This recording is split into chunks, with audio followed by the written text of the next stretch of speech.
We are interrupting your regularly scheduled bad therapy review to bring you this important brain-cleansing project. Enjoy! It seems like a fair number of people are just getting into the Dragon Age universe with the latest game, Veilguard. While it does a pretty good job of bringing those new players up to speed on the world and what's going on, there's just a little problem of there being a ton of lore that it's just too much to cram into all the little codices everywhere. Having personally jumped into a new game series with Baldur's Gate 3, which I think has a reputation of having done a pretty good job for us newbies, I can definitely say that I didn't really understand a lot of what was going on until I went back through, did the reading on the various wikis or trope pages. And now, please let me, a veteran Dragon Age player, share with you what I think is the most streamlined version of the lore in the previous games I can give you, so that you have a more grounded understanding of what's going on in Veilguard.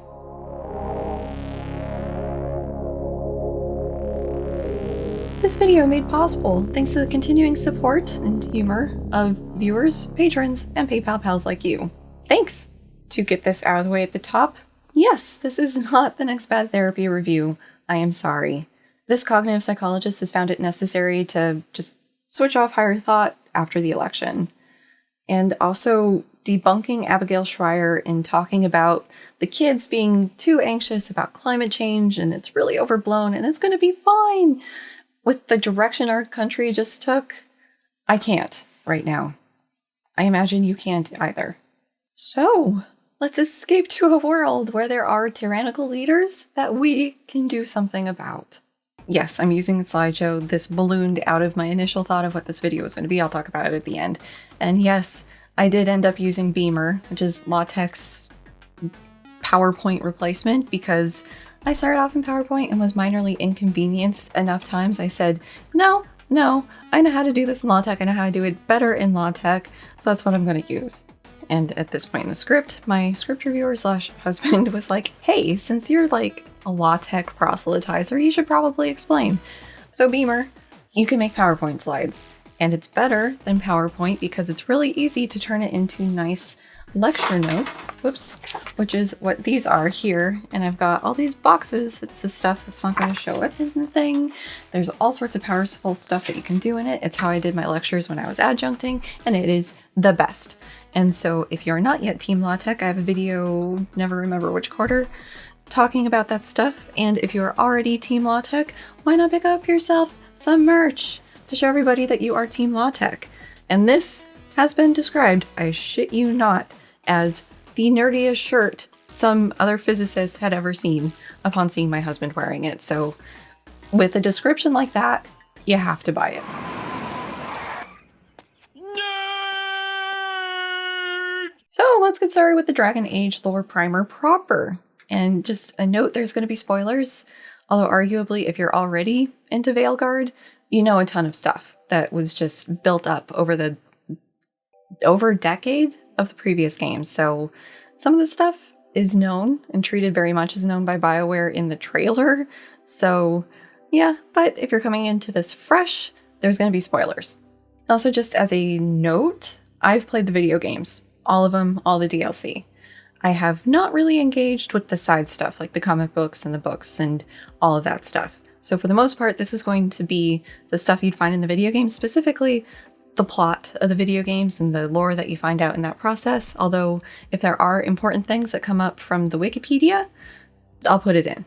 And this whole project ballooned into something much, much bigger because I wanted to make sure I was getting stuff right. And so there's a lot of time on the various wikis, making sure that what I remembered happening happened, and sometimes having to dig into playthroughs because the wiki didn't even know. So you're getting the best info here.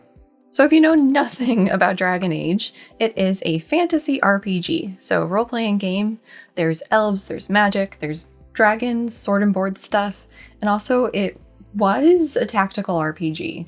They've kind of gone away from this with the more recent games. So Origins and the second game were very, you have your little characters and you're putting them on the field and you're telling them what to do, and you could scrub through time, kind of. And then the third game, they started going away from that. And then now in Veilguard, it's more like Mass Effect. You have 2 other players in your team, and other than like kind of pausing time to do some things, you can't scrub through time. So they've gone away from the tactical nature, for better or worse. I'm getting the hang of it now, many hours in.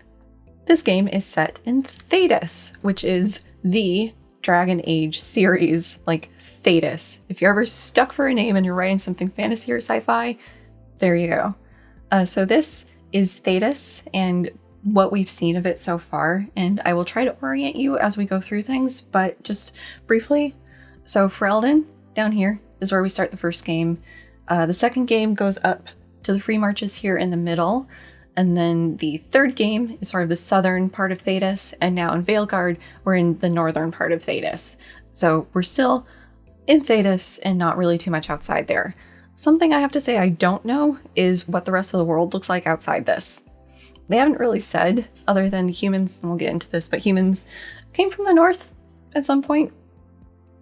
So your guess is as good as mine there. So some things to know about the setting, and I'm just going to say here that this is the broad world building that I'm going to do at this moment. And for more specific history, like on the elves or the dwarves, I will reveal that to you in a way that you would be exposed to it in the game. So from our origin character, when they go out and explore the different parts of the world, when they find out about the dwarves, when they find out about the elves, so it's not just me sitting here dumping all this information at the start. It's going to be kind of built through time as it is in the game. And also, I am a judicious chapter user on YouTube, so if you're looking for something in particular, just look in the description and it'll be down there. Broadly speaking, most of the people that you'll encounter in the game are Andrastian, or they believe in the Chantry. And this is definitely true in the early games and becomes less so as you go. So I know the writers have kind of argued against this idea, but come on, it's there. It's quacking like a duck. So this feels vaguely Christian in nature, this religion, because it centers a monotheistic god called the Maker and one prophet, Andraste. And we'll go through these guys when we get to the human section later, when it becomes more relevant. In this world, there are two overlapping planes of existence. You've got the real world where the physical stuff is, and then the Fade, which is where all the magic and demons and spirits hang out. Demons are stuck in the Fade where they jealously want to get into reality, because in the Fade, you can't touch, you can't feel, you can't taste things, and they know we can. So they want to get into reality in any way they can, and we'll talk about how they can do that when we get to the mages. Our understanding of how demons work, at least in Origins, is that they are reflections of reality, especially like the emotional parts. So you've got rage, envy, lust, gluttony, sloth, whatever the little dinky ones are called, the little mobs that just are easy to kill. Because there's those two. Forget what they're called. Oops. Separating these two is the veil, and it's this thin something that separates the physical from the Fade. And physical things can't pass through the veil into the Fade, just as demons can't pass through the veil into physical reality. But everyone, except dwarves, for reasons that are not known in Origins, goes into the Fade when they sleep. So elves, humans, Qunari, I think that's it, animals, are able to go into the Fade when they dream, but only their mind or their soul or their whatever. When you're dreaming or magicking about the Fade, everybody sees what's called the Black City. And it's this black city that's just ominously hanging there. And even if you can fly in your dreams, you will not reach this feature. It's just there, inaccessible, but visible to everybody. No matter where you are, you're going to see that Black City. We'll save this for the different groups, but everybody has their own explanation for the physical and the Fade realities and the veil. How they got there, how long they've been there, why they're there. Just everybody has their own explanations, and we'll get to those as we go through those groups. This being fantasy, we do have magic, and you're either born having magical ability or not. Even though it only tends to show up into your teenage years, you either got it or you don't. And if you do got it, and you're not a particular type of elf, when it shows up, you are getting shipped off into a religious, secluded cloister prison where they keep all the mages. And this is done because danger. In addition to getting mad and lighting a house on fire, mages are also at a higher risk of being possessed by demons, which kind of makes them a walking bomb, depending on the demon, and just death tends to follow in their wake. If they're Dalish, they may be kept on as the clan's new keeper or keeper's assistant, and we'll talk about what that means when we get to the Dalish. But, it's not always being sent to this religious prison if you're born to the right group. And the last little bit here of magical world building before we get to origins is lyrium. It's a magical ore that can be found in the physical world as well as in the Fade. Lyrium is a source of magic for non-mages, and the primary use of this is for Templars, who are like the Chantry's prison guards for the mages, and also law enforcement and all of that stuff. They are fed lyrium to give them an ability to counter the natural magic of the mages. It's also used in a circle rite of passage for young mages to eat their conscious mind into the Fade, and it's a real sink or swim type of test, except it's either be able to resist temptation by a demon or be killed. And there's speculation in Origins that lyrium is alive somehow. You're not sure how, but even though it's ore, there's speculation it's alive. And this will become more apparent in Inquisition, but this is part of the fun of this game, where the lore that we have in the earlier games subtly shifts or gets adapted or updated with more understanding or experiences as we go through the games. It's fun. I'll just note that a lot of the lore that we have in Origins comes from a very prolific Chantry writer, Brother Genitivi. That's probably enough of the game setting to get going with Dragon Age Origins. And with Origins, it was kind of fun. You had different origins for the type of character you were playing. So for us, we're going to be going with a human female noble, because I think that gets you the most bang for your buck in the story, even though my personal preference is for a Dalish elf, which is a nomadic type of elf. There's also city elves, a couple types of dwarves, and mages. Just mages. Doesn't matter what lineage you were going to be in the same place. And so the fun thing is that as you're going through the tutorial, there were separate little stories setting up your character and their background, and they haven't really done that since. So you're doing what you're doing as a young woman noble in Ferelden, remember the southeastern part of the Thedas, and your family gets a visit from a Grey Warden. And these are a pretty rare sight in Ferelden because a previous king kicked them all out of the country, wanted nothing to do with them. We'll talk more about what Grey Wardens actually are when that gets introduced in the story, but just put a pin in that right now. This guy, Duncan, is a very, very specialized type of warrior who is for a very particular threat. And he's there talking to your dad because they go way back, but he's also looking for new recruits. So you're doing all the tutorial stuff, learning how to open stuff, interact with the world, do combat, because this asshole, Loghain, decided to kill your family. He wants your dad's title and wants to just kill out the line. And thankfully, you are saved by the Grey Warden, Duncan. And, Loghain gets a picture, but Duncan the Grey Warden doesn't? What could that ever mean? Hi, Max. And we have an extra slide because Beamer is sometimes magical when it decides to break and whatever. So yes, Duncan the Grey Warden saves you from the same fate as the rest of your family and brings you into the Grey Warden Order with the promise that you will someday get your revenge against him. So congratulations, you are the latest recruit to the Grey Warden Order. And the Grey Wardens fight Darkspawn. That is what they are trained to do. And there's rumors of another invasion of them coming, and the King of Ferelden is all about that, because he knows the old tales of kings meeting glorious battle and becoming legendary, and he wants a piece of that for himself. And so there's rumors that the Darkspawn are amassing kind of down here-ish in the southern part of Thedas, in the southern part of Ferelden. And so your advisor, Duncan, is there to advise the king on, is this a big blight or is it just some random Darkspawn? I just threw a whole bunch of jargon at you, so Darkspawn? Darkspawn? Yes, Darkspawn. Darkspawn, Grey Warden, Blights, they're all wrapped up with each other, so to untangle it, we're going to start with what the Grey Wardens fight, which are the Darkspawn. So these are tainted humanoids, but they aren't actually like zombies. You know, like if a human gets attacked and bit by one of these, a human isn't going to turn into these. These are created through a separate process that we'll talk about when we get to the dwarves. Humans go through a grosser process and basically become like a ghoul. It's not good.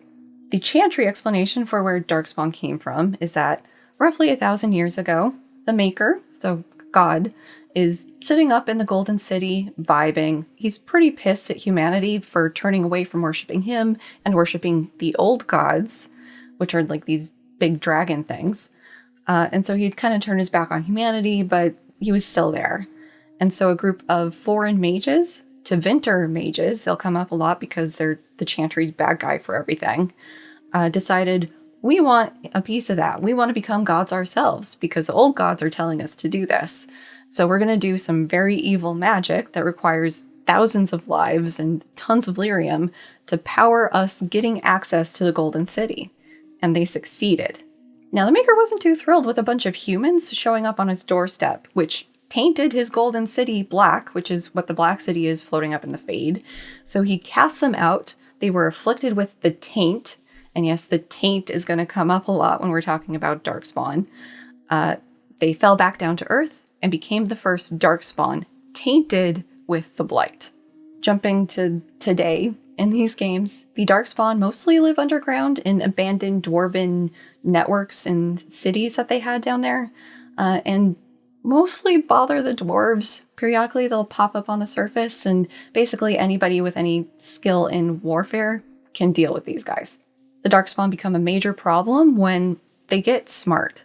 Instead of just randomly going around and attacking things, they organize, they burst up into the surface somewhere and start fucking shit up with purpose. And when this happens, that means there's a blight happening. So a capital B blight happens when the Darkspawn are up on the surface, proliferating and spreading lowercase b blight as they go. It makes the land infertile, the water tainted, animals die, it's just bad. And unless Grey Wardens get involved and end the blight, and however they do it, it's just going to continue and spread. And nobody outside the Order, and even sometimes inside the Order, knows why the Grey Wardens are the necessary component in stopping the blight. So they just know the Grey Wardens are needed, and so summon the Grey Wardens, we've got a blight. So when you rock up with Duncan and meet the King of Ferelden, his advisors are arguing whether or not this is actually a blight, because they haven't seen the one with the brain cell behind the blight. It's a archdemon. It's a very particular type of dragon.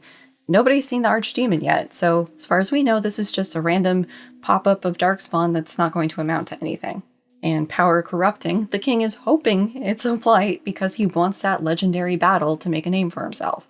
So the plan is for the Ferelden army to go and just get rid of this Darkspawn incursion. And maybe it's a blight, maybe it's not, but we can at least get rid of these Darkspawn. And so while the armies are prepping for this, you are sent on an alchemical fetch quest with the ever-adorable Alistair. You fear barbarians will swoop down upon you. Yes, swooping is bad. Much later? That's right. Swooping is bad. Alistair is Duncan's second in command in Ferelden, which isn't saying much because there's like 2 Grey Wardens now. Wow. He was training to be a Templar, so remember the Chantry's anti-mage forces? He was miserable, and so he was very glad when he was Rite of Conscription into the Grey Warden Order by Duncan. The Grey Warden Rite of Conscription is a thing that any Grey Warden can pull on anybody, even potentially like a king or an emperor, where just, you're going to be a Grey Warden. Congratulations.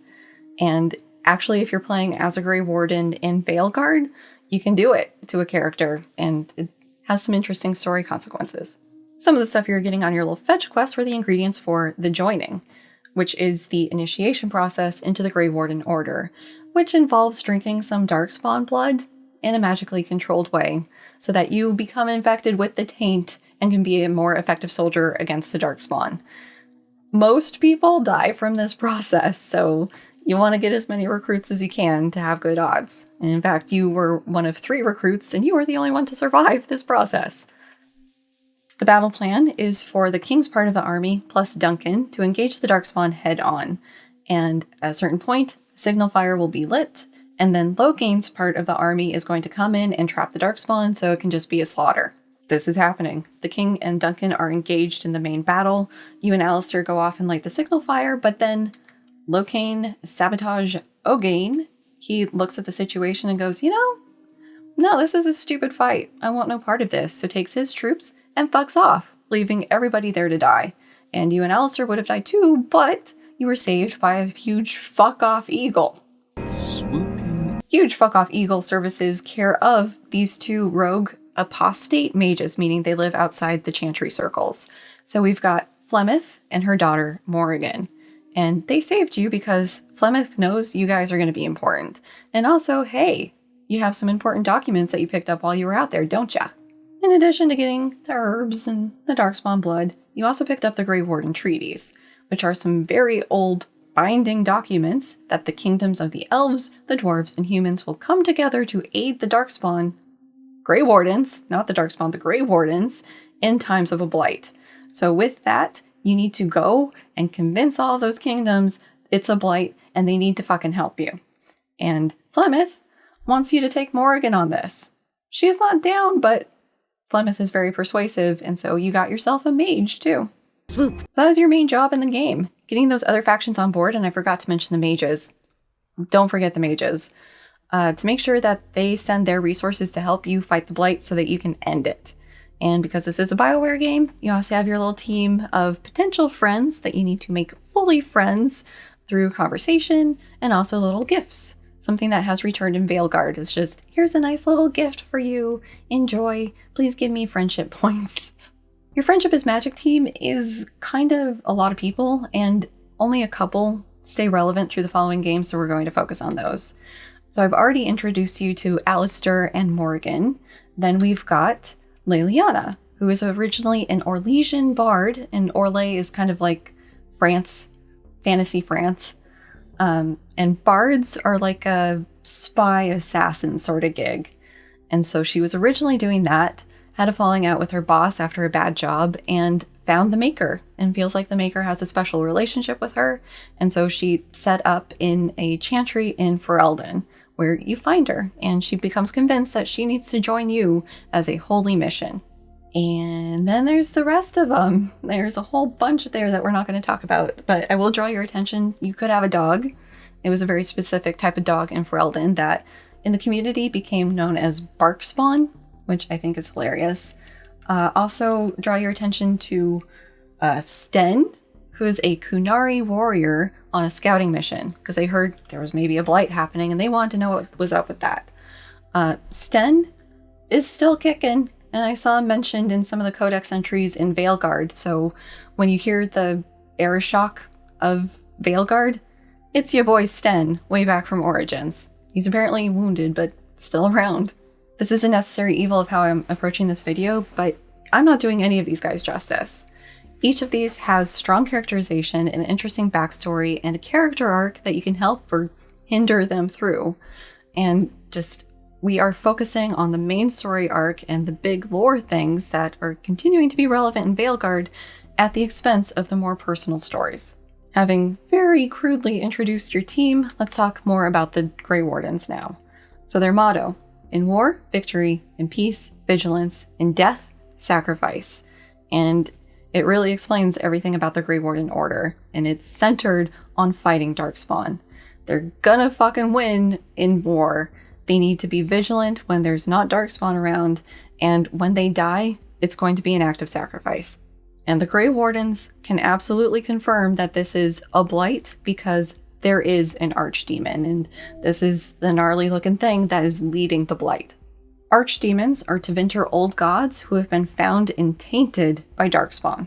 The understanding in Origins, which means it's coming from the Chantry, is that the old gods were demons who had convinced humans to summon them through into the physical world, at which point they took the form of huge fuck-off dragons, which were then worshipped by the Tevinter. And this pissed off the Maker, who banished them underground to sleep. Chantry explanation aside, these dragons are real and asleep underground, and Tevinter used to worship them, whatever they were. But they don't just sleep. They emit a sort of song that calls the Darkspawn to them. And eventually the Darkspawn do find them and taint them. When they become tainted, they become the archdemon and brain of the operations. Grey Wardens are able to confirm that this is indeed a blight because they are tuned into that Darkspawn thought network thanks to their taint. And in a dream that you have, you see the archdemon having a roaring pep talk of the Darkspawn troops. So they know this is indeed a full-on blight because there's an archdemon. Confirmed. That taint that gives them their edge in fighting Darkspawn robs them of their reproductive capacity and also means they're going to have a shorter lifespan because at some point the taint is going to become overwhelming and they'll experience the call.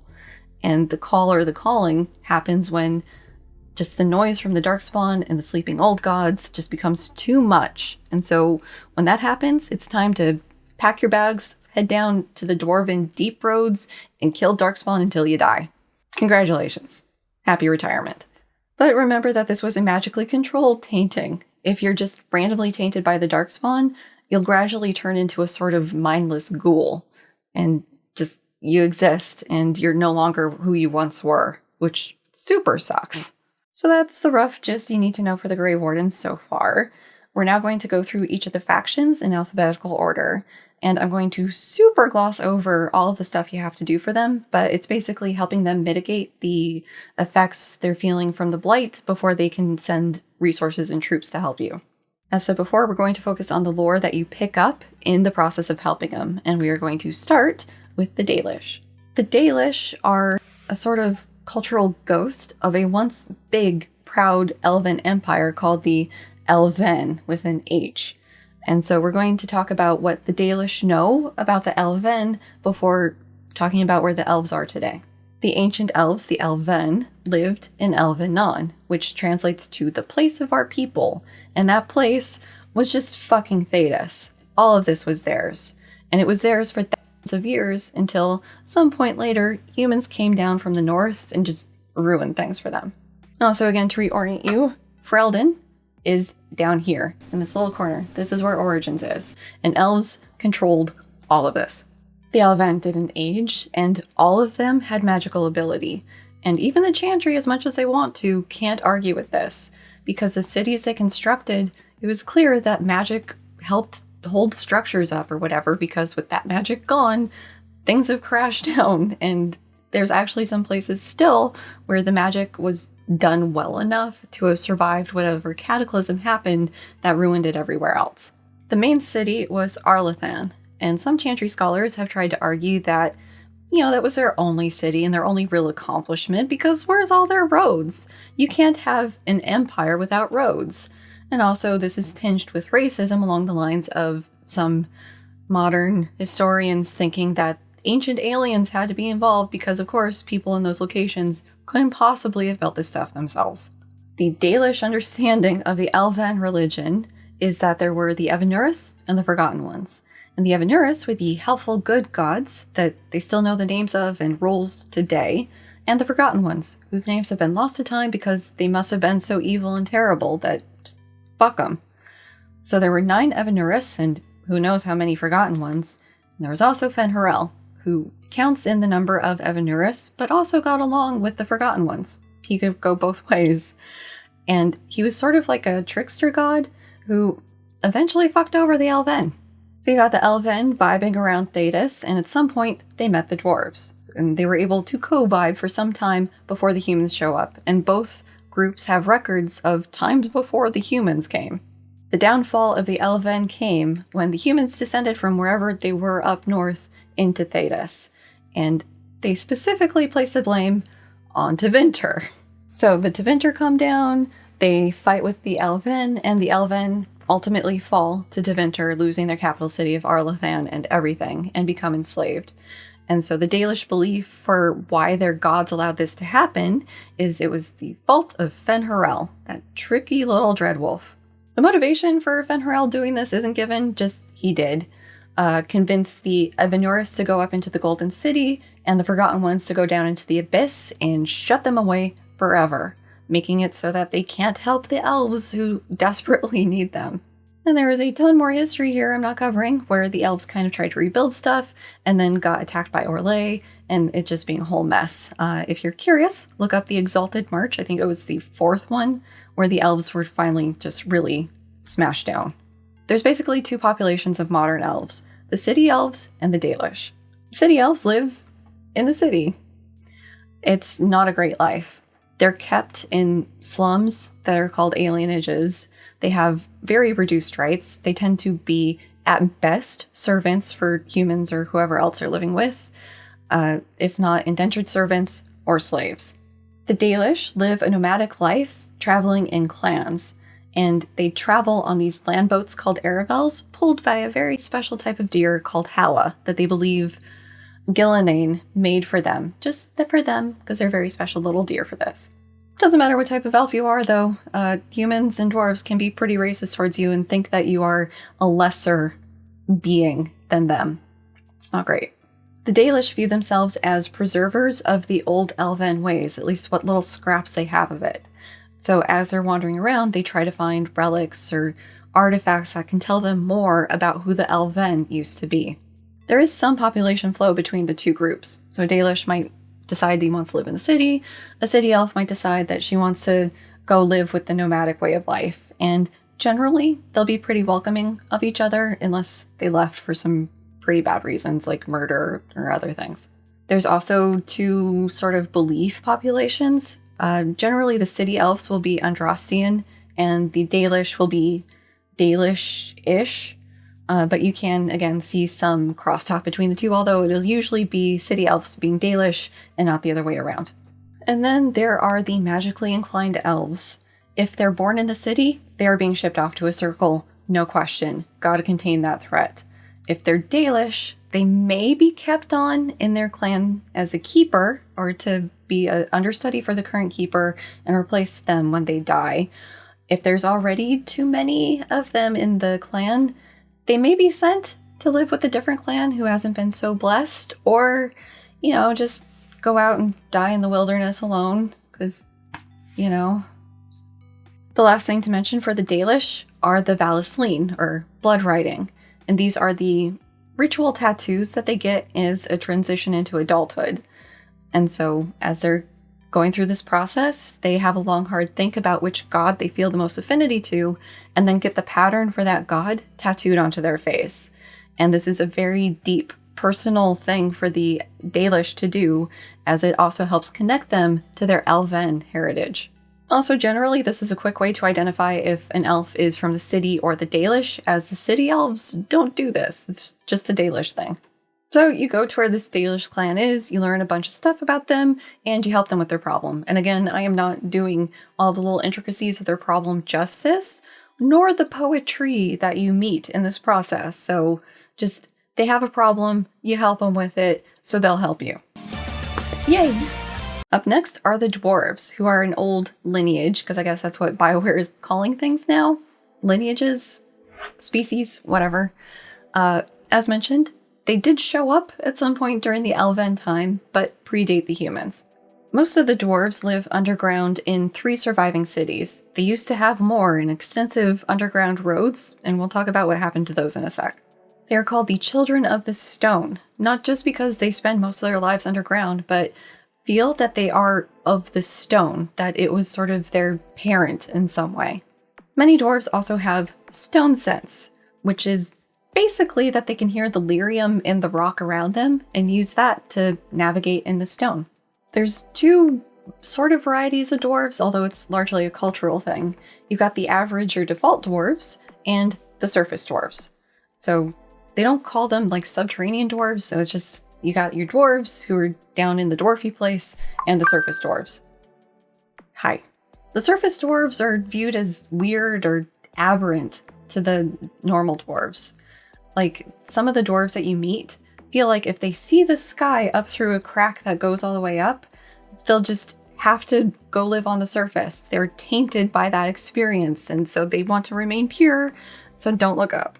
That said, surface dwarves are tolerated by the other dwarves because it's a way for them to have trade with the surface without letting non-dwarves into their cities, and they are very protective of their cities with good reason. Religious beliefs of the dwarves, most of them do a form of ancestor and stone worship, but a subset, especially when you go up into the surface, are Andrastian because that faith is just everywhere up there. An interesting feature of the dwarves is they are cut off from the Fade. So, as I think I mentioned, they don't dream or go into the Fade when they sleep. They just conk out and sleep, go unconscious until they wake up again. And dwarves aren't ever born magical. But the flip side of this is that they're more resistant to magic and also to lyrium, because lyrium has some nasty effects, especially in its raw form, that doesn't bug the dwarves as much, which is great because that's one of the main things they trade with the surface. Whereas the elves are very hippy-dippy, happy-go-lucky, dwarves have a rigid caste system, and we're going to start from the top and work our way down because that's the easy way to do it. So up top in the castes are the nobility, and the nobility can be subdivided a little bit further where you've got the king or queen and their house at the very top of that, and then the other nobles below it, but that isn't really set in stone because it's not ancestral. When one king steps down or dies, there's a whole process to figure out who's going to be next, and it doesn't have to be somebody from that house, so there is a little bit of flux up there in the noble part of the hierarchy. A new noble dwarf can be minted out of any caste if they do something that just revolutionizes society. They can invent something, they can find a relic somewhere or a city, like they just need to do something important. And they will be called a paragon, which is like a living ancestor and just a embodiment of what a dwarf should be. Below the nobility, you've got the middle castes, which are like the tradespeople, money people, you know, sort of like our middle class used to be. That's the middle castes. Below that, you've got the lower castes, who are servants or other supportive labor to the upper castes. Below that, you have the casteless, who are kind of treated like dirt, just untouchable. Those with a caste don't want anything to do with them, don't want any association with them.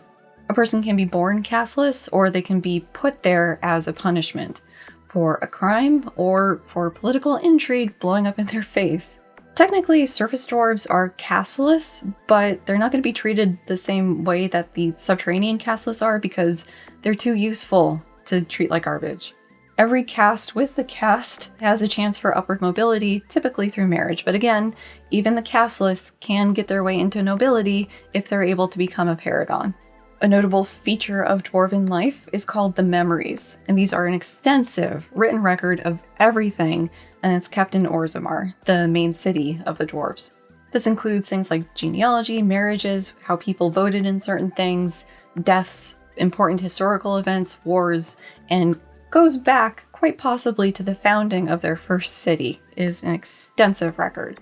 The memories, which are etched in stone, are maintained by the Shaper of Memories. Well, Shapers, there's more than one. So they add new information to the memories as well as correct information that's there. Like if a new relic is found somewhere that changes the understanding of when an event happened, it would get updated. If you ask a random dwarf on the street if these memories are true and valid and accurate in every way, they'll probably say yeah. But people can get disappeared, records can be changed, so somebody's demeanor changes in how it's recorded. You know, political hits can and have happened in the recorded memories. This editing of the memories can also happen for historical events, as we'll see as we get into the games, and also it's being evident in Veilguard. We are going to spend a little bit more time with the Blights because, as you'll see, it's very relevant for the dwarves. And we're going to do this with a little bit of math. A capital B Blight requires a Tevinter Old God at the head as an archdemon. We know for a fact that there were 7 old gods, with the possibility of an 8th. It's not clear because there are different constellations associated with the different gods, and there's a constellation that doesn't have an old god associated with it, so it's not clear what happened there. There were 7. So, a good question to ask is, how many Blights have there been? And now we get the little quick history of the Blights. We're talking about this here because the Blights have been absolutely devastating for the dwarves compared to the people up on the surface. So the first Blight, I would tell you how many years ago it happened, but the number calendar system in Dragon Age is kind of annoying. So the chantry counting system or calendar system uses ages. And each age is 100 years long, and whoever is the leader of the chantry at that time, the divine, does some soul searching, does some soothsaying, whatever, to figure out what they think is going to be the big theme of the next 100 years. And the divine for this age was like, you know, dragons. I think it's going to be dragons. The Dragon Age is the 9th age, and we'll talk more about the calendar system when we get to the Andrastian faith. But before Time Zero, There was a different calendar system, and I can't be bothered to figure out the math for that. The first Blight happened before the founding of the Chantry, so 1,000-ish years ago. So for the first Blight, according to the Chantry, you had a group of Tevinter mages try to reach the Golden City where the Maker lived, and this pissed off the Maker and corrupted the city. As punishment for their crime, the Maker infected them with the taint and kicked them back out. And when they got back out, they were like, oh no, what do we do? We're Tevinter mages, we worship the old gods. Let's go to one and see if he can help. So they go to Dumat, and they corrupt him and turn him into the first archdemon, which kicks off the first Blight. This was the longest of the Blights, lasting around 200 years because they didn't know how to deal with it yet. And out of everybody who was impacted by this, the dwarves were hit the hardest because it starts underground and they start building their forces underground before bubbling up onto the surface. And the dwarves at the time had 12 cities. They lost 9 of them. Also, the dwarves had extensive subterranean network of roads and kind of highways connecting everything that the Darkspawn have just overrun. So it's rare for 2 dwarf cities to be connected anymore. Eventually, the Grey Wardens were developed, and I would hate to think about the debugging process on that and figuring out what they need to do exactly. But you get the Grey Wardens online, and they're able to stop that first Blight. And I forgot to put it on the slide, but the surface group that was impacted the most by the first Blight were Tevinter, which, fits with the origin story that we have from the Chantry, because if they went back to an old god Dumat who was critical for Tevinter, of course the first Blight would just crop up right underneath them. The second Blight lasted 90 years and affected mostly Western Thedas, which I've got as the background on the slide here. It didn't really hit any of the major countries, so it was like, we'll deal with it when we can. We got it. It's fine. Okay, so the third Blight lasted roughly 15 years and happened in the central part of Thedas. And it was dealt with so quickly because you have some real powerhouse countries there like Orlesian, Tevinter, who were able to not only have armies and resources, but they were able to work together to put a stop to the Blight quickly. The fourth Blight, I think, happened pretty soon after the third Blight, and happened in the northeast, northwest parts, and it hit smaller countries.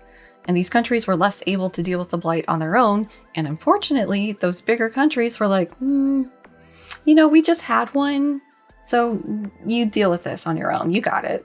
And so to prevent these smaller countries from being wiped off the map, the Grey Wardens went as hard as they could and ended up sacrificing their iconic griffins to squeeze out a win, because otherwise the land would have been destroyed and everybody dead. Okay, so in these different Blights, you have the Darkspawn popping up in various parts of Thedas on the surface. The thing with the Darkspawn, they're always underground.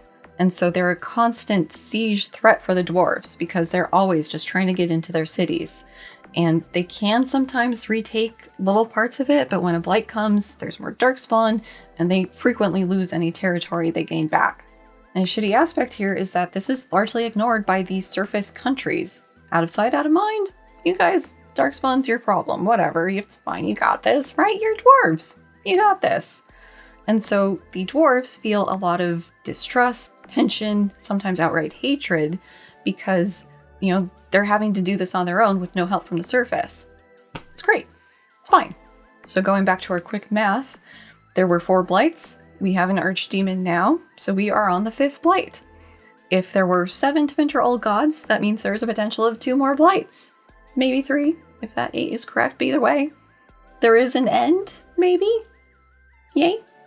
Due to their proximity to the Blights, they are extra vigilant in fighting the Darkspawn, and have some special ops soldiers devoted to this who are called the Legion of the Dead. They're called the Legion of the Dead because it's a matter of when, not if, they're going to die fighting the Darkspawn. And so they are given a funeral before they leave the dwarf city that they're living in, and as far as their family's concerned, that is when they died. Because this is a grim assignment, there are benefits to doing it for your family or for your legacy. You can restore your family's honor by doing this, and if you had a noble family that was knocked down because of some political scandal, they can be reinstated. You can clear your name in the memories if you do this, if you were accused of a crime or you did a crime and you were caught. You can have it expunged from the records, and also just you give your death some meaning. If you know you've got cancer and you're going to die at some point, you can go out trying to do something for your fellow dwarves. And because we're talking about dwarves, we have to talk about lyrium, which is a huge, important industry for these guys because, you know, it's something that the surface wants, and they have a vast quantity of it. They have, like, almost all of it. As mentioned, they are aided by the stone sense because they can hear the lyrium. It's a lot easier to find. Just imagine if you could hear gold, how much easier gold mining would be. Also, as mentioned earlier, they have the natural resistance to the lyrium, so they're able to mine it and be around it a lot easier than any other species can. So, like, if we had to do uranium, and we were better at handling uranium without getting sick from it, imagine what a benefit that would be.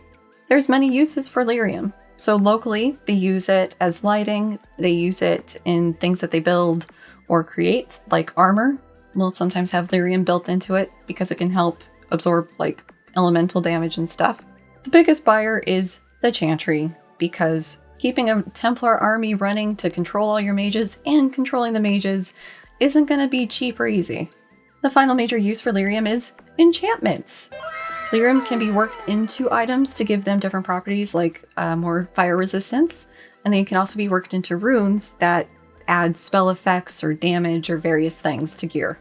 These enchantments will typically be done either by artisan dwarves or by tranquil mages, and we'll talk about those guys when we get to the mages. It's sad. Last little thing that pops up in every Dragon Age game, but was historically centered around Orzammar, are nugs. And what are nugs? They're these, they grow on you. They're like these pig-rabbit hybrid things that squeal and squeak and stuff. They tend to run when they see you.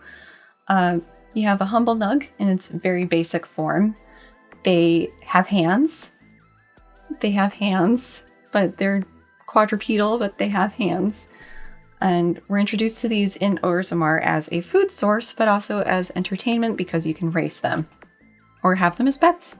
The pet thing is more of a surfacer thing because you have other things to eat for protein other than nugs, so yeah, not eat the thing with hands. And in Inquisition, one of the potential leaders of the Chantry has a thing for keeping pet nugs, kind of like the former English queen and corgis. Also in Inquisition, you can come across the king nug, because yes, there is a nug king. It takes some work to find it, and it's not entirely thrilled or pleased with you when you do meet it.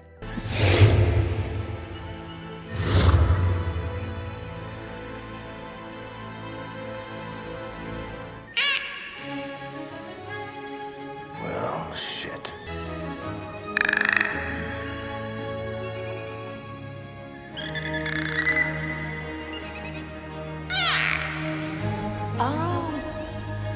Are you putting me on trial?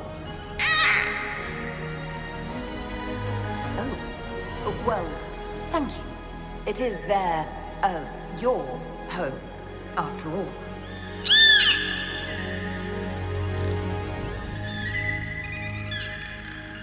I'm feeling very judged.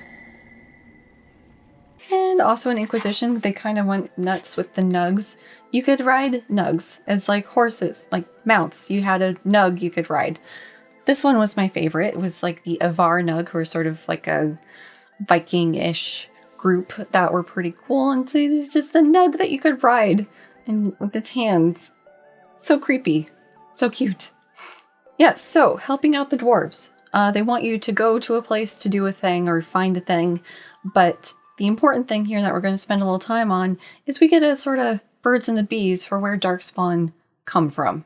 It's horrifying.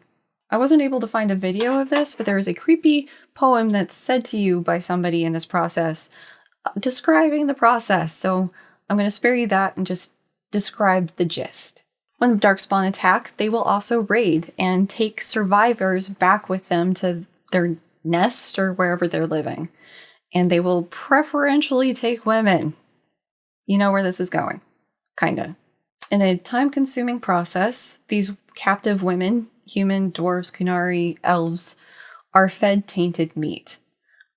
Just fed tainted meat more and more. Some of it might be some of their species, other species, Darkspawn, whatever. Tainted meat, doesn't matter. fed and fed and fed and fed. And in this process, they gradually change and grow and change and grow until eventually they become a brood mother. And as a brood mother, thankfully, they've lost who they were as a person, but they just birthed Darkspawn of whatever species they were. So big ogre guy comes from Qunari, which we haven't talked about yet, really. Shorter guy comes from a dwarf. Average size guy comes from a human. Brood mother, and the elf Darkspawns are pretty creepy. Don't see any. No, you do. They're a pain in the neck. But yeah, that's where baby Darkspawn come from. Thanks, BioWare. So, you mercy kill the broodmother you find, do the thing they want you to do, so now you have the dwarves as allies. Yay! You're getting there. So we've got the Dalish, we've got the dwarves, now time to get the mages. They're not a lineage in the same way that humans, elves, or dwarves are, but given how they're treated in most of Thedas, they may as well be. And one with less rights than even city elves, arguably. As mentioned earlier, a person's magical ability develops in childhood, teenage years, and once it develops, they'll be sent to a chantry. If not immediately, when something bad happens, like a building set on fire or somebody dies. And if a mage refuses this, they're called an apostate. So Flemeth and Morrigan from earlier, the Witches of the Wilds, they are technically apostate mages as far as the chantry is concerned. Technically, the mages living with the Dalish are also apostate mages, but the chantry is pretty happy to just live and let live on that one since they live out in the middle of nowhere, and if it gets possessed, it's just going to kill the Dalish, and they don't care about that. Life inside the circle. Mages that find themselves there are under very controlled conditions. Now, the exact level of control varies between circles, but generally, they won't be allowed to leave the premises without permission and probably some Templars around to make sure they stay in line. They're not supposed to have relationships with each other or with Templars. They're not supposed to have kids. They're allowed to study and develop magic. So that's something.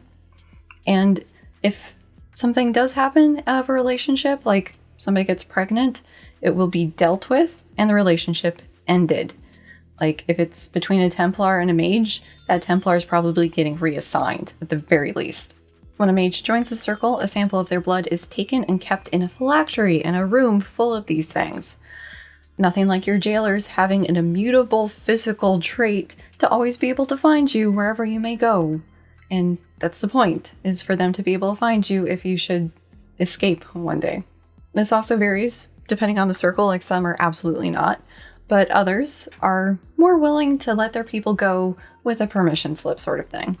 So on our team, we have a mage who was pretty well regarded and argued that she was critical in our mission. We'll see it in the third game. There's a mage who is a magic advisor to the Empress of Orlesian. And she's there sort of in a supervised control sort of condition. But yeah, so there's not good. So what is it that makes a mage? Well, some people are just extra attractive to the Fade, like it wants to cling to them, and when it does that, they're able to use it to alter reality. Templars, in their training and through the use of lyrium, are able to deny that connection between the mage and the Fade, thereby just short-circuiting whatever magic they were trying to do. There's 4 basic types or schools of magic, and the exact details of what schools what changes over the course of the games, but these are the good, acceptable kinds of magic. There's also a 5th forbidden kind of magic called blood magic. An easy way to think about this is it's sort of like Star Wars using the dark side of the Force. You're pulling on dark aspects of the Fade to be able to do what you're wanting to do. Blood magic, in most of Thedas, is forbidden for many reasons. The first is that it requires blood to do it, and depending on what you're trying to do, it can use a lot of blood. So for simple spells, you might use your own. So I think it was the second game, if you went the blood magic route, you'd be like impaling yourself with whatever your weapon was to get the blood for your spells. It was kind of funny.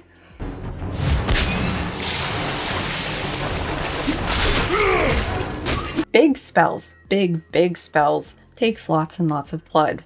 So like the Tevinter Magisters crashing the Golden Gates took several thousand slaves' lives worth of blood for them to be able to power that. If your sights are set a little bit lower than crashing where the maker might live, other common uses are for mind control and demon summoning. So not exactly good looks for the blood magic practitioners. And there's a pesky little detail that those who use blood magic are more likely to get possessed by demons. So mages are already at a heightened risk, and if you're doing blood magic, you're just opening the door for whatever demon wants to use you. Blood magic is outright banned in most of Thedas thanks to the Chantry, and the Dalish, who are pretty happy-go-lucky when it comes to magic use, also look down on it. The Tevinter, the big bad scary mages from all the Chantry stories, publicly decry its use. Even though a lot of them will do it behind closed doors, they gotta keep up their appearances. Grey Wardens, though, they'll use it in a pinch if they have to, as we'll see in the third game. A common experience for mages in the Chantry system is the Harrowing. If you are a circle mage, this is something that you will have to go through if you're going to stay a mage. We mentioned this earlier, partially in the context of lyrium, because that's used by the mage to kick their conscious mind into the Fade, where normally they're just there when they're dreaming. The exact nature of the Harrowing is kept from novice mages because they want to see how they'll do when confronted with bad situations. So if you are a mage in Origins, you go through a Harrowing and you are confronted with somebody who says that they were a mage who failed their own Harrowing, and they just, please, can they have a favor? They just need to piggyback with you when you wake up. That's it, please. Unbeknownst to the mage, this is a demon who is trying to possess them to get entry into the physical world. If they are able to suss out that this is a demon and say no, bad demon, and defeat it, they succeed. Congratulations, you get to live out your life as a mage. If they fail, either because they don't suss out it's a demon and say, yeah, sure, piggyback, it's fine, possession, or they get defeated by the demon, which possession, they fail and they die. The demon possessing them isn't what kills them, no. The Harrowing is attended by Templars of that circle, and if these guys get the slightest whiff that possession's happening, they kill the mage. A mage plus a demon possessing it forms a new organism called an abomination, and these things are pretty gnarly in the game to look at. Not all mages will go through the Harrowing. Instead, they will be made tranquil. And this is done when a mage is deemed either too weak-willed or, quite frankly, stupid to be able to resist the demon's influence. So instead of being put through this process and killed, they are made tranquil. I don't think they've clarified exactly what happens in a tranquilization process, but you will know somebody who's tranquil because they will have a lyrium tattoo on their forehead left over from the ritual. And what this does is severs their connection to the Fade. Cutting them off from the Fade means that a demon can't access them, so they're not going to get possessed. But it also cuts them off from their dreams, a lot of their emotions, their passions, just whoop, they are in a permanent tranquil state. In the encounter in the tower, you come across some of the tranquil who know something's wrong and they're hiding, but they can't be scared. That was removed in the tranquilization process. Tranquilized mages will probably be kept on by the circle that tranquilize them. They are good at making runes, which can bring the circle some funds, or just physical labor, clean the grounds, cook food, The last aspect of mage life to touch on here is the Rite of Annulment. So when your party shows up to the mages looking for their help thanks to the treaties, you're informed that no, you're not getting the mages' help because things have gone bad in here. Demons are everywhere, abominations are everywhere, so we are considering doing the Rite of Annulment. That's bad. The Rite of Annulment requires sort of a full approval from the Chantry to do because it is a nuclear option. This rite is done when the Chantry and the Templars have lost control of the tower. Normally, this is when it becomes overrun with demons and possession for whatever reason. Maybe there's too many blood magicians there, who knows. It can also happen when the mages try to rise up against the shackles that are oppressing them. The Rite of Annulment might be used in that case. This is the nuclear option because everything in that tower will be purged. It can be the abominations and demons who are running around causing havoc. Those have got to go, obviously. Mages who may have been cowering in fear or fighting back, they might be tainted and exposed and possibly going to turn into an abomination down the road. best be safe and kill them, as well as whatever Templars might be stuck up there. Just out of sheer abundance of caution, we need to lock this down and just kill everything in there. So as mentioned, you rock up to the mage tower like, hey, I need some mage help. But there is a problem. The guy who can approve this, the Grand Enchanter, lead Enchanter, the leader of the tower is stuck up in the top of the tower, and so he can't give you the go-ahead. And hey, the Templars are considering just killing everybody. And so your solution is to kill all the demons and save the mages who are left up there. And you can succeed and end up with mage allies.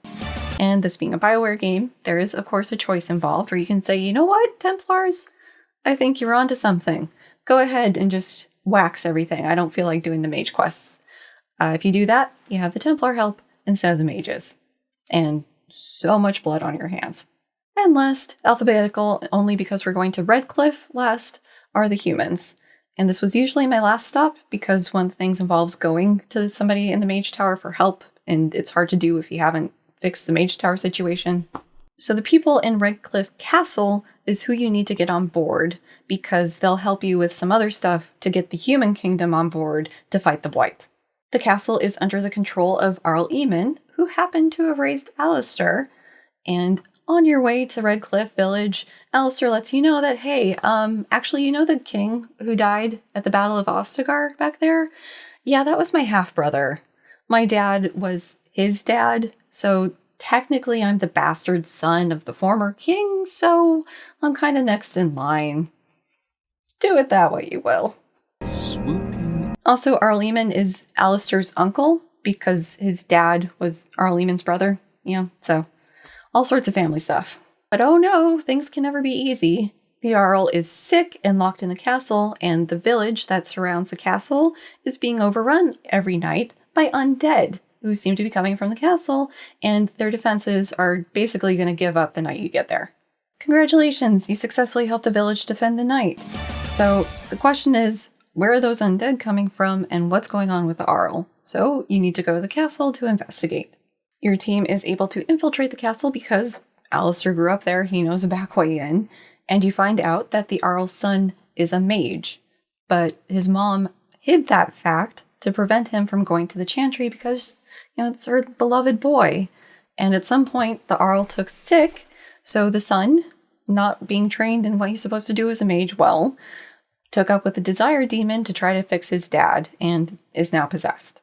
Proximal task is to fix the son's possession, and there were a couple ways you could do this, like you could just kill the kid, boom, problem solved, or if you have the mages on your side, you can bring one of them to help you deal with the possession, which involves killing the demon in the Fade, but since these choices aren't impacting the future games, whatever, you fix the son's possession, now you need to cure the Jarl's sickness.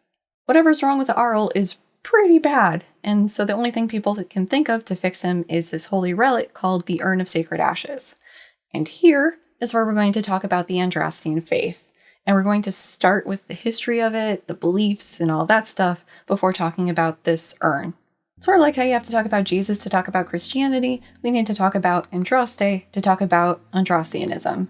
So, roughly a millennia ago, she was kicking around in the general Ferelden-ish area, not Tevinter, but Ferelden. She bounced around a bit, to put it mildly. In that period of time, Ferelden wasn't the unified thing it was more a conglomerate of a bunch of tribes. And she was born the daughter of a chieftain of one of these tribes, the Almari.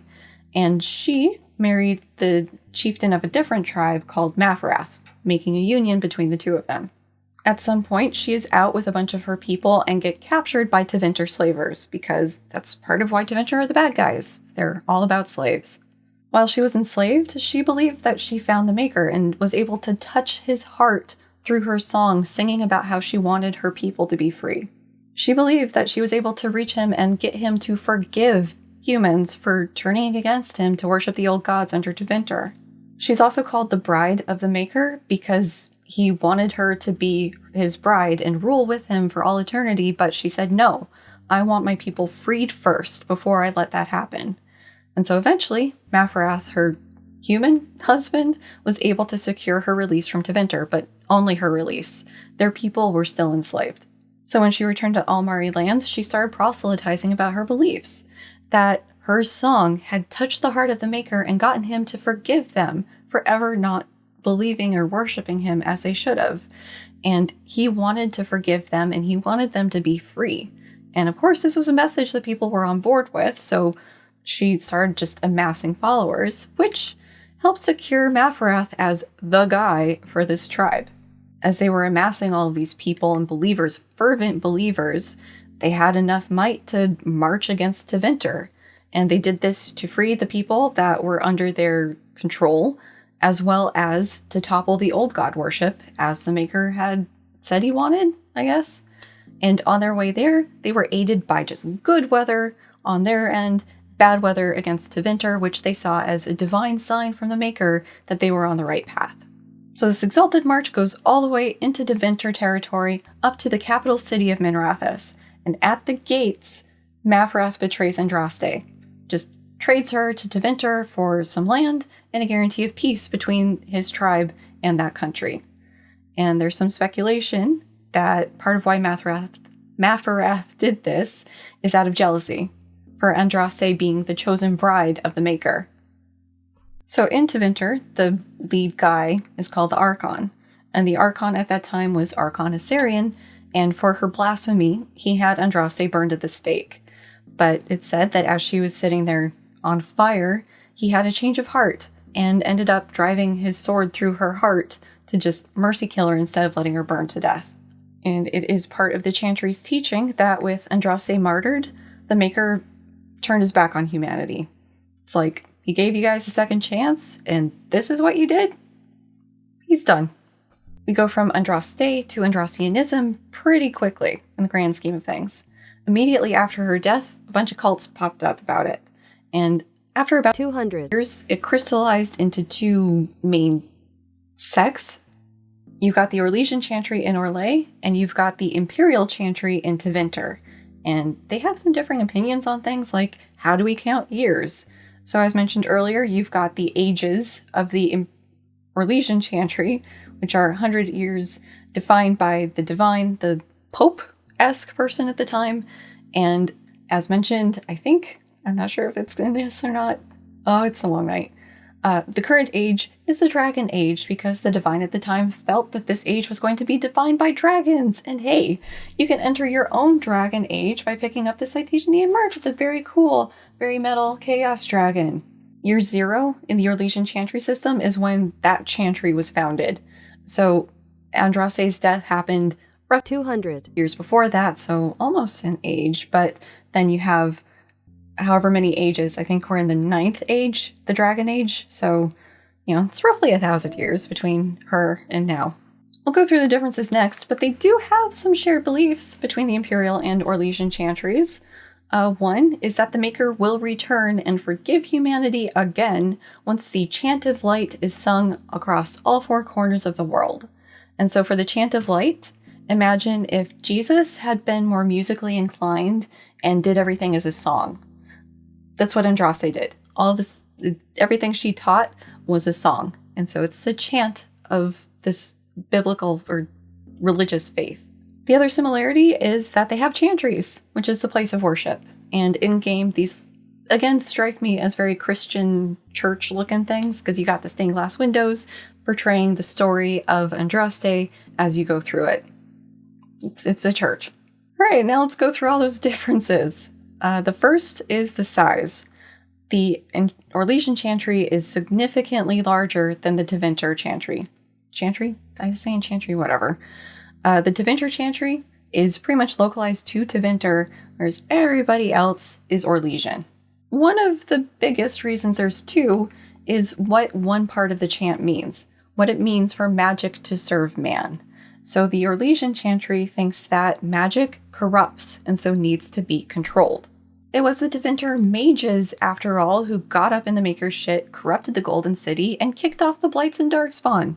Magic's bad. Therefore, the Chantry is in charge of the Templars, who are in charge of the mages. All of that is to keep the mages in check. They also have a very strict control of lyrium because it is almost part and parcel for what they do with the mages to keep them locked down. The Imperial Chantry sees magic as needing to serve man, meaning that magic is actually pretty good and can serve man. And actually, mages are the best fit to lead men, after all. And that whole story about the Tevinter mages going up and corrupting the Golden City, that's bullshit. The Darkspawn's always been around, Blights have always been a thing. Quit your whining, you babies. The structuring of the different organizations is different. Because magic isn't seen as something to be controlled and kind of evil, the circles are their own thing and actually predate the birth of the Chantry. And the Chantry is its own thing, and Templars are kind of a non-affiliated law enforcement who don't use lyrium because the mages don't need controlled. Another big thing where you get a sort of Pope anti-Pope situation is their view on leadership. In the Orlesian Chantry, it was a man who killed Andraste, therefore, no man will have a position of power in this structure, this power hierarchy. The divine, sort of Pope equivalent, is always a woman. Whereas for the Imperium, you know what? No, we're all about gender equality. Anybody can be anything, but the divine is going to be a man.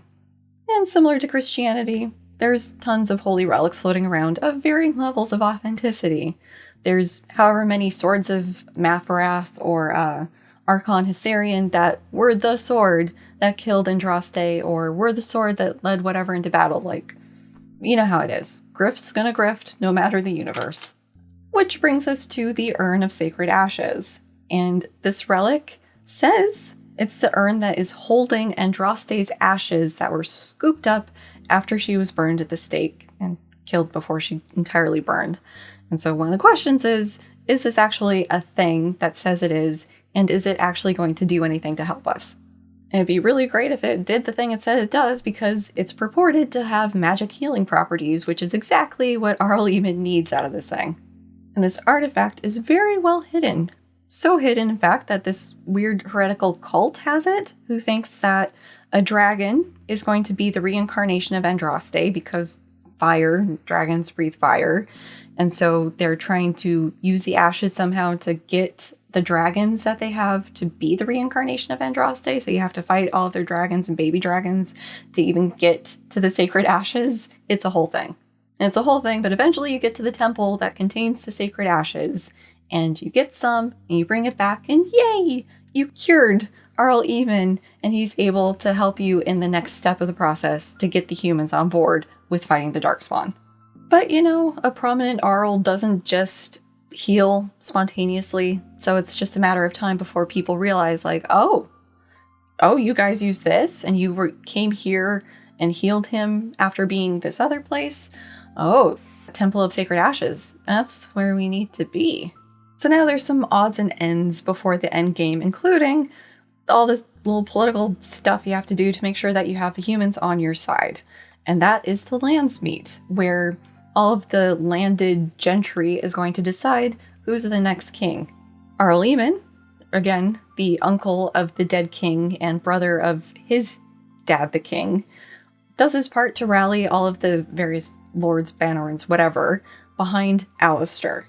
And you need to go around and do some extra politicking to make sure that actually everybody is on board with Alistair being king. Because right now, Loghain, the traitor son of a bitch, is trying to sit and occupy the throne because his daughter, Anora, was married to the dead king. And, you know, he's just looking out for his dear widowed daughter. You know, he's obviously the one to take over, not this bastard child that may or may not have been the king's son. Oh, look, the next bullet point mentions Anora. Yeah. So, again, Loghain, her dad, betrayed the king at the Battle of Ostagar, where your Grey Warden boss guy got killed. And he's trying to kind of overtake the throne because of his daughter.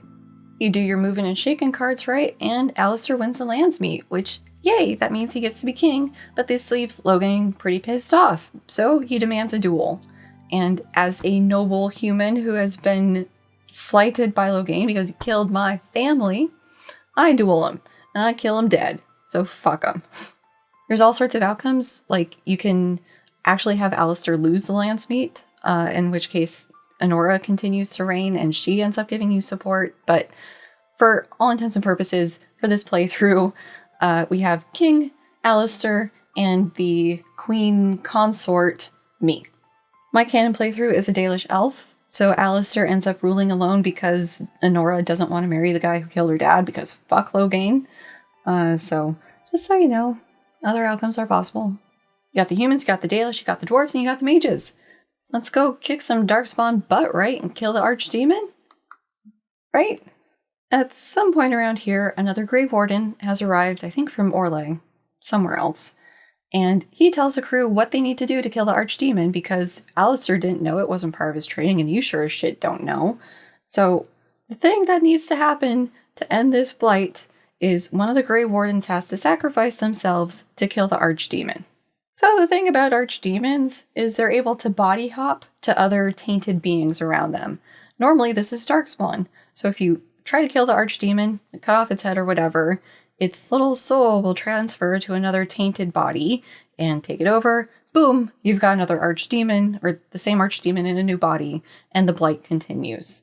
Now, they figured out in that 200 years in the first blight that if we have a Grey Warden who is tainted with the blight, be the one to kill the archdemon, that puts them closest to the archdemon. The old god soul will try to hop into the Grey Warden body, but for whatever reason, it doesn't work. Kills both of them, blight's over. You're a Grey Warden, you could potentially do this. The homeboy who just told you this could do it, and Alistair could also do it. You know, the 3 Grey Wardens in Ferelden could be the sacrificial one to do it. So you retire to your quarters and think about what you're going to do. If you're friendly enough with Morrigan, you have another choice here. While you're out questing, you find out more about her abilities, her history, and also Flemeth's history, her mom. One of the things that Morrigan found out that she was none too pleased about is that Flemeth is able to extend her life by basically transferring her soul into that of her daughter. And actually Morrigan was an abducted child who had magical potential that Flemeth took to raise her as her own, to one day be her vessel, to just transfer her essence into so she could prolong her life. So Morrigan's not on board with this and sends you to take care of Flemeth. And so you go and confront her, and then she turns into a dragon, and you kill her. Morrigan, flipping through Flemeth's various spellbooks, also finds something that could prevent the Grey Warden sacrifice. So you just need some Grey Warden sperm in a willing magical uterus, and you're able to make a receptacle for the old god's soul when the archdemon is killed. So, in this playthrough, having a human noble who romanced Alistair, it now falls on your character to convince him that this is the best thing for everybody, because everybody gets to live. It's an incredibly awkward scene. The conversations leading up to it, and then Alistair and Morrigan. Thankfully, she blows out the candle pretty quick, but it's awkward. And it's, again, a moral choice that is sort of up to the player. Like, is this an acceptable thing to do? Is it okay for this weird magic baby to have an old god's soul in it for unknown purpose? Like, there's all sorts of questions, but it is sort of the more interesting stories we go through, so that's what we do for Alistair. Also, for what it's worth, Morrigan swears up and down that she will want only good things for this child, and she sees it as a way to preserve the past, because it is an old god soul, and we don't know exactly what they were like, and who knows what sort of knowledge it could have, and she would raise it well. She didn't want it to have a life like she had under Flemeth. She wants to learn from it and nurture it, so if you believe her, it might be a good thing. So I'm not going to do it justice, because it is a big, huge, long fight scene. But there is a battle in the capital city of Ferelden, Denerim, and you fight and fight and fight, and it's a good thing you got all those reinforcements. Yeah, because you're able to call them to help you, like mages, dwarves, whatever, as you're fighting all of these Darkspawn. Eventually, you get to the archdemon, and moment of truth time, you're able to kill it and end the 5th blight. Good job. So we're not going to talk about all the DLC for Origins. These are the ones that have the most relevance for the overall lore. There's another one that was fun, but wasn't really relevant. So up first, we've got Awakening, where you, as the Grey Warden commander, are working to rebuild the Grey Wardens in Ferelden. And this process is being weirdly difficult because, unlike previous Blights, the Darkspawn aren't going away like they normally do after the Archdemon's killed, so something weird's going on here. Also, there's now a sapient talking Darkspawn somewhere that's weird. You should probably figure out what's going on there. So your goal is to fix the situation. So we have some important characters in this DLC. Of the companions you can have, most important is Anders. He is a Ferelden mage who is originally from the Anderfells, which is a different region. You'll see it in Veilguard, who has a habit of escaping from the magic circles he's a part of. In this game, he's pretty snarky and, again, is trying to escape things and ends up being recruited by you into the Grey Wardens because he can't just quit escaping as a mage, so he may as well do something useful with his life and keeps him from going back to the circle. Most important for this DLC is Sir Pouncelot, who is a random cat that you find and you can give to Anders as a pet to keep. And then we've got the weird character Justice. So Justice is a spirit that got pulled out of the Fade and put into a dead Grey Warden by some of the intelligent Darkspawn floating around right now. So he's technically possessing a body, but it's not turning into an abomination. It's just a shambling Grey Warden with the spirit of justice in it. And there's a ton of Darkspawn, including some intelligent Darkspawn, but we're only going to focus on this guy, the Architect. The Architect is one of the original Magisters who went up to the Golden City and had it blow up in his face. At some point in that process, he was corrupted with the Blighted Taint and managed to retain his intelligence. And he has memories from after he was tainted, but not before. So what exactly happened up there? So he can sort of command Darkspawn because he's sort of linked into their network, but not really. Like, he doesn't feel the compulsion or pull from the Archdemon that regular Darkspawn do. So he's not really able to tap into that network as well as the Archdemons to get them to do his bidding. This guy's specialty is awakening Darkspawn so that they're removed from that Darkspawn network of control to the Archdemons and Old Gods. And not everybody's too pleased about this, and you find some Darkspawn who are actually pretty pissed off having lost that connection.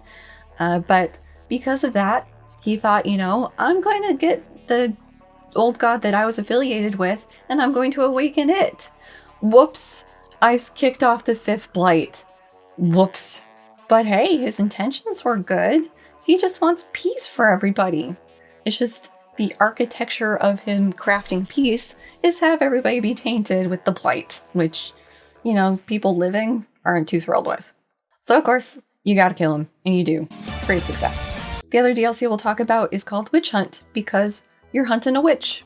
Morrigan went missing after the Archdemon was slain, and about a year later, she's spotted, so you want to know what your girl was up to. The big important thing from this DLC is the explanation, sort of Eluvians.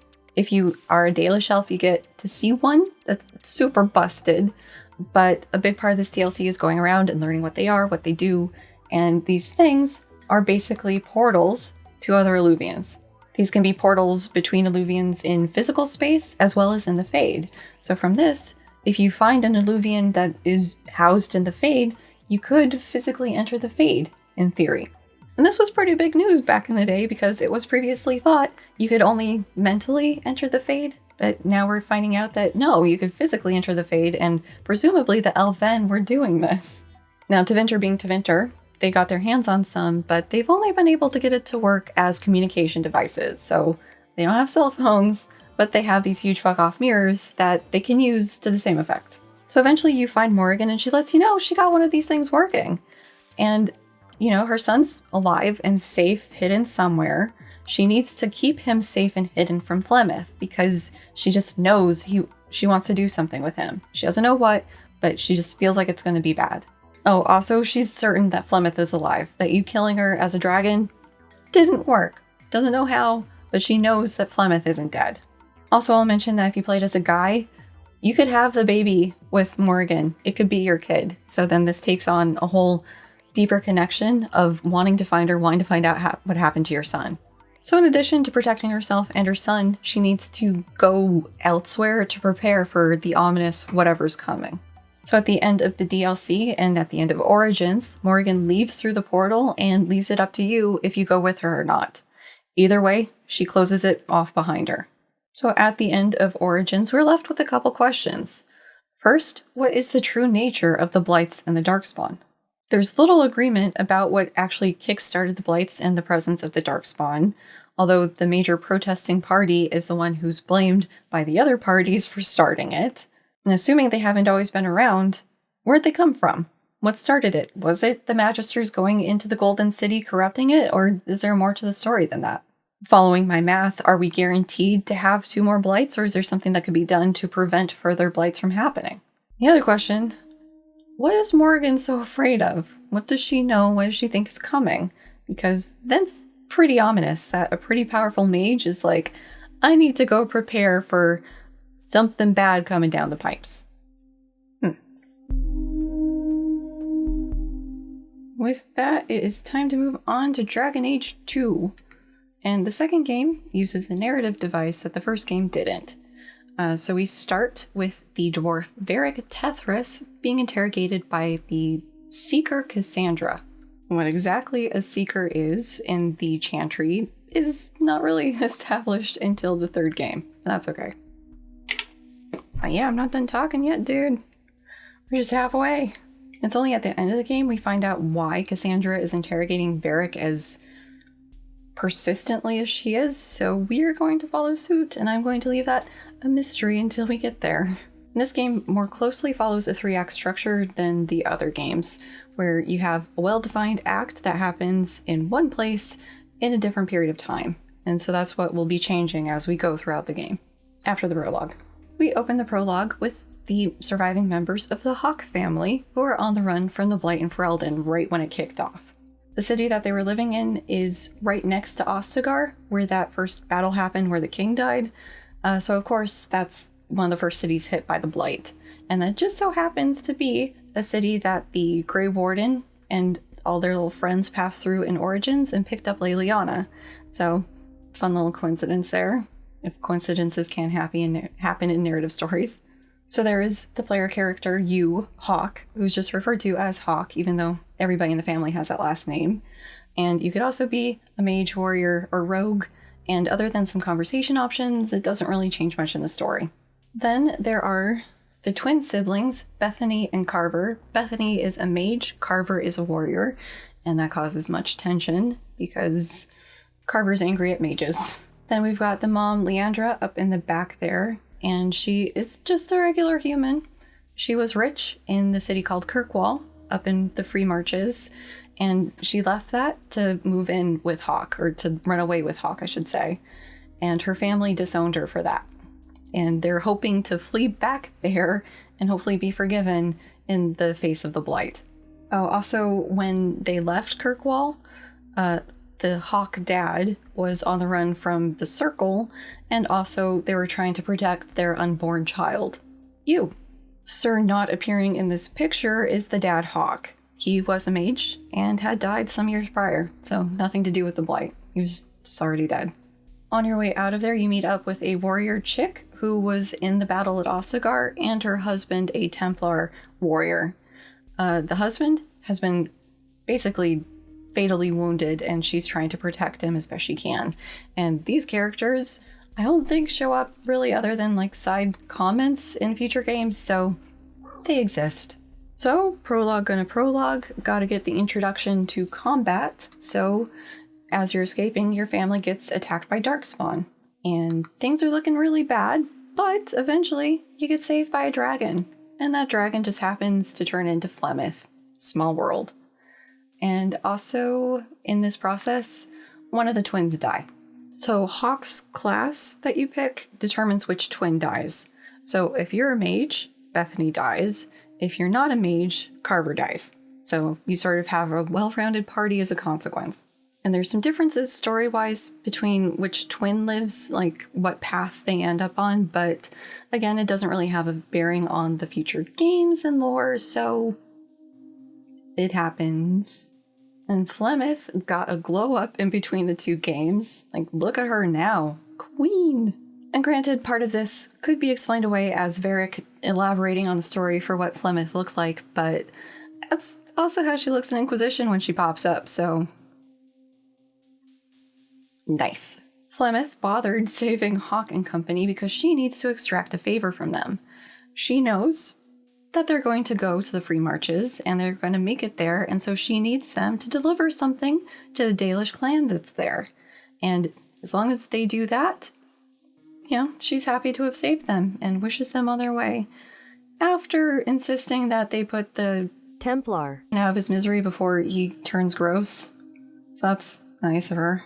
So the family makes it from roughly where they were in Ferelden up to the Free Marches, the city of Kirkwall, which is one of the major cities up there. And again, that's where Hawk's parents were originally from.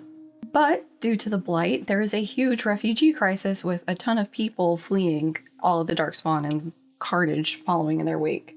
The formerly rich family that the mom was a part of, the brother was left in charge of the finances, and he pissed it all away on gambling, so they have nothing. And at the gates, the people in charge of letting the refugees in are insisting they be able to pay their way, give us money. And so for the Hawk family to do that, you and whichever sibling survives agree to sign up with some band of mercenaries, and that is able to get you access to the city. So we're going to do this a little differently. I'm going to introduce you to the cast, the important cast, and also the setting before we go through the acts themselves. Of these characters, I already sort of introduced Varric, because he's the one telling the story to Cassandra of what happened with Hawk and Hawk's adventures in the city. He's a dwarf rogue, and also the narrator of Veilguard. I'm not sure exactly how that's going to turn out, but hey, he's still around. And Varric is never to be separated from his trusty crossbow, Bianca. And standing next to Varric, we have Isabella, the pirate queen, and also a human rogue. And she, just to mention it, she was also in Origins in a tavern somewhere, and if you played your cards right, you could actually have a four-way with her, and Alistair and like an assassin guy. Whatever. She's back in this game, and she is stuck in Kirkwall looking for something she lost. You find out eventually that it's a relic of some form, and her boss wants it back in exchange for her freeing a bunch of slaves that she was supposed to human traffic. She didn't know she was human trafficking when she did it, so that's why she freed them, but still the boss is pretty pissed about that and wants financial recompense for costing him all that money. Then skipping over a couple, we have the Dalish elf Merrill, who is part of the clan that you need to deliver the thing to, the amulet to, for Flemeth. Standing next to Merrill, we've got Anders, appearing again from the Awakening DLC. And so he's a mage, he was turned into a Grey Warden, and he's in Kirkwall acting as a healer. So there's this weird power tension in Kirkwall, split between a couple factions and a couple species, as a matter of fact. And in addition to these three and the Qunari that we'll talk about, there's also the mayor, but he doesn't play an incredibly influential role, but just he's also part of this. So we have, for the Templars, Knight Commander Meredith, and under her direction, the Templars are incredibly strict on the mages in Kirkwall. For the Circle of Magi, we have First Enchanter Orsino, and he's dealing with a bunch of mages who are not happy with how they're being treated by the Templars. Stuck in the middle between those two is the Chantry, under Grand Cleric Elfina, the local, I don't know the Catholics well enough. She's the head of the organization in Kirkwall. And this is the in-game map for Kirkwall, where you navigate between the different parts of the city.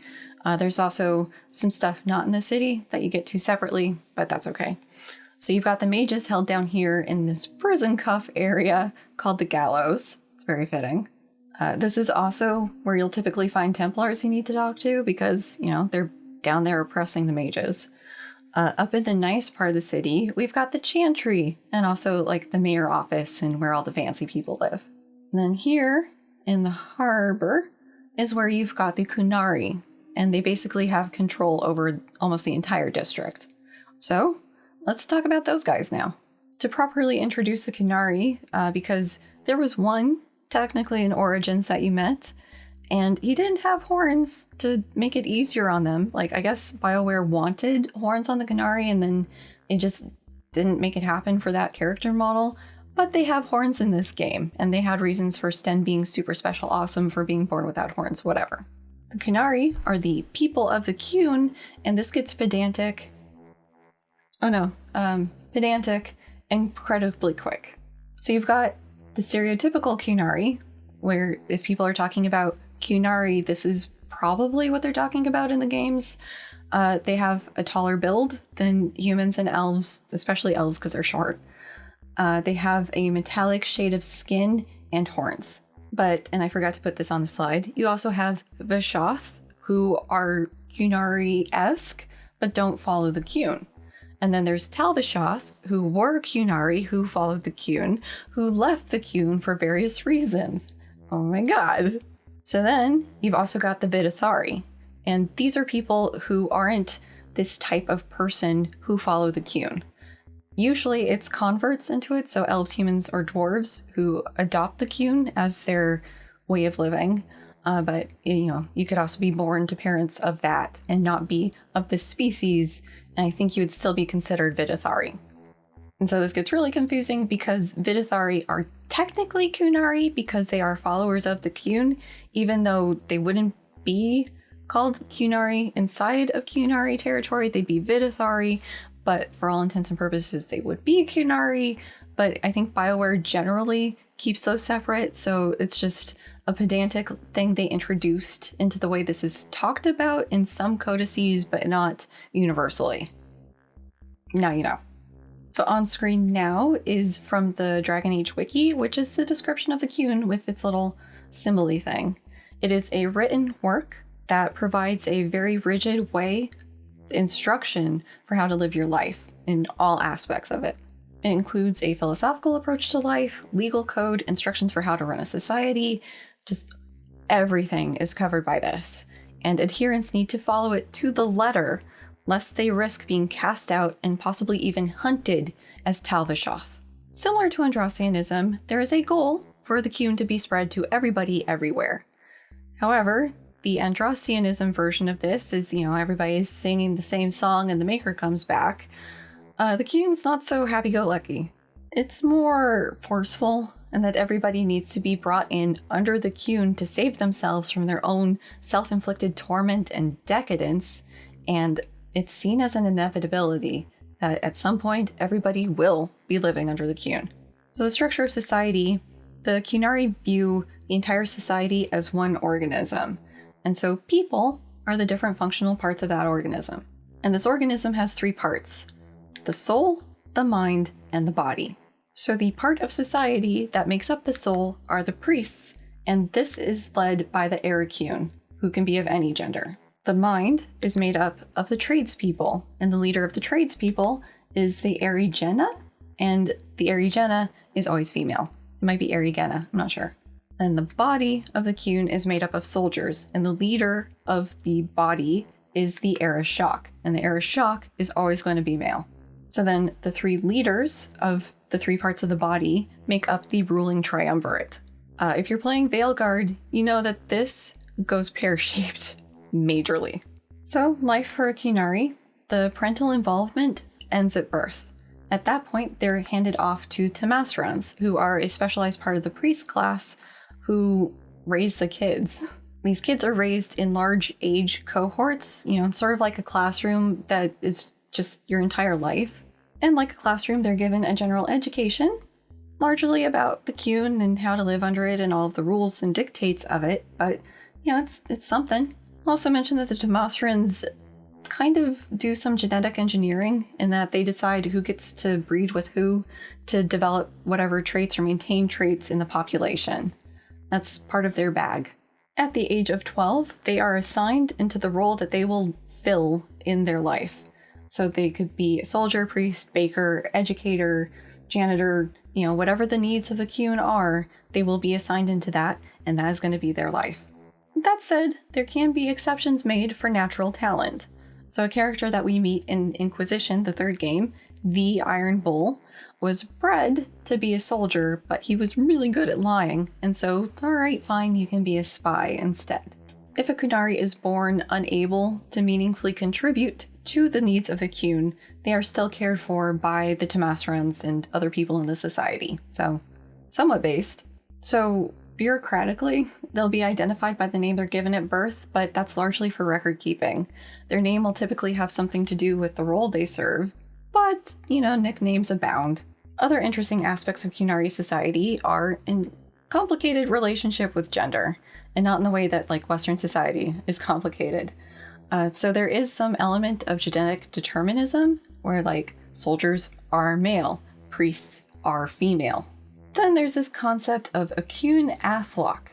So if somebody's best role would be X, then their gender is Y. So let's say that you have an assigned at birth female who's really super duper good at being a soldier. Under a Qun athlock, this person would be considered male because they are a soldier.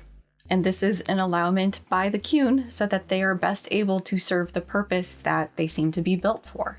And yeah, I know this gets complicated with Veilguard.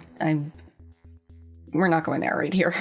They don't believe in private property, and housing is guaranteed for everybody under the Qun, and also they distribute goods to who needs it. So it's very share everything, because, why would you cut off oxygen to a part of your body? You wouldn't, so you don't do that to members of society. They do, however, trade with other cultures, so, they aren't entirely without money and trade and all of that. But they do see it more as an opportunity to gain intelligence and also spread the Qun where they can. Of the different cultures we meet, they are probably the most technologically advanced. They have explosives, they have an armed navy that doesn't rely on mages like the Tevinter do, and they also have a form of biological warfare, and it's called Sargamek. And it's a poison, can be gas, can be a liquid that's injected or drank or whatever, that makes people go insane, and eventually kills a person. That's probably the important part to mention.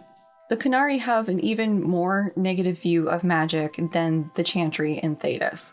Qunari mages are called Cerebas, which means dangerous thing. And Bas, as you hear it thrown around in conversations, seems sort of equivalent to bad, although it probably just means thing, bad thing. And so Cerebas is dangerous thing. Under the Qun, it's believed that mages cannot control themselves and they're gonna get possessed, so they need to be protected from harming themselves. Again, one of the core dictates of the Qun. As such, they are taken care of by the Qun in a very locked down state. The Cerebas will be in custody of special types of soldiers, kind of similar to Templars, although without the lyrium and everything. They are leashed, shackled, and just completely locked down, and their mouths are sewn shut so they can't do magic. If they try to and continue to be a problem, their tongue will be cut out. These mages are trained that if their custodians die or fail in some way in their duty, they are duty-bound themselves to die. Even if they have to kill themselves to do it, they're gonna die. But the Qun is nothing if not utilitarian, and these are a useful tool, so they will be used in certain situations, very much under the control of the custodians. And I think that's everything to get you oriented in Dragon Age 2, so let's get started with Act 1, which picks up a year later, after Hawke and their family arrived in Kirkwall. So at this point, Hawke and their sibling have established themselves as pretty good mercs, but they're wanting more. They want to get back into their family estate that the stupid uncle sold off to try to cancel out some of his debts. And so to do that, they need a big score. It just so happens that Varric and his brother are recruiting for a Deep Roads expedition, and I might have used this in passing. Deep Roads are the dwarven roads. They're the deep roads. And there's tons of loot and relics and just all sorts of valuable stuff to be found down there. You just have to be able to handle the Darkspawn to do it. But hey, the 5th Blight just ended, so there's bound to be less Darkspawn down there, right? And Varric's brother isn't too keen on taking Hawke and the sibling along with, but Varric's able to talk him into it because they still need funding. And so if Hawke is able to front the funds, he gets to come with. Or she. I always play as she. I don't know why I said he. So your immediate goal is to raise the funds to do that. And along the way, you pick up teammates and do that little errand for Flemeth. So in the different acts, you sort of have things you do for the elves, things you do for the mages and Templars, things you do for the whatever. So we're going to sort of cluster it that way. And we are starting with the Dalish thing where you need to drop off the amulet to that clan. But no, you can't just deliver it. You need to take it on top of a mountain and do a little ritual with it. And so the keeper sends Meryl, her second, along with you. I should also mention that this Dalish clan is the Dalish clan from Origins who also fled north in the Blight. So that's probably how Flemeth knew them, is, just everybody was going north to get away from it. But oh no, Meryl does some blood magic with the help of a friendly trapped pride demon who assures her that it can help her with what she wants to do, which doesn't end well. You do the ritual and, surprise, there's Flemeth. So Flemeth pops up after the ritual, thanks Hawk for keeping their end of the deal, and then gives some advice about shit hitting the fan soon and to be prepared to jump when it happens. And then turns into a dragon and leaves. As you do. And because of that whole blood magic thing, the Keeper has Meryl go with you back to the city. Because just, not in my clan, we already had enough shit to deal with. I don't need any demons popping up around here. Shoo. For the mages and Templars, the 2 quests I have on screen are basically, do you side with the mages or do you side with the Templars? Are you going to help out the mages and not be oppressed, or are you going to help oppress the mages? And also in mage territory is Anders, who you approach because you hear that there's a Grey Warden in town and you could really use some Grey Warden knowledge and maps. But nobody works for free, so Anders wants your help in freeing his friend Carl. And he's being kept in the gallows, but you're told that you'll meet in the Chantry. Also, there's a strong implication that Anders and Carl were more than just friends. They were roommates, if you catch my meaning. But you get to the Chantry and, hey look, it's the guy from earlier, who was made tranquil. As a punishment. Not because he was being possessed, just because he was tired of being oppressed and was trying to escape. So Anders, finding out that Carl is more than maybe a friend, maybe just a friend that he was very passionate about, we don't know for sure, was tranquilized, and also that you're ambushed. This was a setup to try to capture Anders. He loses his shit, and hey, it's apparently an abomination.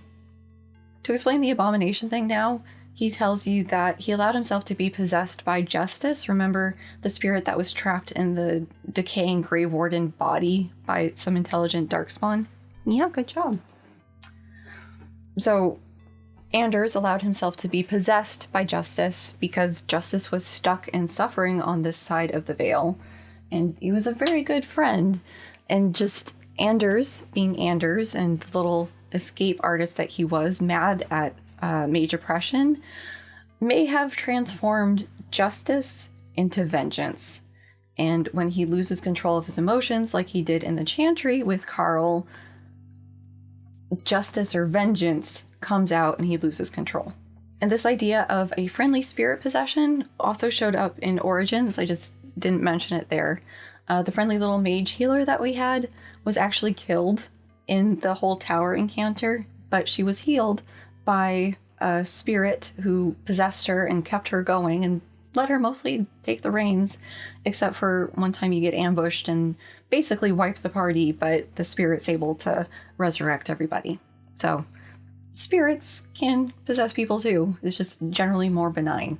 Yeah, good job. Good job. Also, before getting back to the plot, this idea of a spirit being corrupted or turned into a demonic form is canonized in Inquisition. So you have some pure good aspect like justice or wisdom, and it can be corrupted or perverted into vengeance or pride. So this is sometimes how demons are created. So back to Anders and Carl in the Chantry. After Anders loses control and vengeance shows up, for a couple minutes, Carl is back to his normal self again and no longer tranquil. This is seemingly due to vengeance as a spirit somehow impacting Carl. And this is a temporary effect though, and he starts to feel all the passion and joy and just all the parts of life that make life worth living slipping away, and so asks Anders to kill him before he has to go back to that tranquil existence, and he does. Over in Templar country, we have some Templars being possessed, and that's not something that's supposed to happen, but it is. And it turns out to be the work of some blood magic people, blood mages you might say, who were trying to sow some chaos in the Templar ranks by all of a sudden you have abominations popping up in the middle of the Templars, and ooh, if the Templars can't be trusted, what's this world coming to? But they end up getting found out before that plan's allowed to come to fruition. The important Qunari related quest from Act 1 involves a Chantry sister, Patrice, who's trying to get you to save a Qunari mage that they found. You know this is going to be good. So she approaches you like, oh no, we found this poor mage and he was abandoned and they're so horrible to their mages. You have to get him out of the city. Please help a woo-hoo. Wouldn't you know it, it's a fucking trap. Who saw that coming? So the spot that you lead the mage out of the city into, you are greeted by a bunch of angry Qunari. And so Patrice's plan for this is you're supposed to be killed by these angry Qunari, and then she could, sow all kinds of dissent that, look, the Qunari are just killing upstanding citizens of this city. We need to get rid of them. But her trap fails, because Hawk's awesome and a badass, and so's her team. And so you're able to defend yourself against the Qunari, and then you can free the Cerebos and have a nice little conversation with him. But, he's pretty hardcore aligned with the Qun and lights himself on fire because there's a slight chance he could have been corrupted by demons somehow. But you go back, you confront Patrice. She's like, you bastards, I'll get you someday, and scampers away. But hey, doing all that shit, you got the money you needed for the expedition. So it's time to set out for the deep roads. And in brief, things go to shit pretty quick. As mentioned in Awakening DLC, there's not less Darkspawn. So that doesn't pan out. You're fighting Darkspawn left, right, and center. And while you're down there, you find some primeval ruins. These primeval ruins are basically a memory hold settlement. And when I say memory hold, I mean it's not in the official Shaperit memory wall of records. It was erased. As far as I can tell from the writings and the timeline of things, this settlement was abandoned before the Blights happened, before the first Blights happened. And among the goodies they find in there, can I have my hand? Is this red lyrium idol. Yeah, red lyrium. Normally lyrium is blue, but this one's red, so it's extra special, right? So the settlement, as far as I could tell from the records, they were living there, they were doing their dwarfy mining stuff, and at some point, the inhabitants of the settlement disappeared. At which point, the then king of the dwarves was like, you know what, fuck this, seal that off, erase it, nobody go there ever again. Until now. So as you're going through the spoils of this abandoned settlement, Varric hands the red lyrium idol to his brother, who's like, yes, very interesting. Who then nonchalantly walks out the only way in or out, closes it behind him, and locks you in. So then, of course, things proceed to get worse. Darkspawn massively attack you. Your sibling, if you take them with you, gets injured by them, gets tainted by them, and if you happen to have Anders with you, they can be turned into the Grey Wardens. Like, they will go and join up with the Grey Wardens instead of dying. If you don't take them with you, they will either end up in the circle, like the Chantry, the Templars will find Bethany, the mage, and take her to the gallows, into the horrible treatment there, or Carver, angry little bastard that he is, joins up with the Templars to oppress the mages. So I usually take the sibling with, I bring Anders, and so that way they can end up a Grey Warden, and Carver actually shows some growth as a Grey Warden that he really doesn't as a Templar, in my opinion. But hey, you're able to fight your way out, make it back to the surface, and profit from everything else that you were able to pilfer and sell when you get back up to the surface. Yay! She's doing the warm kitty butt face, but the thing is, Dusk Warmer's not even on. Suspicious. Alright, so with that, we transition into Act 2, which happens 4 years after Hawk's arrival in Kirkwall. And so at this point, they are a known rich person and problem solver, because with everything they found down there, they're set for life. They have their family estate back, things are good. And their goal at this point is to try to help de-escalate rising tensions. In elf news, Meryl has an Eluvian that she's trying to get to work, and she can't, which is why she's in contact with that pride demon, who's so assuring that, she can fix it if she keeps trying, she'll get it. And it's like, why does this pride demon want you to fix this Eluvian so bad, Meryl? Come on. So to wrap up the story now, because it doesn't really matter in the grand scheme of things, but in case you're curious, to protect Meryl from herself, the keeper of the clan lets herself be possessed by that pride demon, and so you have to go and mercy kill her. And depending what you say to the clan coming out of the little cave she was in, they might get mad that you killed their keeper and then attack you, and which point your only solution in the game is to either reload the save and try a different conversation option, or just wipe out that clan entirely.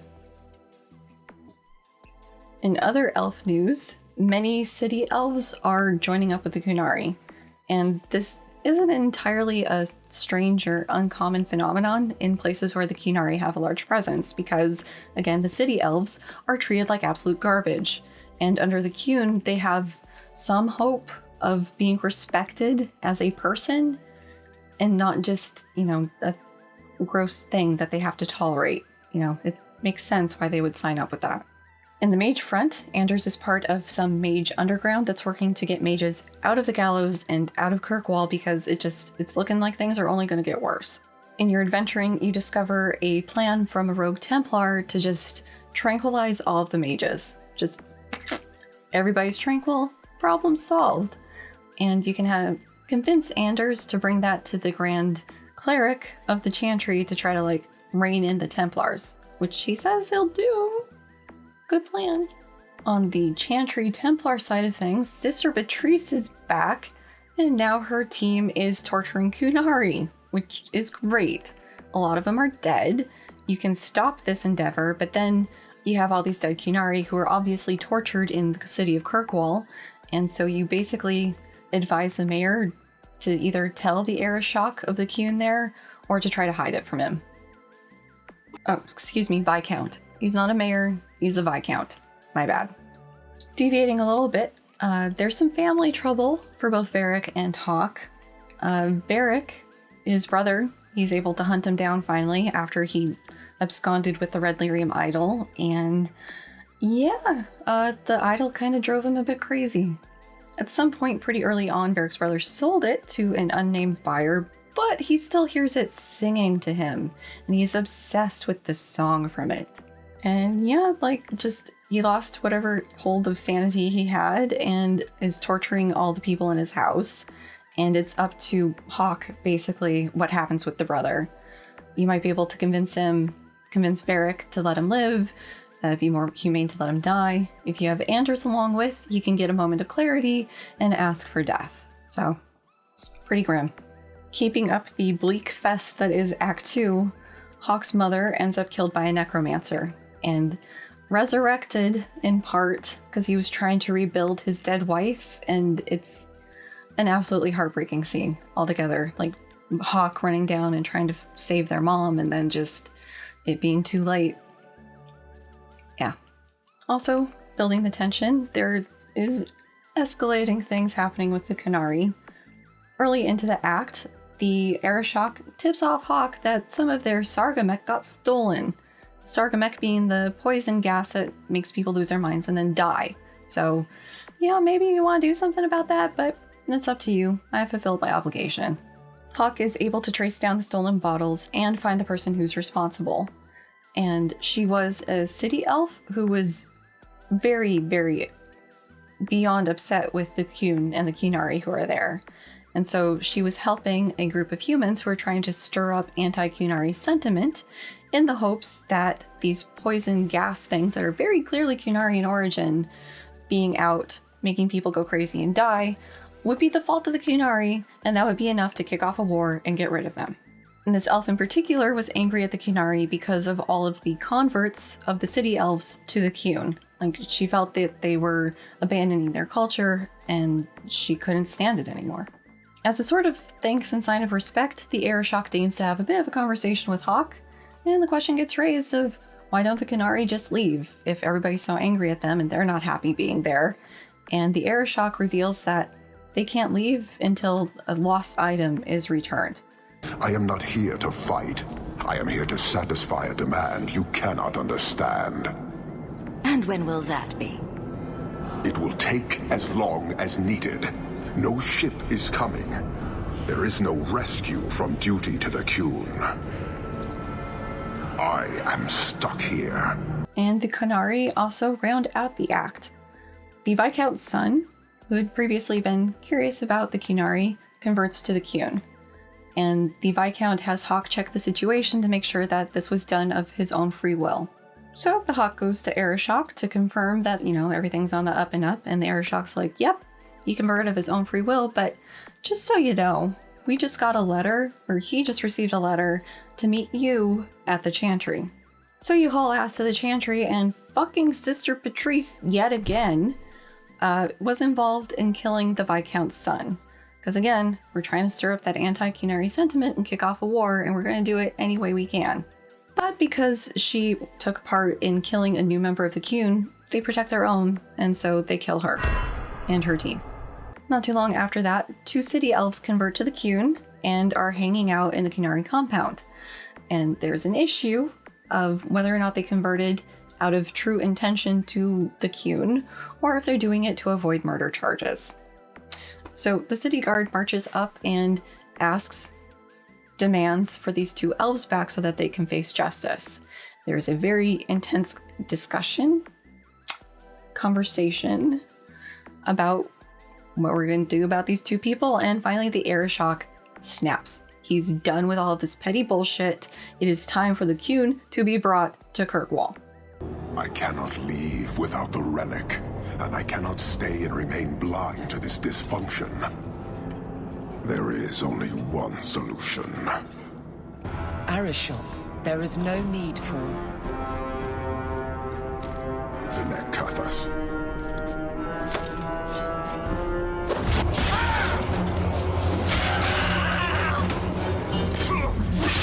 So of course this isn't going to be a peaceful process, and there's Qunari everywhere, killing, converting, killing. And so you fight your way up to the place, the Viscount's Palace or whatever it is, and you have a showdown with the Arishok. It is there that you find out he just killed the Viscount. He's had it. It's time for some new leadership. Here's his head.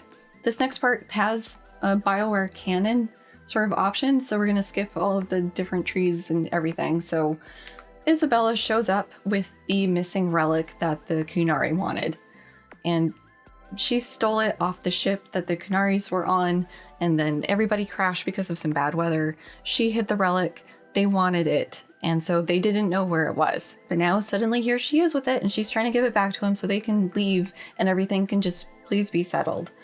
But she did a dirty against the Qunari, and so the Arishok demands that you give her over to them. You don't, because Isabella is your friend and possibly partner, but either way, she's cool, so you don't hand her over, and then you have to duel the Arishok. Of course, unsurprisingly, if the game is going to continue, Hawk wins this duel, and as thanks for saving the city from everything that happened, they are named the Champion of Kirkwall. After all of that, we are led to Act 3, which is 7 years after Hawk's arrival at Kirkwall.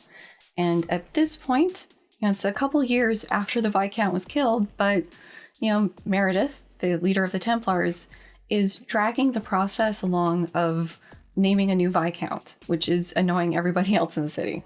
The leader of the mages, Orsino, accuses her of doing this to establish a Templar police state where they can absolutely crack down on the mages. As a consequence of that, the mages are growing increasingly desperate, and so there's more incidents of them trying to flee and also turning into abominations out of desperation.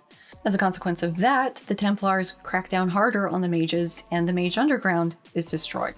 You find out that there is a joint Templar-Mage conspiracy to remove Meredith from power, which is a great idea and all, but they were using blood magic to try to make it happen, so it had to be stopped. News of this conspiracy reaches the higher-ups, and both Meredith and Orsino are convinced that the other is responsible for it, because paranoia is just running rampant at this point. So it's clear that this situation is rapidly spiraling out of control, and worse, this is apparent to the Chantry, who might be gearing up to do an exalted march against Kirkwall. So Grand Cleric Elfina, the head of the Chantry in Kirkwall, talks to Hawk, the champion, to talk to Divine Justinia's agent to try to, it's okay. You don't need to send a military force here and level everything. So Sister Nightingale, as her code name is, was sent by the Divine to see what's going on. specifically to see if the Circle was going to go rogue and splinter off and maybe take control of the city and end up in a situation like Tevinter, where it's ruled by mages, which they cannot abide. And so if it looks like it's going that way, they're going to send their army and just, nope, put a stop to this. But hey, Sister Nightingale is none other than Leliana, and she happened to be at the little chantry that the Hawk siblings knew as kids, so they knew each other, and they have a little nice catch-up in the middle of everything else horrific going on. In this, Leliana warns the Grand Cleric to get the fuck out of there because things are going bad. Like, everybody can see it's going to end badly. And Elfina refuses. She thinks she can still talk peace into this situation, and unfortunately, she's terribly wrong. In the middle of all of this, Anders is like, hey, can you do me a favor, please? I found a potion that could potentially separate me from vengeance, and this is what I want. And some of the ingredients you need to get me are Drakestone and Selapetre. If you know your Greek, you know where this is going. But, oh wait, just kidding. Anders didn't really need those ingredients for you. He was just distracting you so that he could then ask you to distract the Grand Cleric, because he needs to do something in the chantry. No, he will not elaborate further. Stop asking. If you really care about the plight of the mages, you'll do this for me without asking anymore. Always a great sign. So then we hit the last straw. Grand Cleric cannot help you. Explain yourself, mage. I will not stand by and watch you treat all mages like criminal, while those who would lead us bow to their Templar jailers. How dare you speak to me? The Circle has failed us, Orsino. Even you should be able to see that. The time has come to act. There can be no half measures. Anders, what have you done? Yeah, Anders blows up the chantry.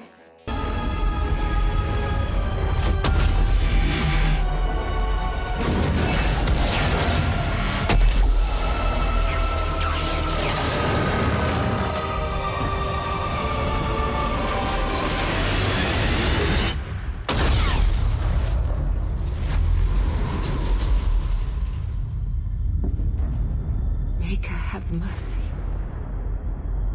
There can be no peace. Selapetre, saltpeter, using explosives. He blew up the chantry, killing the Grand Cleric and a bunch of other people, and just all hell breaks loose. Anders pretty much fesses up to this, so Meredith, the Templar lady, knows that the mages are involved with this, or at least one mage, and that is the final straw for her. So she invokes the Rite of Annulment. There's no one in the chantry to tell her no, so she's going to kill all the mages in Kirkwall. At this point, Hawk has to decide who they're going to support. The Templars in wiping out the mages, or the mages in fighting back against the Templar. And again, there's no big grand story implications in the future, and even picking a side, it sort of ends up the same, so yeah. There is absolute chaos in the streets. You have Templars killing mages. So then you have mages turning into abominations out of desperation, trying to save their life, even if they end up some cursed thing that is completely out of control, and a bunch of innocent people being caught in the maelstrom of it. So even if you support the mages and get Orsino to the gallows where Meredith is running things, he goes big abomination because he just loses it at the situation, and so you have to put Orsino down.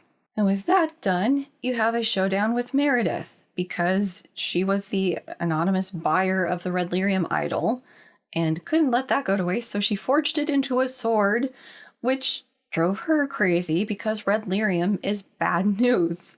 Her second-in-command, Cullen, tries to get her to step down to relieve her of her position because she's clearly not in the right state of mind, at which point she accuses him and everybody standing against her of being mind-controlled by all of the crazy mages, and so she just needs to kill everybody who stands against her because obviously they're corrupted.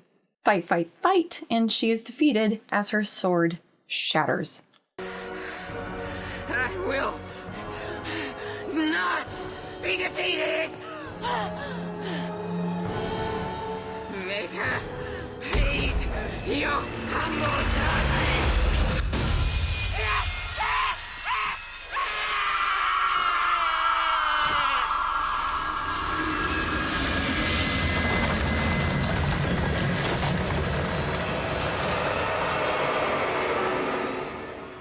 And that, my friends, is the start of the Mage Templar War. Word spreads about what happened in Kirkwall. You know, the mages being savagely oppressed by the Templars, and then mages breaking free only to be snuffed out, you know, even though a bunch of abominations and blood magic happened. You know, it's water under the bridge. So word spreads, more circles start going rogue, and Chantry loses control over the circles. It's bad. And in the epilogue, we are back to that narrative device that this whole thing was being told by Varric to an interrogating Cassandra. I left out that this was a transition between the acts because it was basically just her sort of restating what happened in that act and then Varric saying something ominous about the future, and, you know, we didn't necessarily need that in this recap. So with everything on the table as laid out by Varric, Cassandra can see that the Mage Templar War was the fault mostly of Meredith, not Hawks, although Varric does be sure to paint some blame on the Red Lyrium idol as well. He's a bit perplexed at how having the truth now will help anything because the damage is done. Mages have thrown off their oppressors, and the Templar has broken away from the Chantry to put down the mages. So what good is knowing how it really happened going to do anything? And Cassandra emphasizes that they need Hawk to help with this, and Varric is insistent that he can't help them. He doesn't know how to get in contact with Hawk, even though, you know, Hawk is totally one of his closest friends. He has no way to get in contact with them. Honest. So Varric's turned loose, and Cassandra and Leliana confer about what to do. They can't get their hands on the champion of Kirkwall to help them. They can't contact the Grey Warden from the first game. This is bad. What are they going to do? And it's not entirely clear if the scope is only for this Mage Templar War or if there's suspicions of something bigger also coming down the pipe. So, the sun came up, and my curtains are doing everything they can to block the sunlight, but the lighting might look a little different from here on out. So I'm pretty sure that the only DLC from the second game that has any lasting impact is Legacy. And chronologically, this DLC takes place sometime before Act 3. Although it could happen in Act 3, it's definitely before the end of the game. Things kick off when Carta assassins keep trying to get Hawk's blood, so your goal is to make them stop. And Carta are like a criminal organization of dwarves. So the incredibly brief version of this is Hawk and friends going to an abandoned Grey Warden tower in the middle of nowhere and getting locked inside, and it seeming like the only way to get out is to continue forward. And along the way, they meet two different Grey Wardens with two very different goals. So on the left, we've got Lorias, a Grey Warden who is very much past his expiration date. Like, he was at this tower serving, and eventually heard his calling, so went off to the deep roads to fight Darkspawn until he died, and I don't know, ran out of Darkspawn or was too good at it or something, and so he's just kind of ghoulified and hanging out. He wants you to kill what is at the very top of the tower. On the right, we've got Janica, who served under Lorias before he left on his calling. And after he left, she came around to think that, you know, maybe we can use the thing in the tower to just end the Blights altogether. And so she wants you to free it so they can somehow use it to stop the Blights. Lorias thinks that she's being manipulated by what's in the tower and really doesn't want you to go with her plan. So who is in the tower that's worth all this fuss? This guy, Corypheus. And I want to get these right. AKA Corypheus, AKA Corypheus, AKA Corypheus, AKA Corfitit, AKA What's His Lumps. Similar to the intelligent Darkspawn in Awakening, he was part of the Magister team that went on that little expedition to the Fade. And he did this because the old god Dumat whispered to him that if he did this thing, he'd make him a god himself. And so he wanted to do it, but he couldn't do it alone, so he gathered the other Magisters and assembled a team with all of their old gods whispering to them that no, you do it, you'll be a god, but just use everybody else. While he's waking up from captivity after you find him, he's mumbling about all sorts of things, and includes that the city was black when we got there, and the throne was empty. All of this contradicting what the Chantry has to say about it. Unlike the architect from Awakening, Corypheus is able to use the Darkspawn network of taintage to control Darkspawn and also get into the Grey Wardens' heads. So he's substantially more dangerous than the architect in that regard, and that is why he's been locked up here by the Grey Wardens, and also why the place was abandoned. So at some point in recent history, there was a problem of the prison locks holding this guy starting to fail. And so the Grey Wardens went out and found a very powerful mage, who just happened to be Hawke's dad, who was very desperate to leave Kirkwall but unable to do so, especially with his wife in tow. And so they made him an offer that he couldn't say no to. If he just came with them and helped them on a task, they would make sure that he would be able to leave Kirkwall unimpeded at all. That task meant coming to this abandoned Grey Warden tower and reinforcing the locks with blood magic. His blood magic, to be precise. And he wasn't too pleased about using blood magic, but, it's for the greater good, locking away this super intelligent Darkspawn, and also it meant that he would be able to leave with Liandra like he wanted to do. But that blood magic means that only a Hawke's blood could undo the locks, which is why Janica was sending people after Hawke. As mentioned, the only way out of the tower was through, so Hawke has unknowingly been undoing these prison locks as they've been going through the tower trying to get out. So now Corypheus is free. That's a problem. And so now Corypheus is free, and being the angry Tevinter mage that he is, assured of his godhood, he attacks. Big boss fight. It's a pain. It's probably the hardest fight, I think, in the second game. And then you emerge victorious, and he's dead. Right?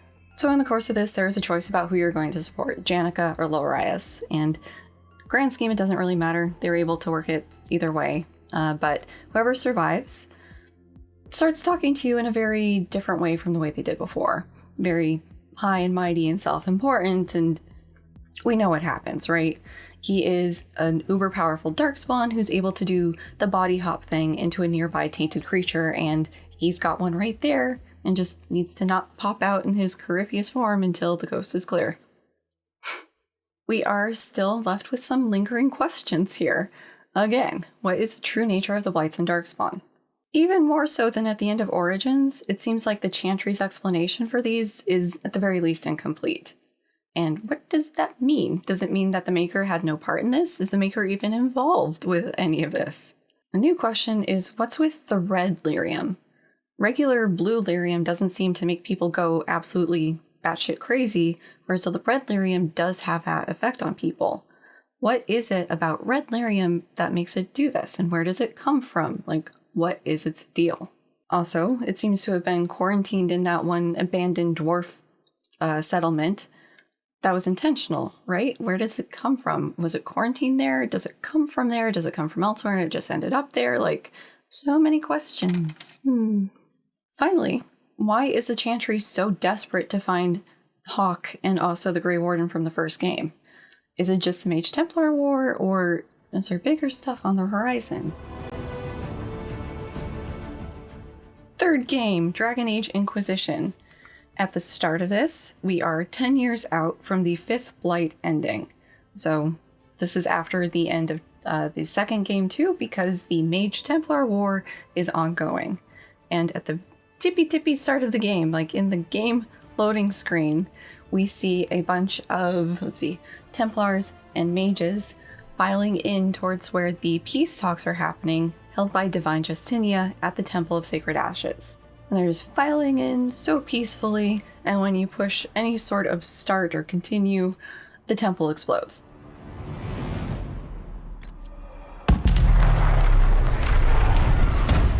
So the game actually starts with you after you beat the character creator boss, with you running through the Fade in a very terrified manner and then emerging from it like, oh no, in the middle of where that explosion happened. It's very confusing when you don't know what's going on. So, starting with the prologue proper, this game starts with shit just absolutely hitting the fan and going everywhere.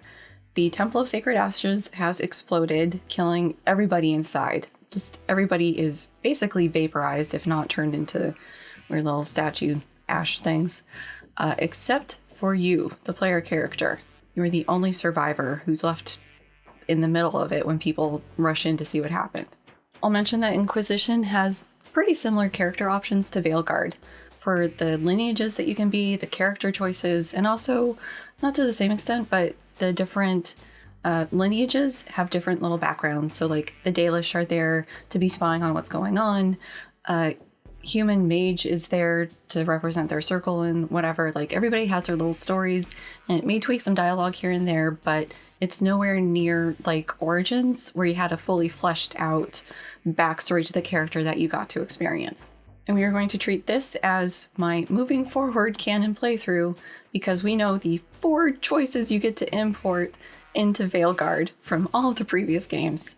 So my character for this is a Dalish rogue who, you know, is just vibing, doing her thing. I was going to say more, but we'll get there. So yes, your player character somehow survived, and people who rushed in saw you plop out of the fade, and also might have seen a woman with you, and people are speculating, was this Andraste?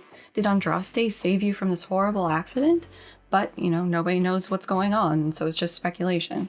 The player character now also has a mark on the palm of their hand that seems to be related to the breach, which is this big hole in the sky that's just spitting out demons, and that's bad. So to clarify, the breach is a tear in the veil, so that's letting stuff on the spiritual ephemeral side just pass on through into the physical world, and so that's why all the demons are just like, yay, party time, let's go wreck shit. So after some light interrogation by Cassandra and Leliana, it's decided that we need to use whatever this is, because, you know, it flares up when that flares up. We need to see if we can do something to make this close that, because this can't go on. So your goal is to get back to the breach and seal it somehow. And so you're fighting with Cassandra back to the Temple of Sacred Ashes from Haven, the nearby city. Along the way, you pick up some extra companions. So you're already with Cassandra, who is a seeker of truth for the Chantry, and we'll talk about what that means later. She'd previously interrogated Varric, she interrogated you, she just interrogates everybody, and is along with you to make sure that this breach gets fixed. Varric's in town because Cassandra is hoping he'd be able to tell the Divine anything about Hawke, where Hawke is, what they're up to, just anything, even though Hawke, or Varric, is very like, no, I don't know nothing. And of course, he has to introduce his trusty crossbow Bianca to the player character. Of course. It'd be rude not to. That's a nice crossbow you have there. Isn't she? Bianca and I have been through a lot together. You named your crossbow Bianca? Of course. And she'll be great company in the valley. And finally, we have a new face here. The apostate elf mage Solas. First glance, he looks like a city elf because he doesn't have the valleslin that the Dalish do, but he's very much not a city elf. He is just a nondescript apostate elf mage, you know. Don't look at me, nothing to see here. Just passing through. Although a lot of that nondescriptness goes right out the window when he's able to force your character to use their hand to close a little baby tear in the breach. Quickly! Before more come through!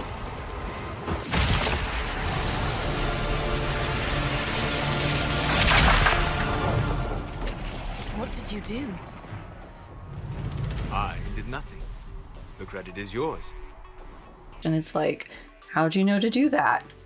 That's weird. And also, just a note here, the game footage that I'm going to be using for the bulk of Inquisition comes from a channel called Loopy Long Plays. There is a commentary-free video that I'll link down below, and it's like 27 hours long. It's been very useful in coming up with still frames and also footage, so thank you to them. When you get to the Temple of Sacred Ashes, it's clear that a massive explosion happened. It's hoped that opening and then closing the Fade Rift that's closer to the ground will also be able to close the breach somehow. And as you're working your way into the temple, red lyrium is spotted just poking out of the ground, which is a bad sign. And as you get closer and closer to the middle, you hear an echo of what happened right before the explosion. You can hear the Divine pleading for help while a guy with a deepish voice is prepping to use her as a sacrifice. And the last little bit you hear is the player character seemingly walking in and interrupting things, which helps vindicate her to Cassandra. You open the Fade Rift, kill the demons flooding out, and successfully close it again, which conks out the player character, but also at least stops demons from falling out of the sky out of the breach. A couple days later, the player character wakes up in Haven, the little town near the Temple of Sacred Ashes, and is kind of spooked by everybody just kind of staring at them in awe. In the interim, they have been nicknamed the Herald of Andraste because it's decided that no, this person is a good thing, and that lady that was seen helping them out of the Fade, that was Andraste. So obviously this is a Herald of Andraste. Good. At this point, given the potential danger of the breach and also whoever did this, Cassandra reforms the Inquisition. And historically, the former Inquisition was something that existed as a sort of precursor to the Chantry forming. The Inquisition was a response to the chaos that happened in the wake of the first Blight. And when the Chantry got up and got its feet under itself, the Inquisition was sort of spun into the Templar Order.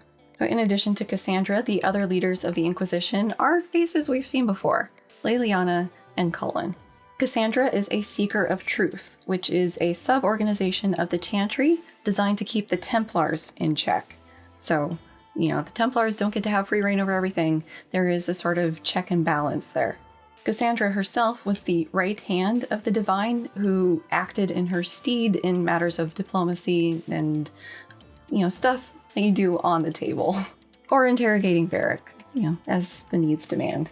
Leliana had progressed up into being the left hand of the Divine, so doing stuff under the table, and was basically the spy master for her. And it's worth noting here that Leliana had a pretty deep connection with the Divine because the Divine was actually the Reverend Mother that she served under in that little Chantry town thing in the first game. So, they both moved up in the Chantry world since then, although one of them's still alive. Prior to the explosion, they were both encouraged by the Divine to reform the Inquisition if the peace talks failed. And arguably, the Divine and a bunch of the leaders of both sides blowing up is the peace talks falling through. And last we've got Cullen, a character I haven't really talked about despite him being in the previous 2 games. And that's a combination of his importance kind of building with each game, and also, husband said not to talk politics, so let's just say the real world sometimes doesn't let us have nice things, and leave it at that. In Origins, he was one of the Templars at the Circle of Magi that your Grey Warden visits. And he was up at the tippy top of the tower and was saved by your Grey Warden, but the guy who was behind what happened there, one of the lead mages who, of course, was dabbling in blood magic, was torturing the Templars and trying to break them. He managed to succeed with the other guy that Cullen was with and was in the process of trying to break Cullen when you save him. In the second game, he was the Templar leader Meredith's second in command, and he was pretty down with what she was doing for the most part, outside of wanton tranquilization of the mages because of what he went through in the Ferelden Circle. He definitely didn't like mages, but over time he started to see them as abuses of power and the oppression that was being forced on the mages, and so started to have a change of heart. So his time here in the Inquisition is sort of a period of redemption for him. So when this game starts, he has been recruited by Cassandra to be the leader of the military arm of the Inquisition and also their chief strategist. Thankfully, this game has some pretty clear divisions between the acts, so defining the goals in each act is pretty easy. So your immediate goals in Act 1 are to build the team, build alliances, and permanently close the breach. If you haven't engaged much with BioWare games, you're probably seeing the pattern now. And don't get me wrong, it is a formula that works, but when you strip things down to their bare parts like this, it is a little funny. To close the breach, it would be helpful to have the Chantry on your side, but so far they've been treating the Inquisition as a rogue problem or threat. And they're doing this in part because Divine Justinia was more friendly towards mages than they would have liked, and they would have been perfectly happy just stomping out all of the rebellions that were happening, but she wanted to respect the mages, and look at where it got her. You also need more magical support to be able to close the breach. You and your special little hand thing isn't going to be enough to cut it. You need to have some serious magic flowing through that in order to do that, so you need to get the mages or the Templars to help you there.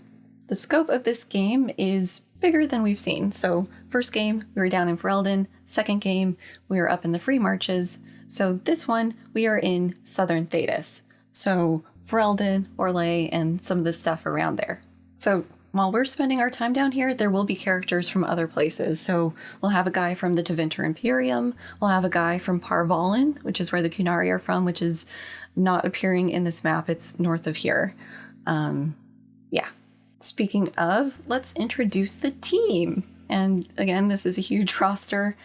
Not everybody's going to get the same attention, but I will at least introduce everybody because they do sometimes pop up in conversations or whatever. From left to right, we are starting with Sarah, who is a city elf archer, and she's the one who came up with Corypheus' names that I put on screen earlier. And she's a bit of a prankster, a little bit of a jokester, has a pretty sad backstory.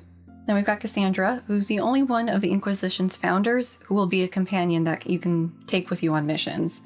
And it's really handy because she's of the paladin-ish style, so can counter spells, which is awesome in this game. And then there's our boy Solas, the mage who is trying so hard to not be noticed, but who keeps failing in that because of his pride. And then of course Varric, another archer rogue, although he would argue that his little friend Bianca sets him in a whole different league than other archers. And he'd probably be right. Can you jump? Come in. There you go. And then we've got a new face that Izzy's not going to let me point to.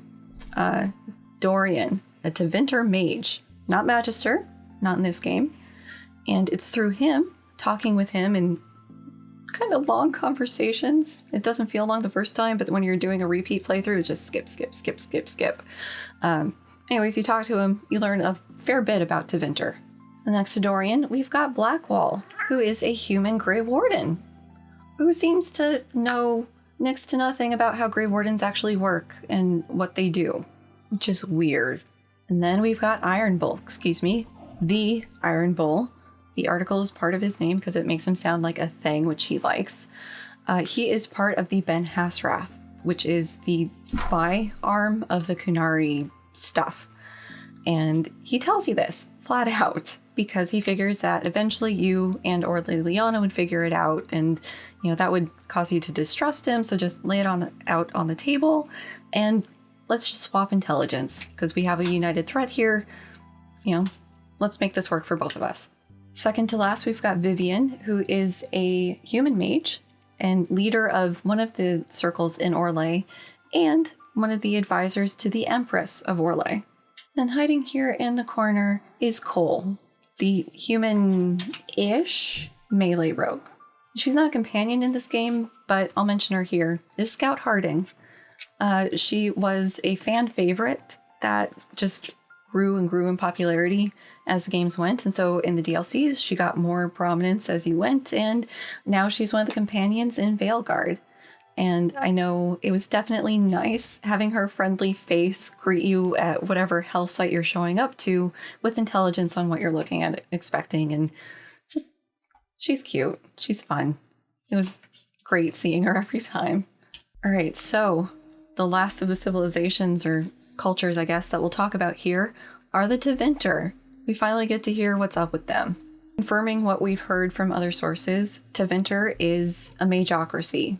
It is mages ruling everything, and everybody who isn't a mage just gets to live and not really have a say in things. They are the only culture in the known world that's like that. Everywhere else, the mages are at least controlled, but they get to sort of do whatever they want in Tevinter. Consequently, the role of the Circles and the Templars is drastically different. So we had touched on this when we talked about Andrastianism and the differences between the Imperial Chantry and the Orlesian Chantry.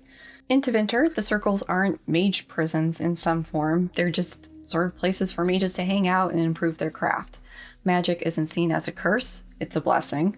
This conversation builds to the point where Dorian's description of his harrowing, because they do have to still go through that, was a nice little conversation with a desire demon over tea until it tried to possess him. The origin mage experience is just combat, and it's grimy, and it sucks. It's not a nice little conversation over tea, it's bleak.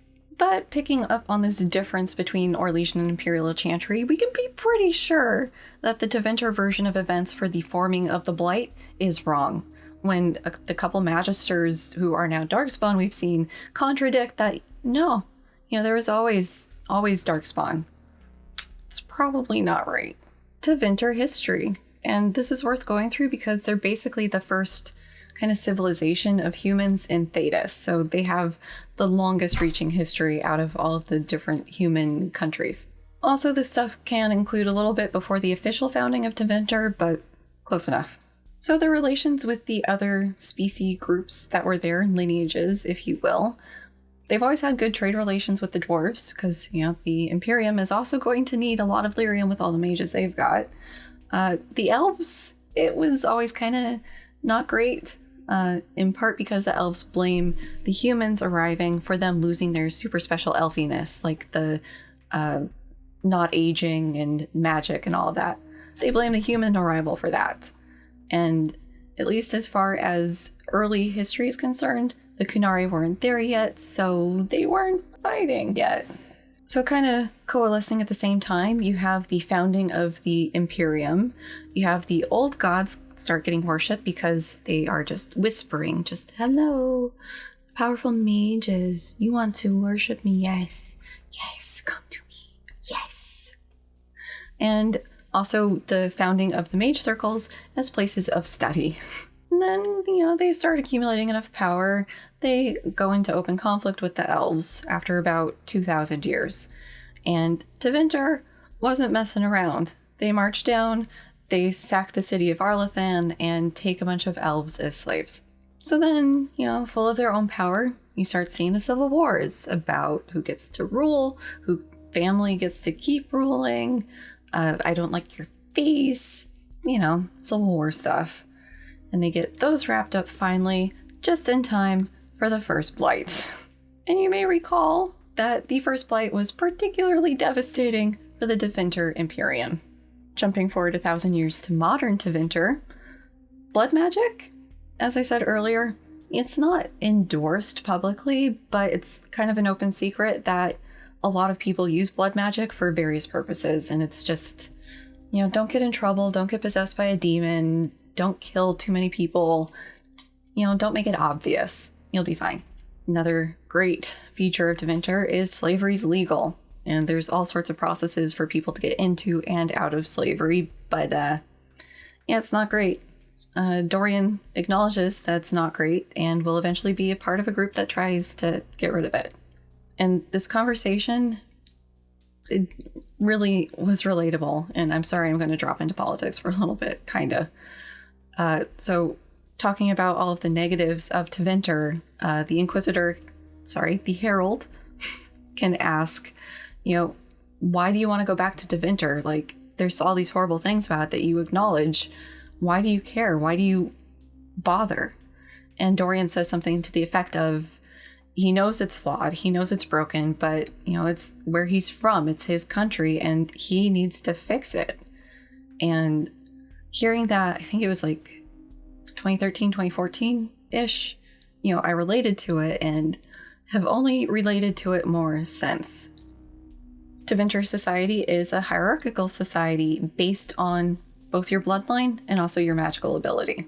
Basically, you've got the mages up top, the non-mage citizens below that, and at the very bottom, the enslaved.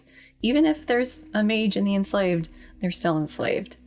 And people are able to advance up into the top class if they're not a mage, but if they have a magical kid. That'll bump them up. An enslaved person can legally be freed by their master, but even if that happens, they're not part of the general citizenship. They're a separate, freed person at that point. So still not the best legal rights. For the government, basically the way I think of it is kind of like Rome. You have a supreme ruler who is called the Archon. I forgot what this says. One of the big things that the Archon can do is appoint new magisters, and that's where you get the power in this country. So then you've got the Imperial Senate, and that's composed of two sort of branches of it, the Magisterium and the Publicanium. And the Magisterium historically included non-mages, but over time they got weeded out. And then the Publicanium, Publicanium is an elected position, so you get the non-magical citizens in there, but they don't really do much or hold much sway. It's mostly symbolic. And as was true in history, they're only really on good terms with the dwarves, because they make good trading partners. They have been at war with the Qunari for a while. Pretty much since the Qunari landed in Thedas, they've been fighting the Tevinter. Okay, history lesson done. It's time for you to make some friends. So Leliana has an idea for somebody who's relatively high up that you can talk to in the Chantry to try to get them on your side. And the Chantry in general is pretty reluctant to throw the support in behind the Inquisition. So the woman that you talk to is a mother. That's like her title. And she can't really do much to help the Inquisition, but suggests that she go talk to people in Val-Royeaux, the capital of Orlais.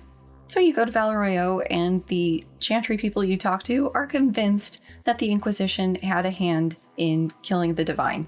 Like, it was their fault it happened. Don't worry, you don't have to listen to her lecture you for too long, because this guy enters the scene. It's true. The Inquisition seeks only to end this madness before it is too late. It is already too late. The Templars have returned to the Chantry. They will face this Inquisition, and the people will be safe once more. The Templar Order de facto leader, Lord Old Man Babyface Seeker Lucius Corrin, guess which parts are actually part of his title, denounces the Inquisition and the Chantry and divorces the Order from the Chantry and leaves. If you have Cassandra along for this part of it, she knew the guy. He was like her boss for a while, and so she's just like, that is very out of character for him. What the fuck just happened?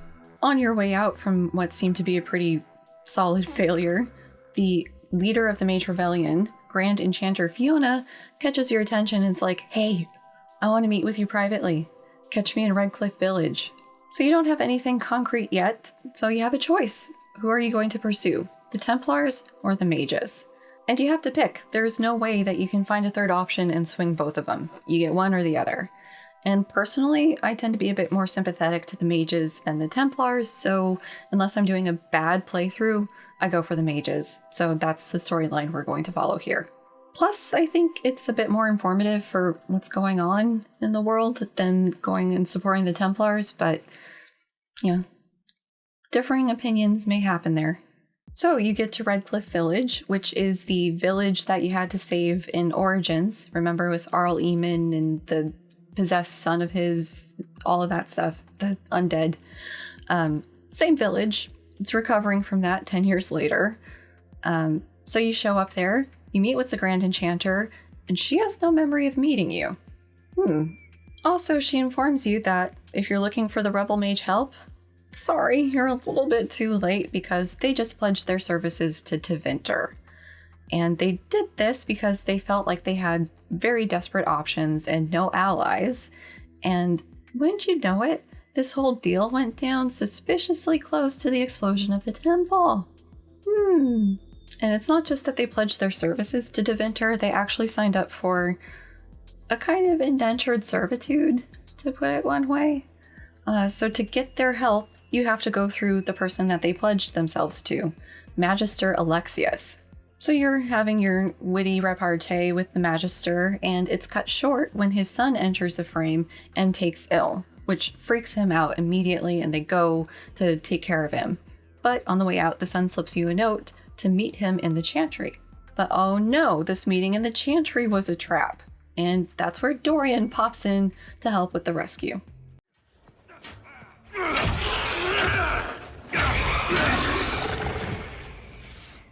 Good. You're finally here. Now help me close this, would you?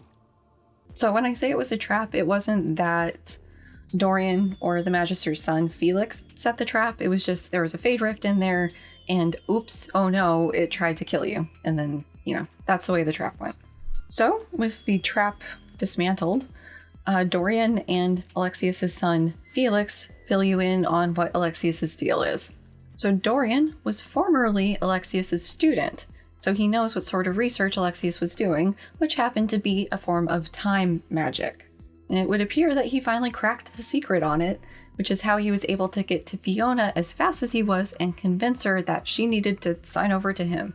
Also, Alexius is part of something called the Venatori, which is a cult of mage supremacists, specifically Tevinter mage supremacists, who are doing their part to aid the Elder One in rebuilding the Tevinter of old. So it's time to thwart Alexius's plans. So the Herald and whatever companions are coming with go to Redcliffe Castle to talk with the Magister, but all of this is a ruse because Leliana had been here before during the 5th Blight, and so she knows the back way in. So they are sneaking soldiers in as they talk about, oh, we really need to use your mages for this, but oh, your terms are too whatever. Like, it's a cover. So when they get a signal that, the troops are ready to go, surprise, Magister! We know what you are and what you did. We're not going to stand for it, mister. But what's this? Counter surprise, Alexius doesn't care. The Elder One is going to help him cure his son if he does what he needs. And so Felix got the taint some years ago in a Darkspawn attack, and he as in Alexius, has been using magic to try to slow the progression of the taint, but it is going to kill him sooner or later. And the Elder One has promised he will help Felix not die from it. Father, listen to yourself. Do you know what you sound like? He sounds exactly like the sort of villainous cliché everyone expects us to be. Dorian. Part of what he needs to do is delete the Herald from the timeline. So as he's casting the spell to do that, Dorian sees what's going on, sort of aborts it, but it still kind of goes off. Seize them, Venatori. The Elder One demands this man's life.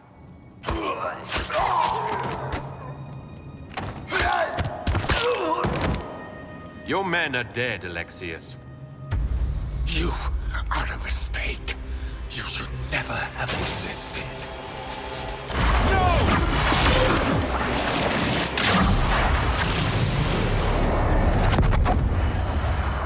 So Dorian and the Herald are sent through a portal and eventually figure out that they were sent forward in time a year. They weren't physically moved, just temporarily, so they're still in the castle. As you explore the castle, you find whatever teammates you had with you locked in cells, and they fill you in on what happened in that previous year because they lived through it. The Elder One is the one behind all of this stuff going on. The Empress of Orlais was assassinated at some point, leading to chaos in the western part of Thedas, and there is a massive demon army just rolling over everything. Also not great is that there's red lyrium everywhere, just growing out of the walls, growing out of people, as you see when you talk to Fiona, because she's also there.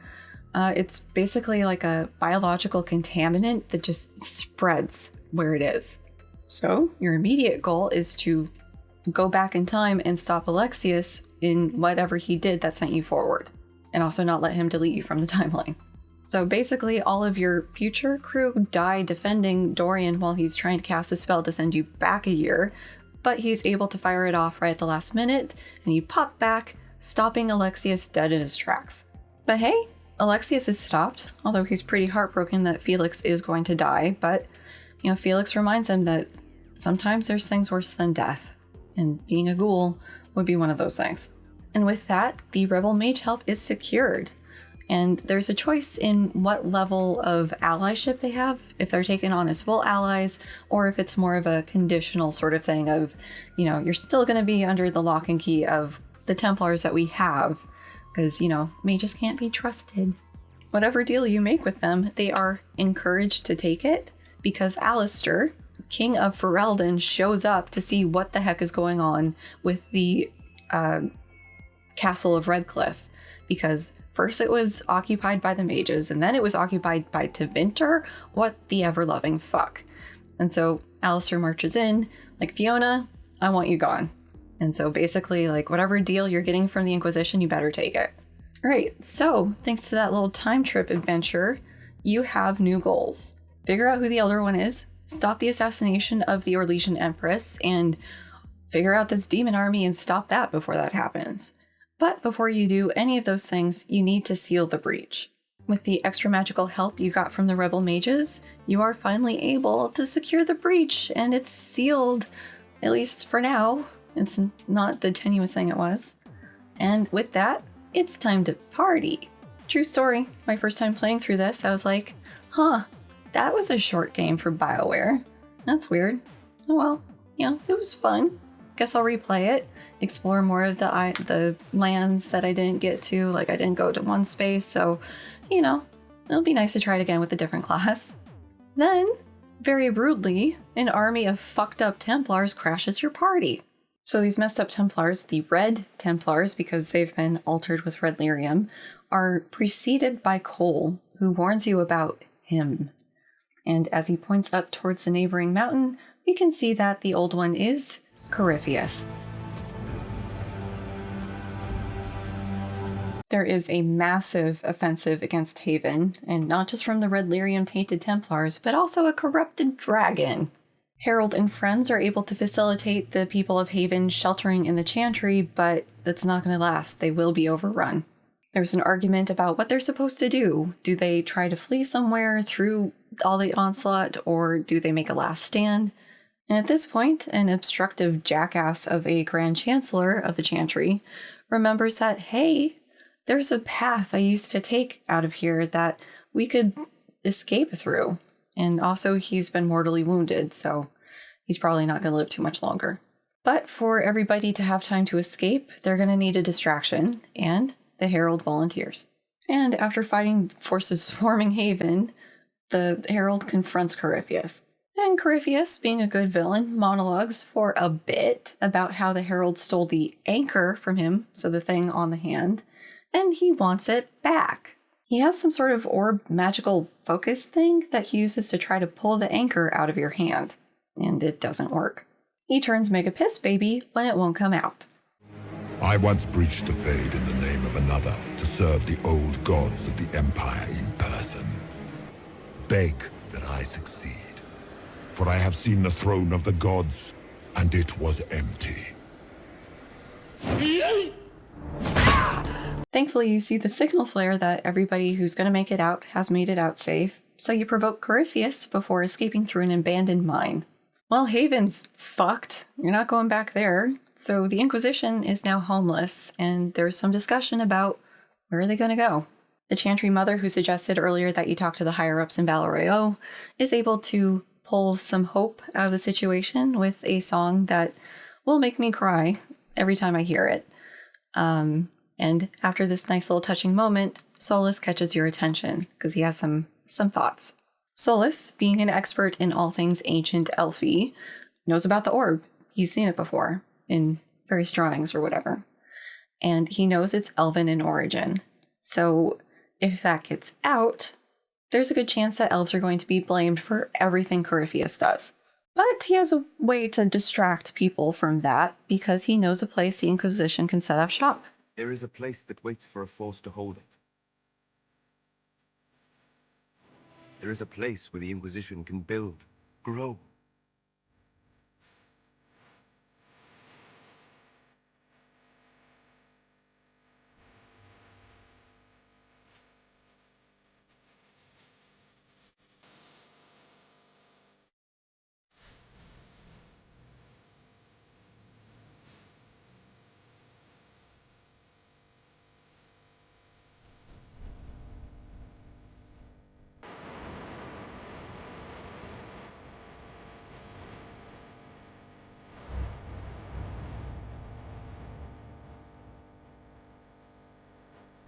Stop.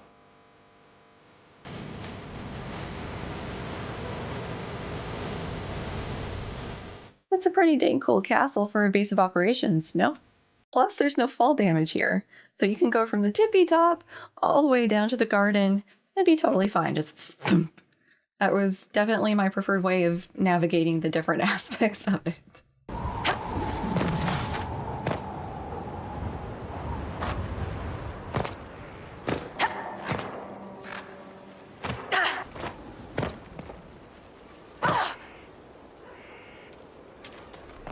So while everybody is settling in at Skyhold, you're led through a bunch of people and weird conversation, and it's very chaotic, and then boom, suddenly you're being sworn in as the Inquisitor. You're leading this show, baby. We are going to pause our progression through the main story a sec to just knock out the companion side quests here.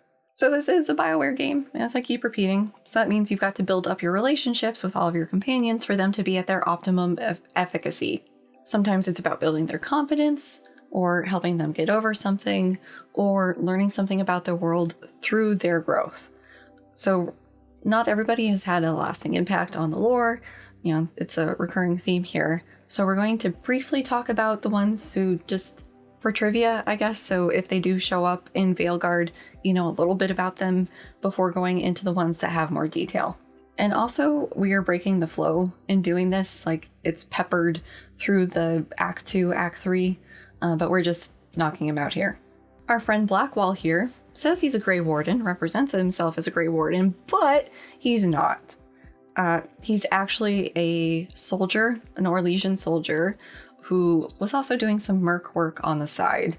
And some of that merc work was wet work, and he killed a political rival of somebody and also took out the family. He wasn't supposed to do that. And people who were working with him have been executed, and I guess he finally had enough of this on the last one to come in and say, like, no, I'm the guilty party responsible for this. And so it's up to you whether or not he's sentenced for that. And the whole Grey Warden thing was because, you know, he was on the run for this for some time, and Grey Warden can write of conscription anybody, and actually it is a point of growth for a lot of people where, you know, they had done bad things, but this is a chance for them to atone. And Blackwall saw that, knew that, wanted that. And so when the Grey Warden who recruited him was taking him to Weishout for the joining, something happened and the Grey Warden ended up dying. So instead of going to Weishout and just hoping things worked out, Blackwall, or Tom Rainier, assumed the name of the guy who recruited him and just went about representing himself as a Grey Warden and trying to be the inspiring figure of hope that Grey Wardens were to him.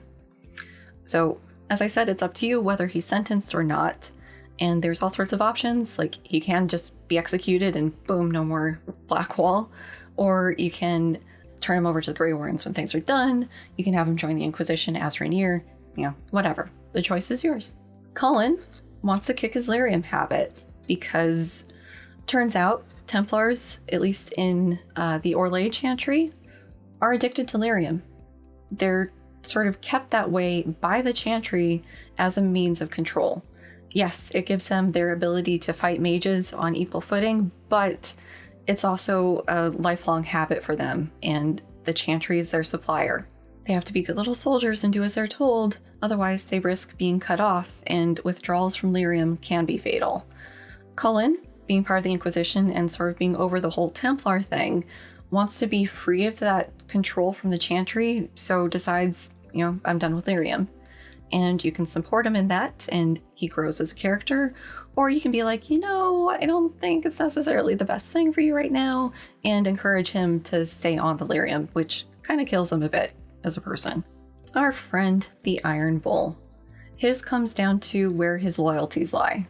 So as mentioned earlier, he is a Qunari spy, but he's been doing a lot of time outside of Qunari territory, and the higher-ups are worried that he's gone local.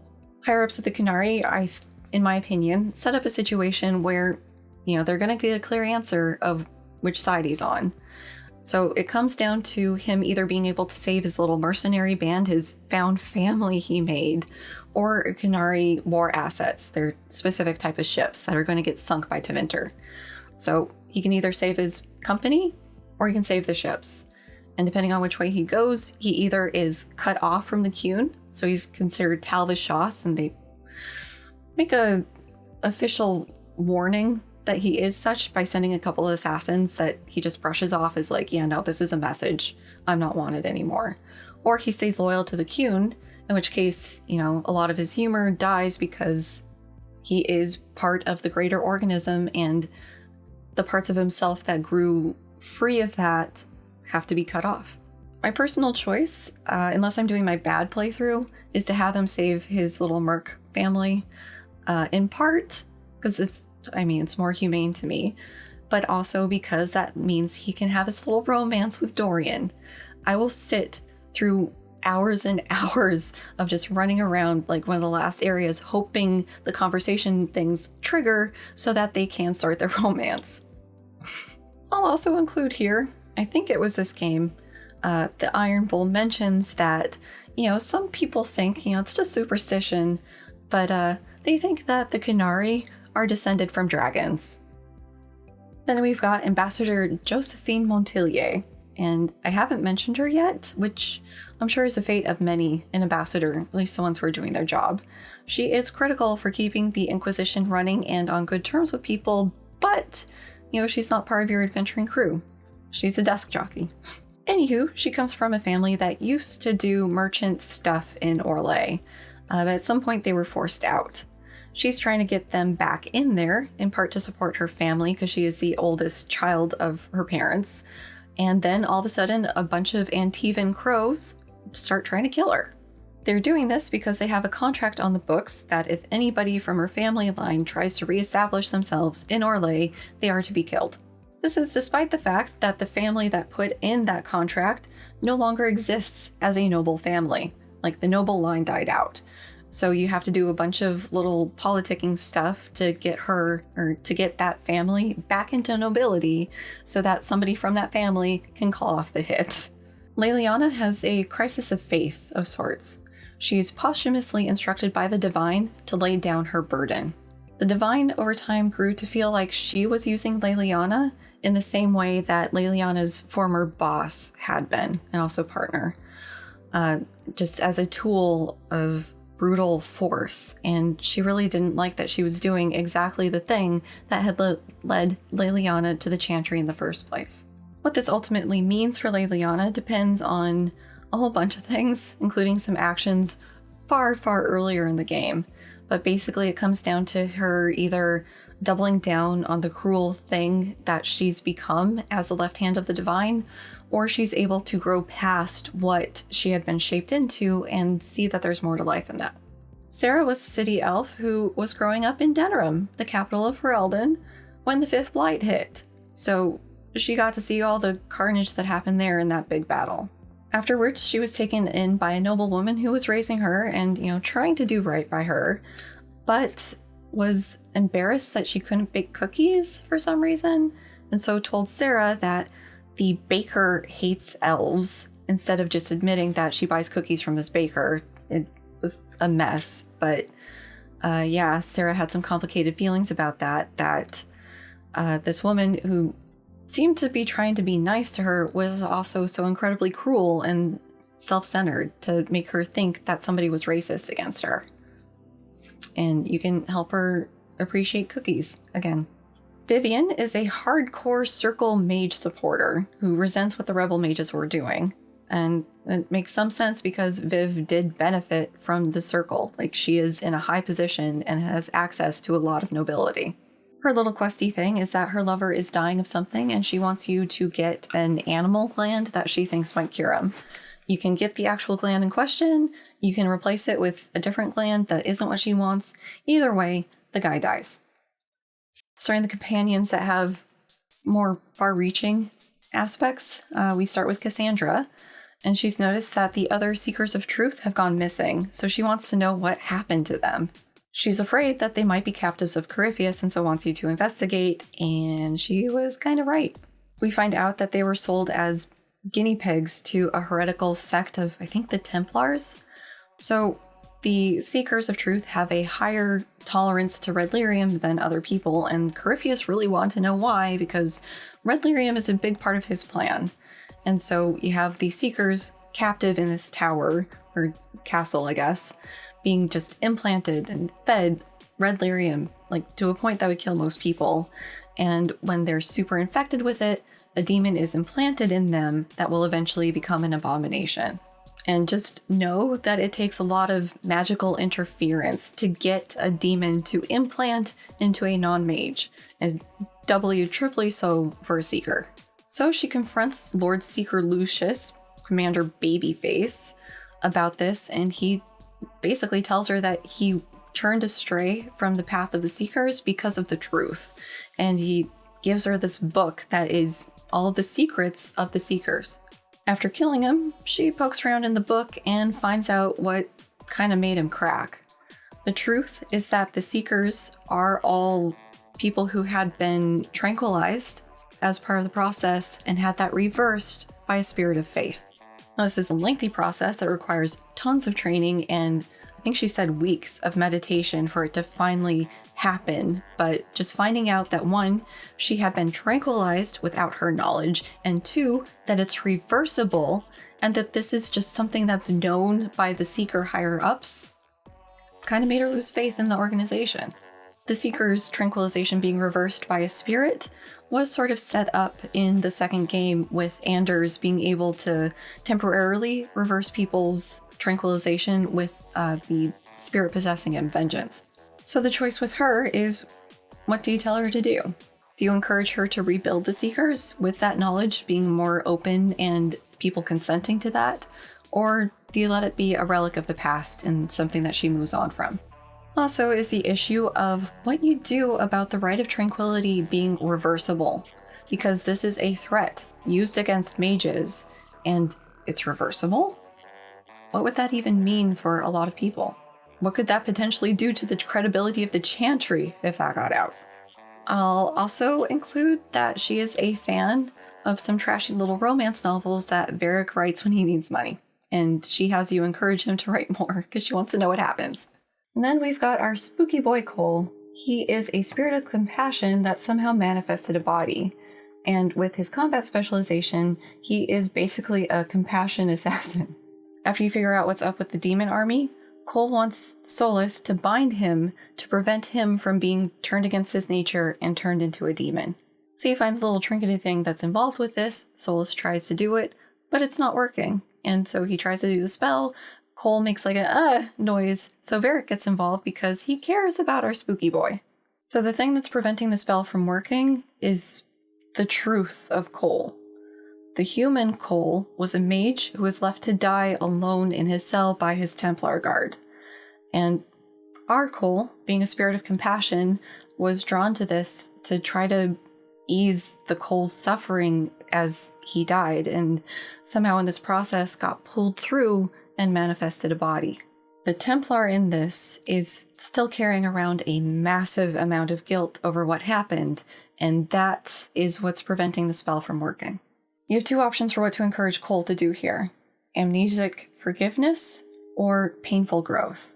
By amnesic forgiveness, I mean this is for Cole to embrace his spirit nature and help the Templar Guard forget what he did, letting him move on and not carry this guilt around his neck. This is Solas's preferred option. Painful growth is what Varric thinks needs to happen because he sees Cole, our spooky boy Cole, as a human. In this case, the Templar gets to keep that memory, but tries to grow from the process, as does our Cole. He's not some ephemeral spirit. He becomes more human-like in this process. And, again, the choice is yours, and it's not entirely clear what the best option is. Arguably, Dorian's isn't as super relevant as the others that we're talking about here, but he's my special magical boy, so we're going to talk about him. So we know from pretty early conversations with Dorian that he's estranged from his father, and it sounds like it's mostly about Dorian not being super down with the way Tevinter's run and his dad not liking that, but it also goes deeper than that. At some point, Dorian's dad arranges a meetup, and he's fully expecting somebody on retainer to try to kidnap him, so he asks you to come with. And he's very surprised when he sees his dad sitting there wanting to talk. So his dad is trying to keep on, the heirs in a very respectable manner, so Dorian, in frustration, lets the truth out, that the reason of their estrangement is that his dad didn't like that Dorian was gay, and used blood magic to try to conversion therapy him into being straight, to preserve his dad's legacy. And not to downplay the seriousness of that, the news that he was gay was kind of surprising my first playthrough, although more obvious in retrospect, because you can just flirt with him. Almost non-stop, just flirt, flirt, flirt, flirt, flirt. So after Dorian gets his feelings known, his dad lets him know that he's there kind of for forgiveness. Dorian assumes he's there to try to kidnap him, bring him back home, get him to obey, but the truth is, he seems pretty torn up about what he did and the ramifications it's had on his son, and he wants to make amends.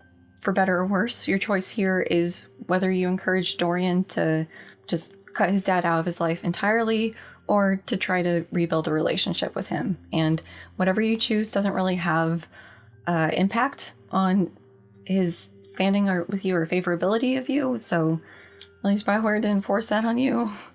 Also, the flirting kind of gets a resolution to kind of address, the change in that. And the thing with Dorian and the conversations with him is I love the voice acting, I love the design, I love the flavor of the conversations, but the animation, it's like they had their, G team working on some of these. So it's pretty janky, but here's the conversation because it is kind of fun. Thank you for bringing me out there. It wasn't what I expected, but it's something. Maker knows what you must think of me now, after that whole display. I think you led me on, actually. Ah, the flirting. You're a remarkable woman, Inquisitor. I mean that in the best way. In another life, I meant no offense.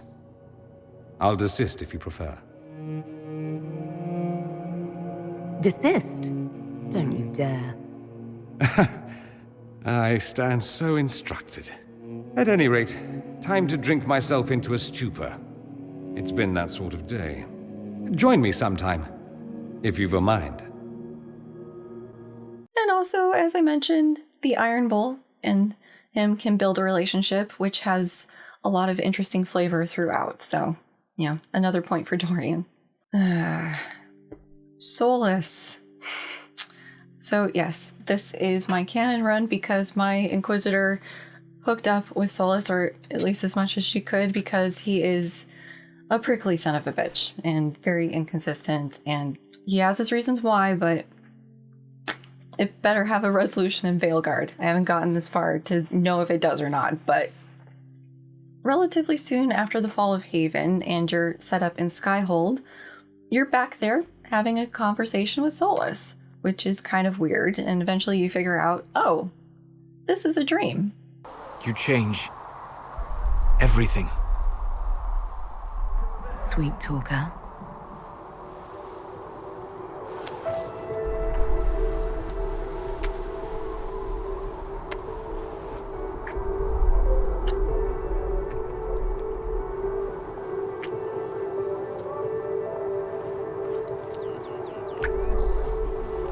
We shouldn't. It isn't right. Not even here. What do you mean, even here? Where do you think we were? This isn't real. That's a matter of debate. Probably best discussed after you wake up. Sleep well? In some of these conversations, he tells you about the ancient Elven and what their way of life was, and his opinions on the modern elves, which we'll get to in a sec. But he also lets you know that he can explore ruins while he's sleeping. And this sort of dream magic indicates that he's a pretty powerful mage. It takes somebody who's pretty beefy in that regard to do this. In general, he has a pretty low opinion of the Dalish. If you have Dalish pride as a Dalish elf, he takes a kind of offense to that, like, how dare you? But he will also only romantically be interested in a woman elf, so the Dalish can't be that bad. And there's even a conversation at one point where he reconsiders his opinion on the Dalish because they were able to make you. You show a wisdom I have not seen since my deepest journeys into the ancient memories of the Fade. You are not what I expected. What have I done that's so surprising? You have shown subtlety in your actions. A wisdom that goes against everything I expected. If the Dalish could raise someone with a spirit like yours, have I misjudged them? The Dalish didn't make me like this. The decisions were mine. Yes, you are wise to give yourself that due. Although the Dalish, in their fashion, may still have guided you. Perhaps that is it. I suppose it must be. Most people act with so little understanding of the world, but not you. So what does this mean, Solas? It means I have not forgotten the kiss.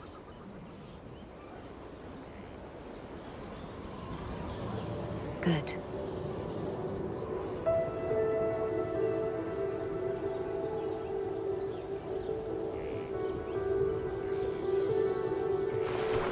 don't go. It would be kinder in the long run. But losing you would...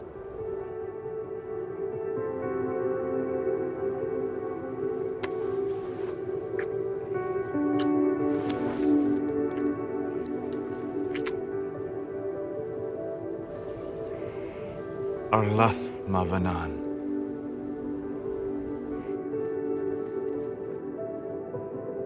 The quest he has you do is called All New, Fated for Her, and he lets you know that, oh no, one of his friends has let him know that they're in trouble. And then you think about it for a sec, and how are they letting you know they're in trouble? Just, are they a spirit? Is your friend a spirit and they're in trouble? And he's like, yes, no time for questions, we need to help them. So this friend is a spirit of wisdom who was summoned by a group of idiot circle mages trying to protect themselves. And in doing so, in pulling the spirit of wisdom, who's perfectly happy to just exist in the Fade, doing its little wise stuff, it was pulled into physical reality by these mages and turned into a pride demon in the process. Solas lets us know that this is a creation of some demons, at least. When a spirit is perverted against its original form, it turns into the sort of opposite of it. The wisdom spirit becomes pride demon. You're able to break the binding without killing the pride demon as it exists, and in doing so, let it sort of return back to a spirit of wisdom before Solas helps guide it on to dying.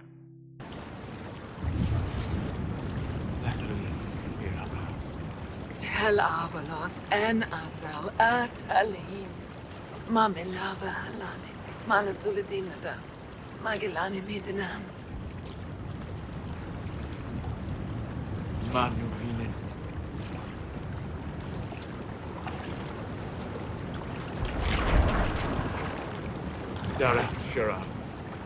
In a conversation about this after, you ask, do spirits really die if they are a reflection of reality? And he says something to the effect of, in time, if there's enough of a pull there, a spirit of wisdom will return there, but it won't be his friend. It won't have all of that past experience that this one did.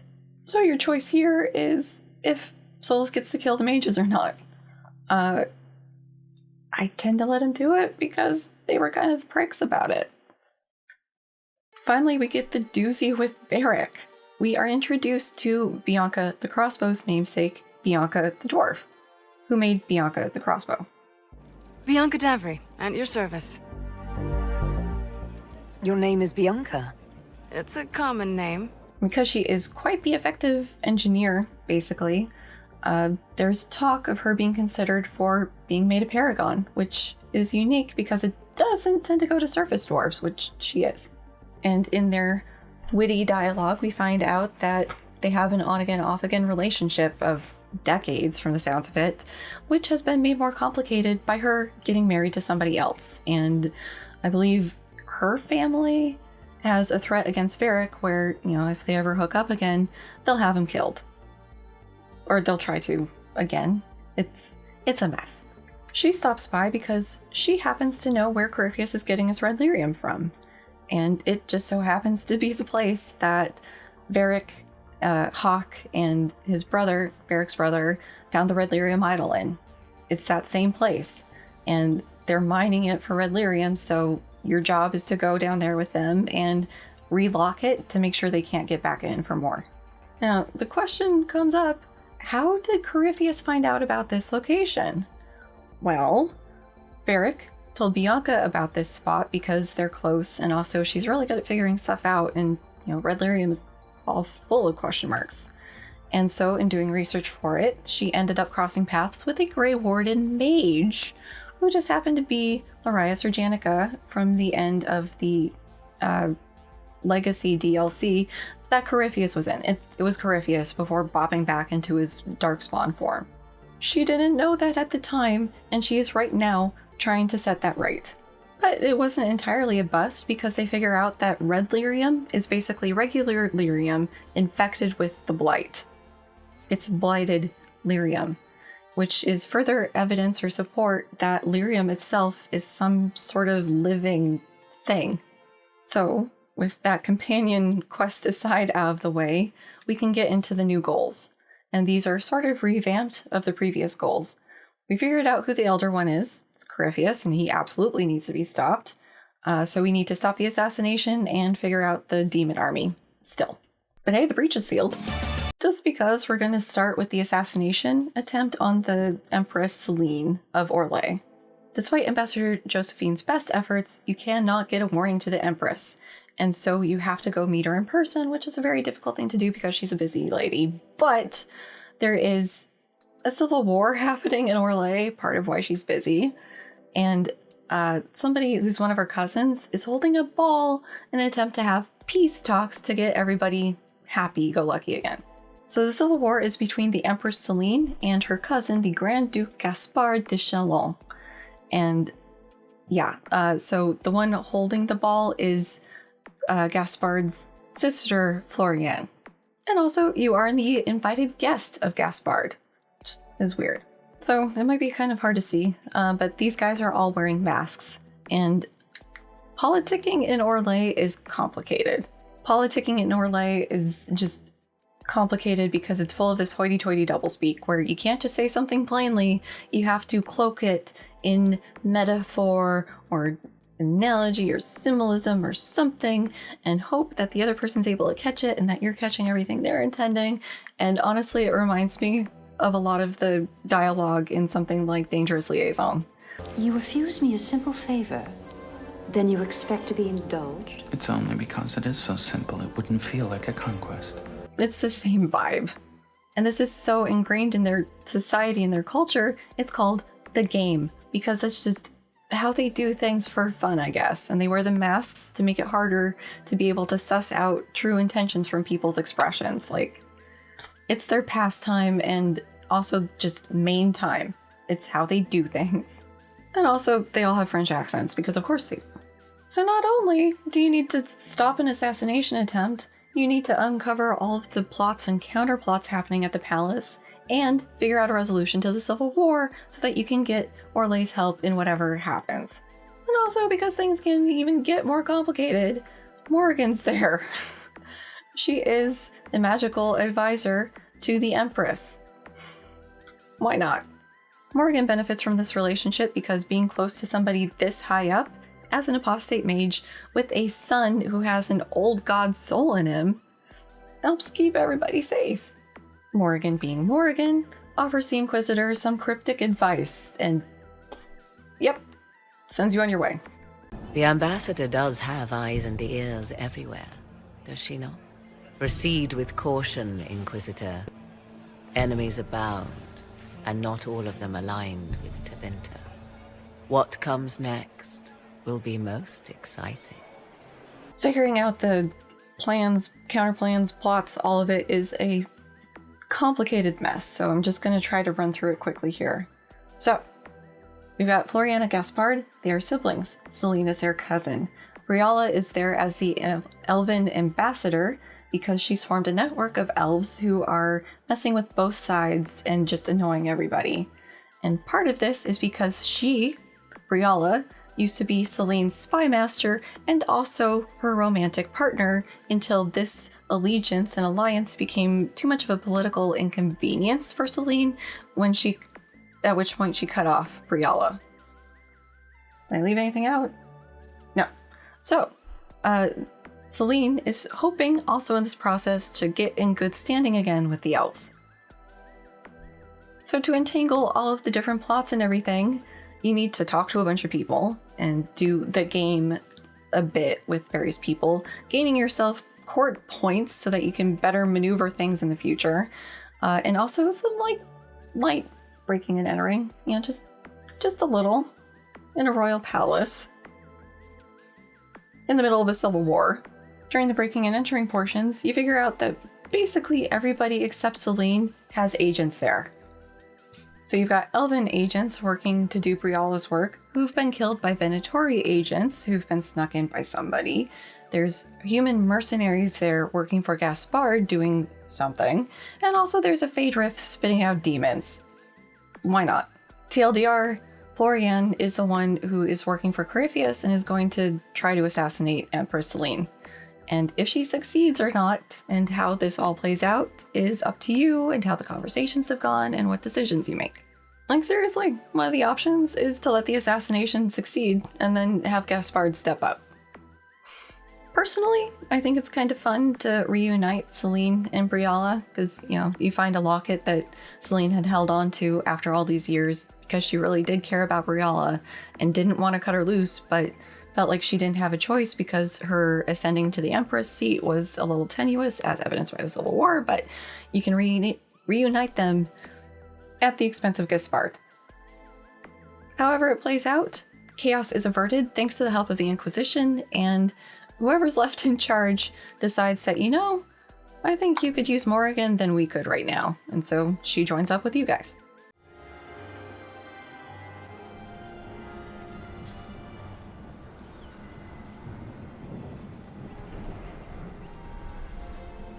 I'm not surprised to find you out here. Thoughts? I have a feeling this is only a temporary victory. There's much, much more trouble ahead. For now, focus on what's in front of you. Come, before the band stops playing, dance with me.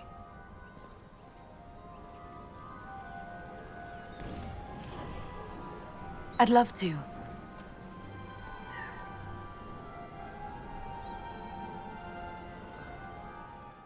With that sorted, you can work on the demon army problem. And Varric just so happens to be able to put you in contact with Hawk, which pisses Cassandra off to no end, because that's the one thing she'd been asking of him, and he insisted he couldn't do, but now he's able to pull Hawk out of his ass? What? You knew where Hawk was all along! You're damned right I did. You conniving little shit! You kidnapped me! You interrogated me! What did you expect? So Hawk has had her hands busy trying to figure out what's going on with the Grey Wardens with the help of one of her Grey Warden friends. So all of the Wardens have been summoned back to Orlais because they are all experiencing the calling at the same time. Now remember, the calling is the thing that happens at a Warden's sort of expiration date, where the pull of the taint becomes too strong and they're supposed to go down to the deep roads and fight Darkspawn until they die. But they're all hearing it at the same time, and so the higher-ups are panicking about what's going to happen for the future Blights if there's no more Grey Wardens. So they're desperate. And they're desperate and dumb. So in reality, they aren't all hearing their calling. What they're hearing is Corypheus, making them think they're hearing the calling to get them manipulated into doing the dumb thing that they're going to try to do. So the really dumb idea is for all the Mage Wardens to use blood magic, sacrifice the non-Mage Wardens to summon a demon army, and then they can take this demon army to the Dark Roads and hopefully end the Blight once and for all. And the idea engineer behind this is a Venatori mage under the employ of Corypheus, because of course he is. So the Inquisition rocks up to this Grey Warden fortress to try to get them to stop the ritual, and the Grey Wardens are pretty hell-bent on doing it. So by the time the Inquisition reaches the main Grey Wardens, a fair number of Grey Wardens have been sacrificed, and there's a fair number of demons running around. Fair number. I've been filming for a fair number of hours at this point. More than 12. I'm a little punchy. You convincing the Wardens to stop makes the Venatori guy mad, at which point he does a little tantrum with a Corypheus staff, summoning the big fuck-off dragon of his. There's chaos, there's demons killing Wardens, killing demons, Inquisition trying to help where they can. The Warden commander is able to drive the dragon off, but it breaks a critical bridge. And at least the Warden commander goes off in a badass way.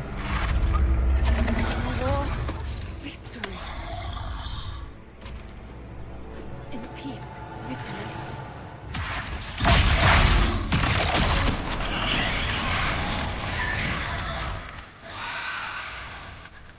But this results in the Inquisitor and their companions falling to their death and being saved at the last minute.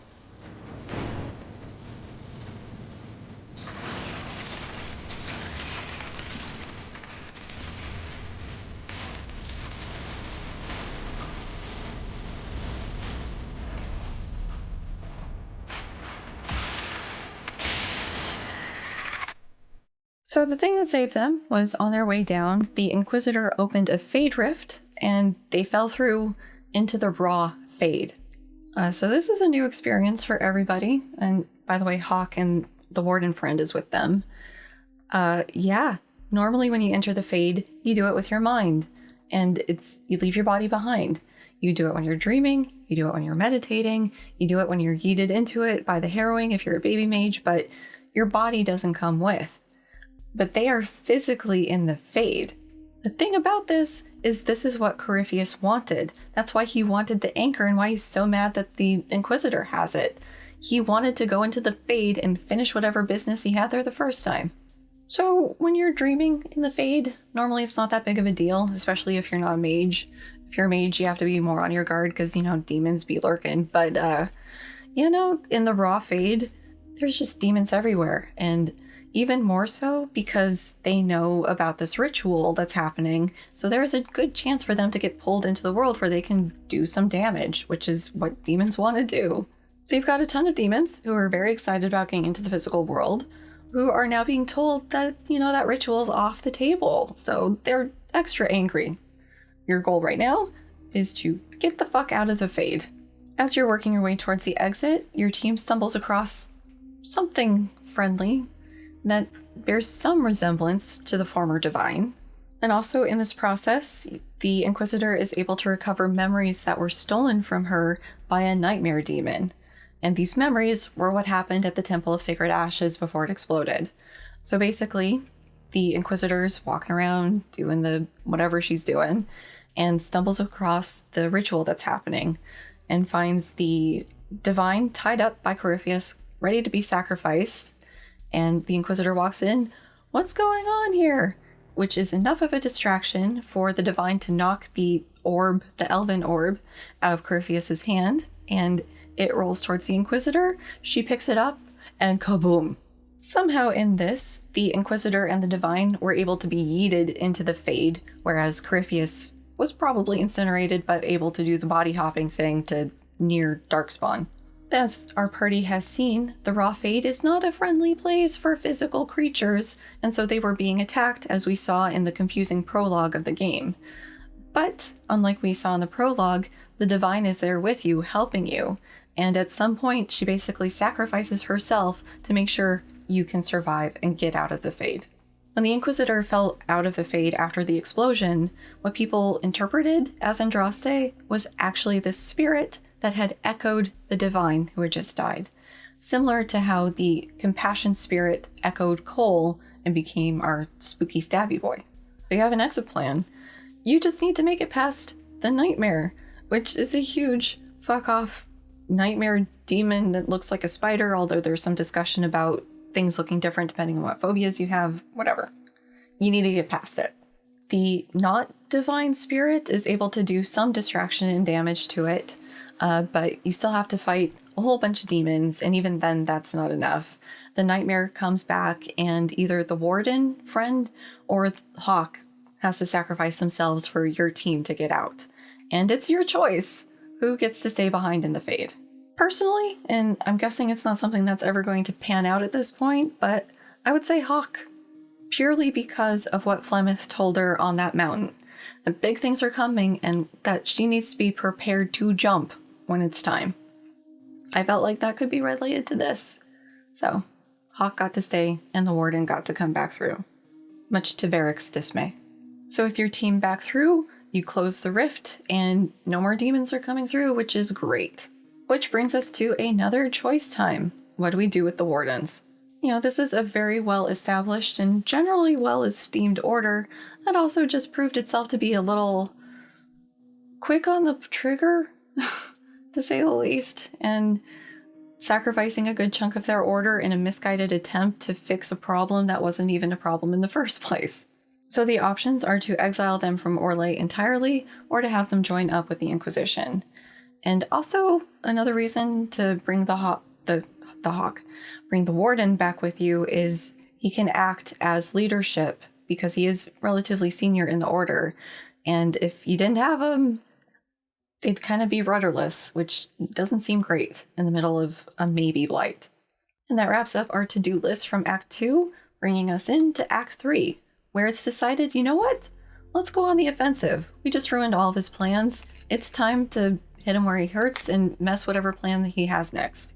Morrigan helpfully has a suggestion for something he might be trying to get his hands on, an Eluvian. And remember that Morrigan's been brought on as a magical expert, but also in the ancient elves, the Elven. And we, as longtime players, know that a good chunk of this knowledge was accumulated through her mom, Flemeth. Also helpfully, she still has her Eluvian honor that she had back in Origins, the DLC. And so as a demonstration, she brings the Inquisitor through to show her what's on the other side. And this Eluvian connects to the Crossroads, which is just a network of all the Eluvians that get you from place to place to place. And this is kind of old news in Veilguard, but, you know, at the time, this was pretty incredible and impressive to see. And I was honestly playing Veilguard, I was like, okay, this is going to be pretty linear. This is going to be a smaller scope game. And then you get into that part of it and it's like, oh, never mind. This is going to be a big game. Okay. Anyways, the Crossroads, it's this other space. It's not the physical world and it's not the Fade, but it's kind of between the two. And it's how the Elven link their cities and why there's not roads everywhere. Why do that when you have sort of teleporting things where you can just walk 50 feet instead of across a continent? Duh. So Morrigan's theory here is that because this is a sort of interspace between physical reality and the Fade, it might be easier to punch through to the Fade so Morpheus. Nope. So Corypheus can do whatever it is he wants to do. And yeah, so this is Morrigan's best guess at what Corypheus is trying to find in the elven ruins he's currently tearing through.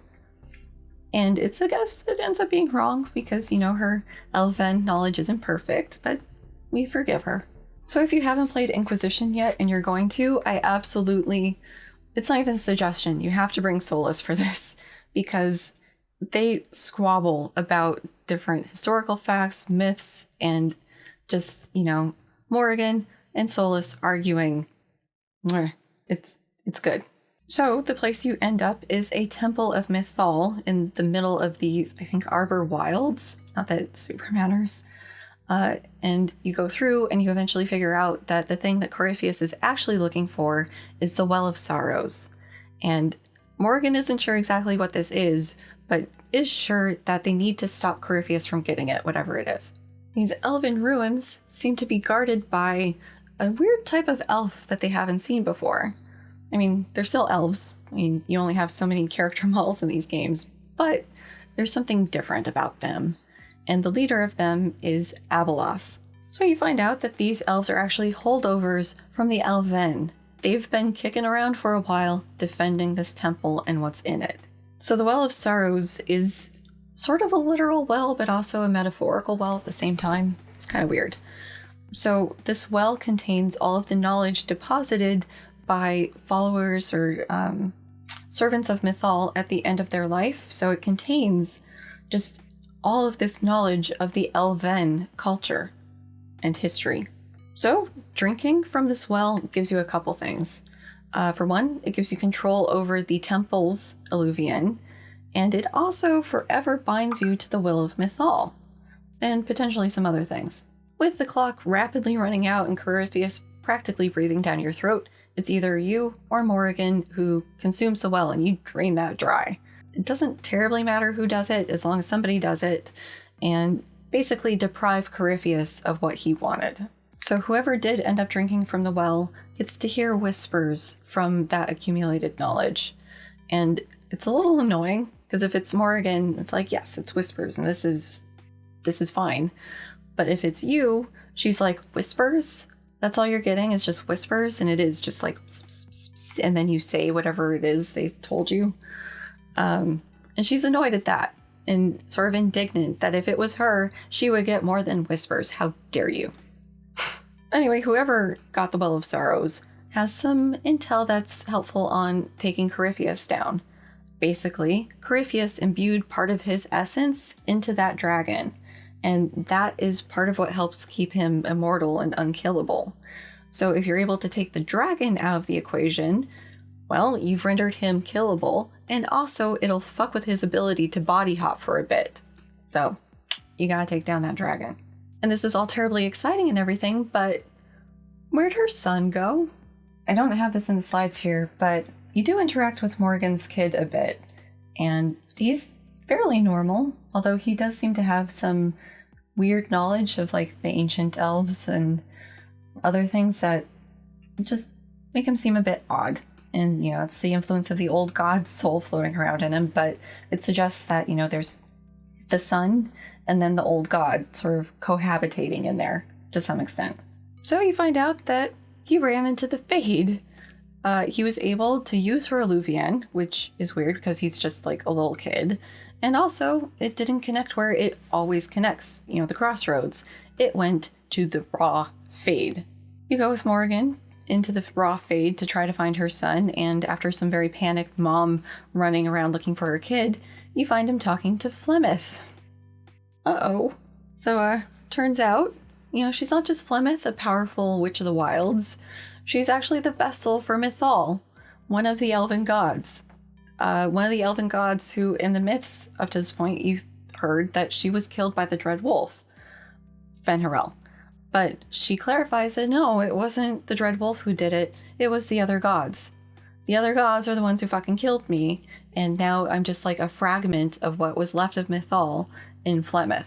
At this point, Flemeth gives Morrigan a choice, and it's a real Sophie's choice situation. Either Morrigan gives Flemeth her son, which will let her be forever free of her, or Morrigan keeps her son and will be hunted until the ends of the earth by Flemeth. And at this point, Morrigan's like, I'm going to take the third option. He returns with me.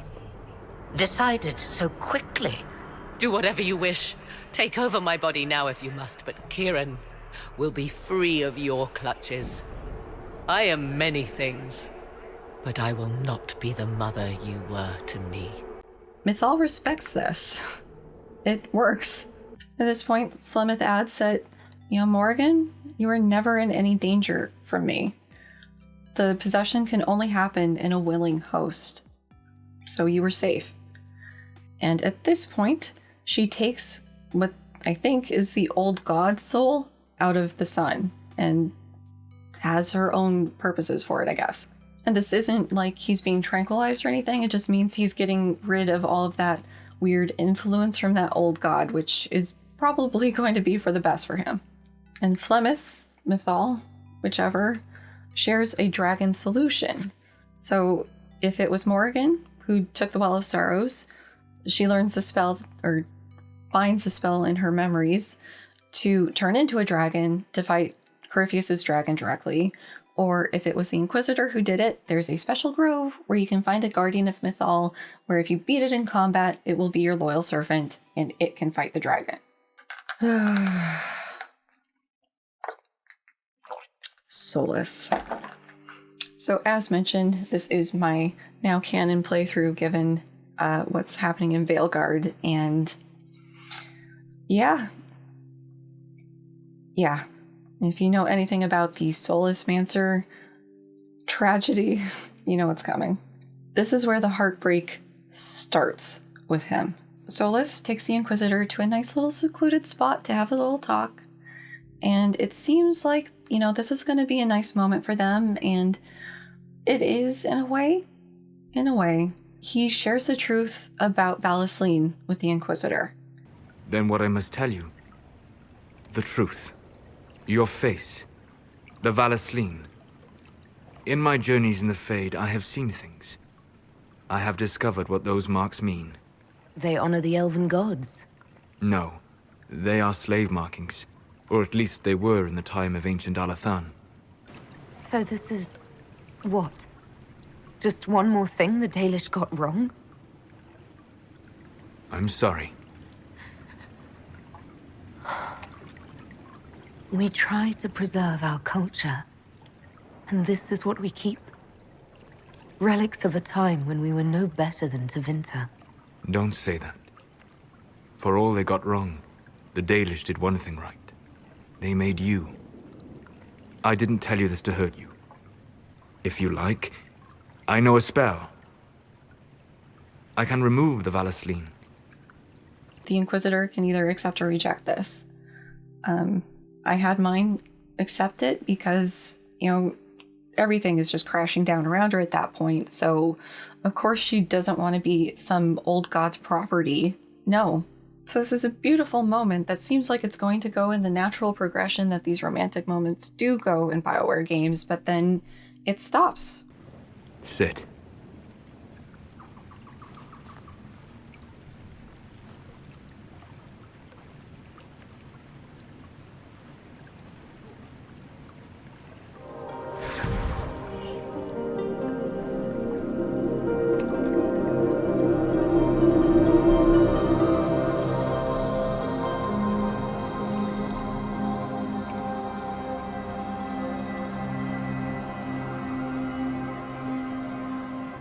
Alasa Malarevas. You are free.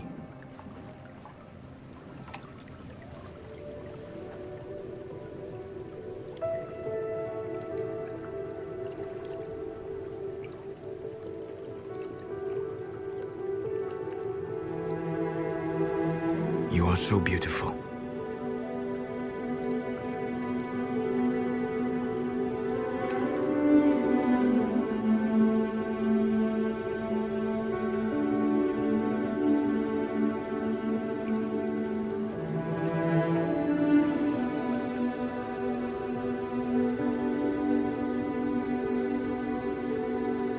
And I am sorry.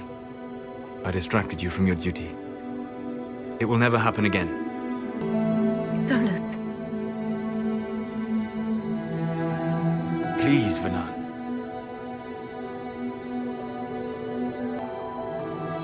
I'm not giving up on you, Solas. You truly should. Whatever you need, we can find together. No, we can't. You'll see. I'm sorry. Leaving the Inquisitor alone, severed from her upbringing, not sure what to trust about what she's been told, and now without a partner to support her in the hardest fight she's going to have. Great fucking job, Solas. All the pieces are in place, all the loose ends are tied up. It's time to get Corypheus to stop for good. But he's got one little trick up his sleeve, and so he is back at the Temple of Sacred Ashes, trying to reopen the breach to push his way through that way. And he'll either push his way through to the Fade, or destroy the world. He doesn't really care which at this point. There's a dragon fight between whichever dragon you end up going with and his dragon ends up coming out on top. I have to believe that my dragon is just hurt. But it's okay, because Morrigan, if it's her, is just hurt, but okay. So of course my dragon, same situation, it's not dead. It's not dead. In either case, your team fights what's left of the dragon. It's wounded, but it's not dead, and you kill it. Which, as predicted, fucks up Corypheus pretty bad, and he can't body hop.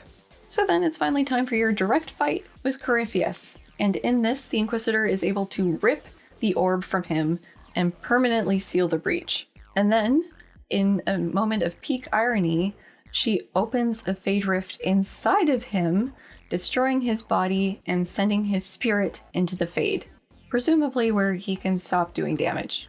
Hopefully. My god.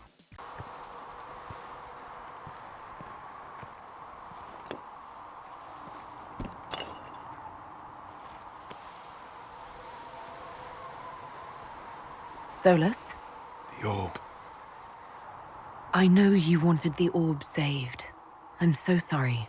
It is not your fault.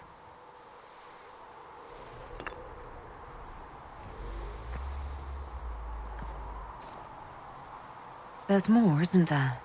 It was not supposed to happen this way. No matter what comes, I want you to know that what we had was real. Inquisitor, are you alive? And just dips. So then, little happy party, BioWare at the end. Everybody says what they're going to be doing, except no Solas, and so you're kind of sad wondering where he is. And then the credits roll. And then we get a post-credits scene. In this post-credits scene, some pretty big revelations come down the pipe. Like, we already learned that Flemeth is a vessel for Mythal.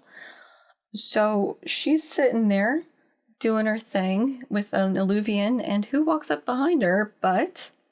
I knew you would come.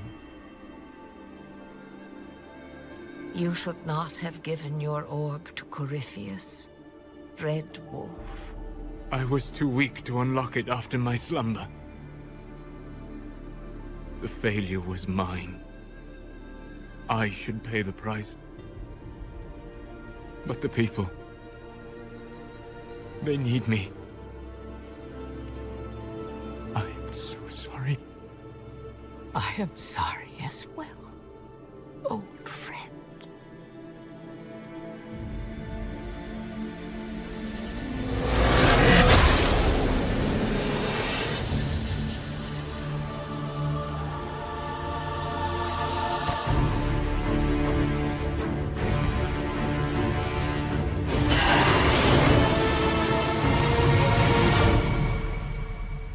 So yeah, turns out Solas, our nondescript mage who was trying so hard to not be noticed, was Fen-Harel the Dreadwolf all along. And if you're watching this from 2024 and have engaged with any of the promotional materials for Veilguard, you know this already. So it goes. So you may have noticed in going through the companion quests, his was the only one I called out by name. All new, fated for her. And I did that because now I can say that that is an anagram of Fen-Harel, Dreadwolf. So it was there this entire time. So with that, let's talk about the DLC. As with the previous games, there's more DLC than we're going to be talking about because the first one, Jaws of Hakon, it's fun, it's exciting, adds some new mechanics, but doesn't seem to have lasting impacts on the story. So we're going to focus on the latter two. Descent, which happens in the Dark Roads, and Trespasser, which happens sometime after Corypheus is defeated. So in the Descent, it kicks off because there's some weird earthquakes happening in areas of high lyrium production, and the Inquisition really needs that lyrium because they have a lot of former Templars in their employ, so you need to figure that out and make the earthquakes stop happening. Because Orzammar has some very heavy financial interests in the area as well, because it's their lyrium mines being impacted and their workforce. They send a couple people, they send a team to help you, but these are the two lead people. Shaper Volta and Lieutenant Wren. Shaper Volta, as indicated by her title, used to be part of the Shaperate of Memories, so maintaining the rock memories or the stone memories in Orzammar. But she refused to change something about the king who was coming into power, something she felt wasn't truthful because it wasn't, and so as punishment she was sent away from the city to do field work. Prior to this, she'd found a memory from before the first Blight talking about something called Titans. Lieutenant Wren is part of the Legion of the Dead, and if you remember, those were the special forces guys for Orzammar to fight Darkspawn. And he did this to clear his family's debts and make sure they didn't lose their caste status. And at some point, he was assigned guard duty of Volta in the work that she does out in the field. So everybody is keen on figuring out what's causing these earthquakes, and Volta suggests that you go down deeper into the deep roads, so you do. So in the higher levels of the deep roads, its situation is normal. There's the dwarven ruins and other rock outcroppings and stuff, and you're fighting Darkspawn, as to be expected. In the lower levels, the architecture changes or is just unshaped rock, and you're fighting weird dwarves. They're called the Shah Bratol, and they seem to be able to see in the dark and also kind of have a form of magic, which is weird. In your first encounter with these guys, Wren is mortally wounded, kaput, as soon as that fight's over, and Volta is pretty broken up about this because it seemed like they had a won't they relationship, that they really wanted to be a will they but couldn't because of their life circumstances. So yeah, it's pretty sad when he dies. But the weapons they were using, it seems like they were using lyrium in a sort of magical way. But you guys press on because you gotta figure out this earthquake thing, and the deeper you go, Volta keeps finding more and more writings talking about the Titans. And so you keep going down, and things keep getting weirder. Like at a certain point, you reach this area that has this huge body of water, which isn't necessarily weird. Aquifers are a thing. But it seems like there's light coming from somewhere, and it's not just lyrium. It's weird. But you keep going, and it gets even weirder because it opens up into this cavern, like this open air cavern that has clouds in it underground. So Volta puts the pieces together and realizes that we're in a Titan right now. Since the architecture changed and the Shabratoll showed up, we've been in a Titan. They're that massive. Also, this confirms that lyrium is in fact living, because it's the Titan's blood, almost. It serves some function in this Titan organism. We seem to have leveled off on the weirdness, like it's not going to get more weird for a little bit, and you find its heart. And so as you're exploring and figuring out what's going on, a guardian attacks you. Sort of like you are a foreign invader in a body and it's the immune system, because that's basically what's going on. And as you're fighting it, Shaper Volta takes a lyrium blast to the face, and it's kind of seems like she died, but no, she's fine. Actually, she's more than fine. She's got some dwarfy magic going on, and also feels connected to things larger than herself, and is hearing the call of things bigger, and just has hit a different level of experience than the dwarfy one she was on before. And part of that connection she's feeling, she thinks, is to the Titan, and so she wants to stay behind. She won't leave, especially because Ren died, so she doesn't really have anything to go back to, so may as well stay here where things seem to be happy.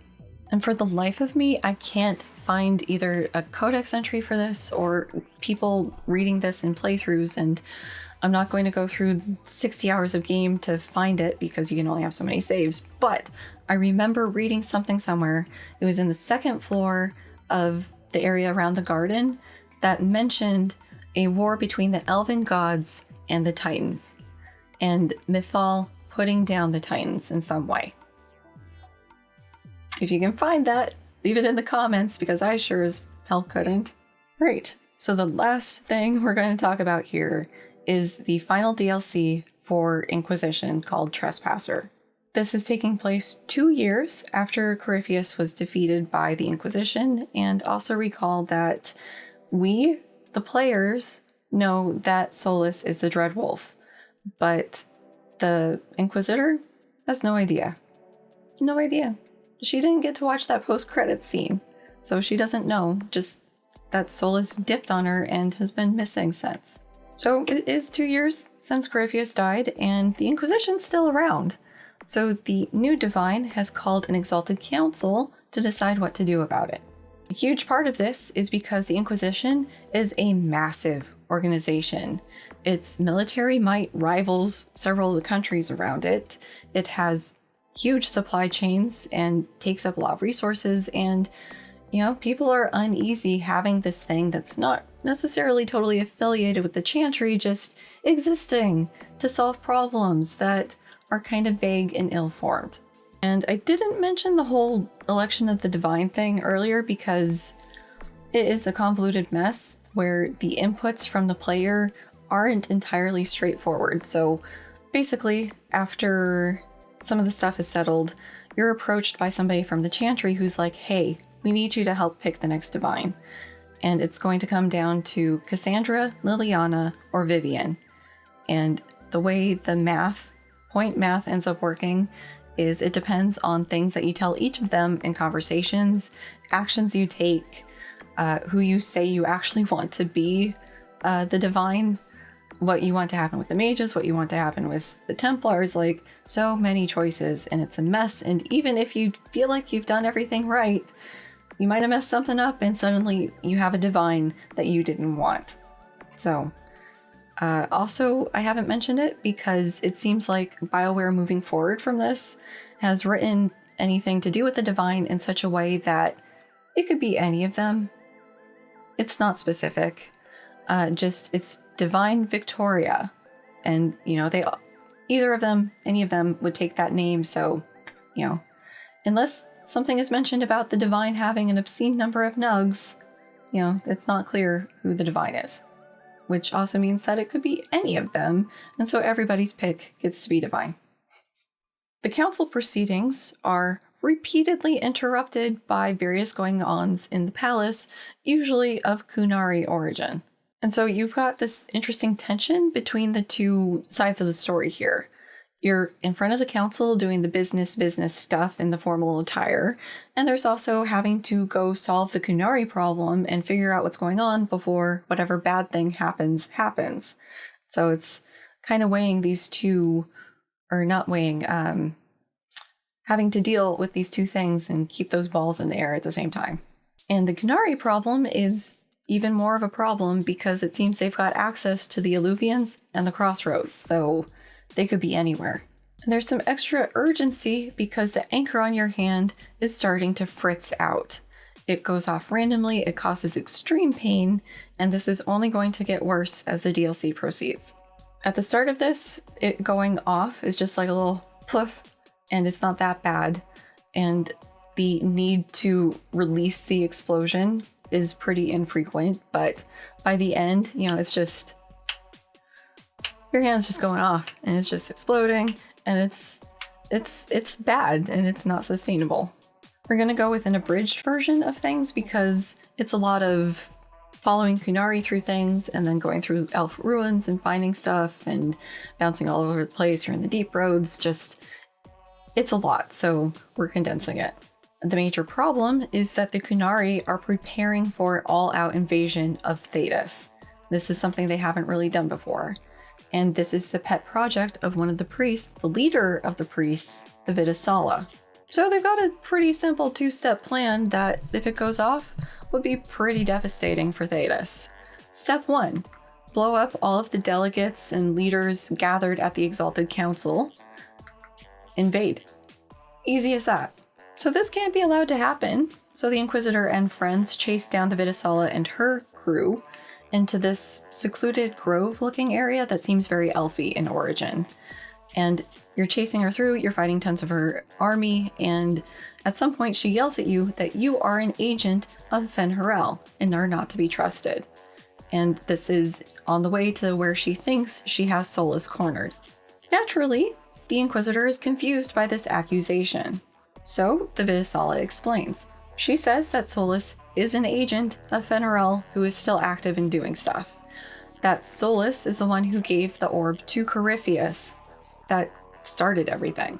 Further, it was Solas who slipped a dead Qunari through the Eluvian and tipped off everybody about what was going to happen. I think it was called like Dragon's Breath was the name of the operation. So a quick summary of how this goes down at the end. The Vidasala tries to attack Solas. You know, she may as well have been a fly. Your forces have failed. Leave now and tell the Qunari to trouble me no further.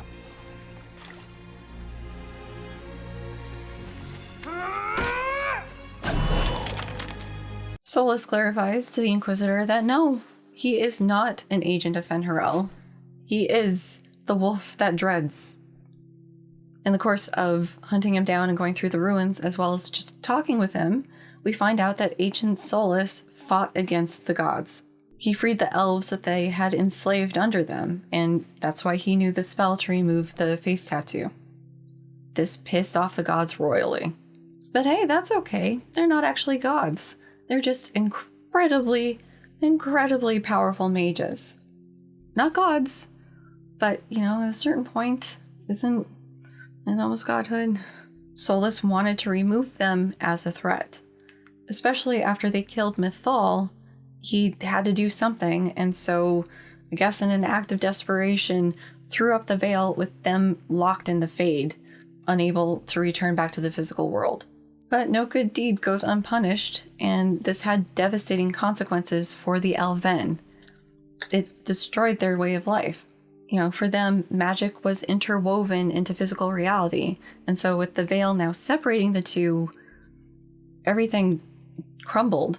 Some people were stuck in the Fade, some people were stuck in physical reality, some buildings were stuck in either place, and, nothing worked anymore because it needed both. Civilization isn't going to be able to continue after that. And this severing also removed the elves' immortality and their deep connection to magic.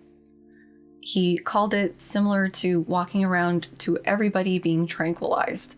It was that much of a difference to him.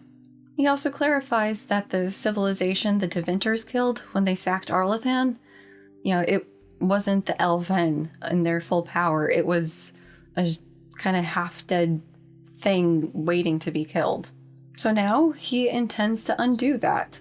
And yeah, that would sort of unmake the modern world in some fashion, but he's prepared to accept those consequences. He needs to undo his mistake he did in creating the Veil. He intended to use the anchor to tear down the Veil, but to do that, he needed a victim to burn off some of the magical energies that had acquired on his elven orb. And that's why he let it fall into Corypheus' hands. He thought it would kill him. He didn't realize that Corypheus couldn't die that easy. And he stopped the Qunari plot from happening because he didn't want people to be physically or ideologically enslaved when the end comes. Meanwhile, in the middle of this very tense conversation, the Inquisitor is just writhing in pain from the anchor, and Solas notes that it is going to kill you if we let it stay there. Solas, being the elven god for all intents and purposes, is able to fix this for the Inquisitor, but it does come at the cost of her arm. The mark will eventually kill you. Drawing you here gave me the chance to save you. At least for now. Solas, Varla Vir Suladin. I wish it could for none. My love.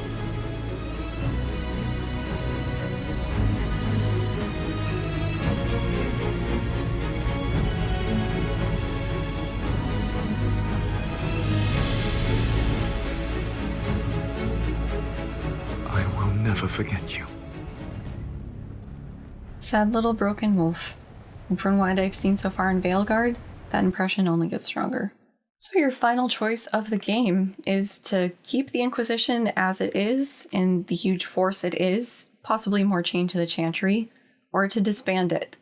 Just get rid of it, its purpose is done, lets everybody move on with their lives. And I'm pretty sure it wasn't subtext, it was kind of explicitly said that if you disband it, you will be at a disadvantage resource-wise, but with tighter security on information that goes in and out of your organization. But if you keep the Inquisition as it is, you have more resources and are basically guaranteed that you're going to be infiltrated by Solas spies. And you are determined to stop Solas from what he's going to do, and also to kind of save him from himself. At least in my case. So our unresolved questions coming out of Inquisition. What is the true nature of the Blights and Darkspawn? Okay, so we now know that red lyrium is tainted lyrium, and that lyrium is like Titan blood or something similar. How does that fit into the Blights and Darkspawn? That doesn't really answer where or when the Blights and Darkspawn came from. Because if we trust Corypheus and the architect about the timing of things and that the Blights did start with them, where'd it come from? Was it in storage up in the Dark City? Was the Dark City always dark or black? Or was it ever golden? Like, what's going on there? And since Solas made the Veil in the separation with the Fade in the physical world, and he locked the gods away in the Veil, or in the Fade, does that mean that the Golden or Dark City, Black City, whatever it is, was their prison? Are the elven gods wrapped up in this somehow? And if that's the case, do they have a direct connection with the Tevinter Magisters trying to gain access to the Black City in the first place? Because there are 9 Evanuris, including Fen'Harel and Mythal, and Mythal got killed. Fen'Harel is the one responsible for it, so that leaves 7, which lines up with the number of old gods that the Tevinter Imperium had. And also that it was the old gods whispering to all the little magisters, like, hey, you want to get into the Black City, don't you? Get your booties on up there and you'll be a god. New question, finally, is what's going on with the Titans? What's their significance? So we know they're pretty significant because lyrium is involved in their body process in some way, but there's also that codex I can't find again where we know there was a war between the elves and the Titans. So what happened there? They were struck down. What does that mean? What does that mean for the dwarves? If they are the children of the stone and presumably children of the Titans, where'd they come from? And if the Titans were struck down into whatever state they're presumably in now, where there's still lyrium, is that striking down able to be reversed? Or is it just they're struck down forever now? And how big are the Titans? Are they the entire surface that people are walking on and living in? Or is it just some parts of it and there's also regular Earth? Like, so many questions. And then we've got the Solas specific questions, like, what is he planning to do? We know he intends to tear down the veil, but what does that mean? What are the consequences for that action? Yeah, it's going to destroy modern life as we know it, but how? Is it all just going to come crashing down? Is it going to just temporarily rewind to when he threw it up? What does that mean? Also, if he tears down the veil, would that free the gods? Are there only the 7 gods? Are there more? Are there less? What about the forgotten ones? There's a lot of questions here. And specifically for that post-credits scene, what did he take from Flemethal? Was it Flemeth's essence? Mythal's essence? The old god's essence? What did he take from her? And is she dead? Or is she, kind of okay? Because, she's been killed however many times before and bounced back. Is she dead then? Relatedly, what was she doing with the Eluvian before he caught up to her? What was this very tranquil thing she was doing? And with those questions out of my system, and with the knowledge that some of them do get answered in Veilguard, that is the end, dear viewer. Whew. If my word count estimate is correct, although it's going to be a little off because this is an atypical way for me to do it, I'm projecting that this video is going to be around 2 hours. No! We'll see how true I am to that. It's been a marathon filming session though, holy shit. So some final stuff as I have the credits going, and I'm sure I'm going to talk longer than the credits because, I'm an uber scale Patreon person. I've got my little patrons and I am deeply appreciative of them. So thank you. Maybe I'll even scroll you guys extra slow as extra thanks for everything over these years. A couple people on my Discord were talking about picking up Veilguard, the latest Dragon Age game, and saying that they'd never really engaged with Dragon Age before, so didn't really know what was going on, but were having a fun time anyways, or were considering picking it up. And so I got the idea to make this video. My initial thought was I would freeform it from memory. And this is something I had done for just Origins in a very, very long car ride with my husband before he got into the game. And so I knew I could do it. Given enough time, I could do it. But a lot of details probably would be left out. And trying to think about how to talk about it all, I started jotting down some notes of things I want to make sure I didn't skip, which turned into a PowerPoint thing of just organizing my thoughts, which turned into a PowerPoint I was going to have in the background, which turned into a Beamer extravaganza with everything extensively researched to make sure I didn't get any details wrong or omit anything important. So the extra gene kicks in times of high stress for me. Exhibit D. I think I'd still say that I prefer Mass Effect over Dragon Age for the BioWare properties of those two if I had to pick one, but there's something about the Dragon Age lore that just pulls me in so much harder than Mass Effect ever did.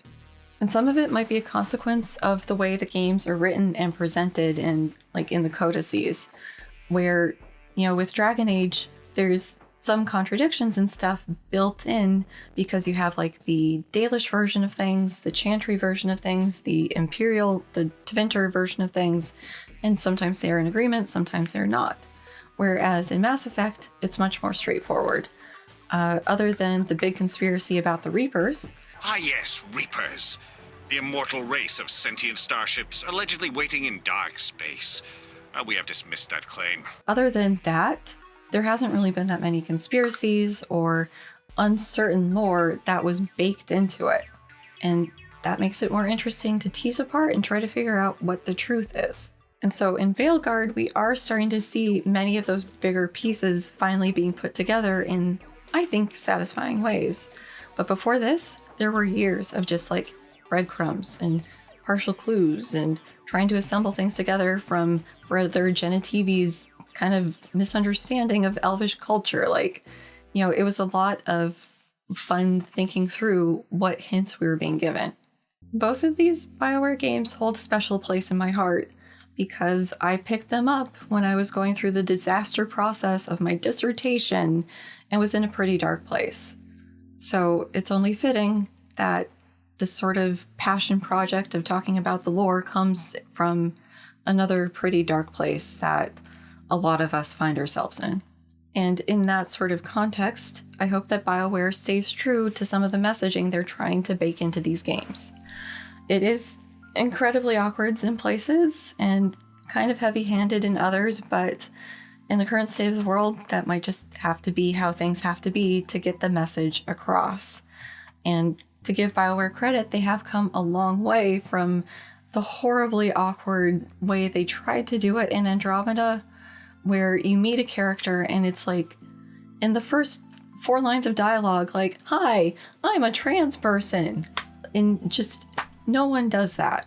No.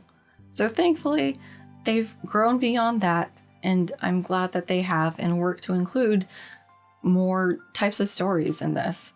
Also, the messages of the importance of community and friendship and togetherness and fighting to keep the positive going. Even though it may seem hopeless, as long as you're still breathing, there's a chance.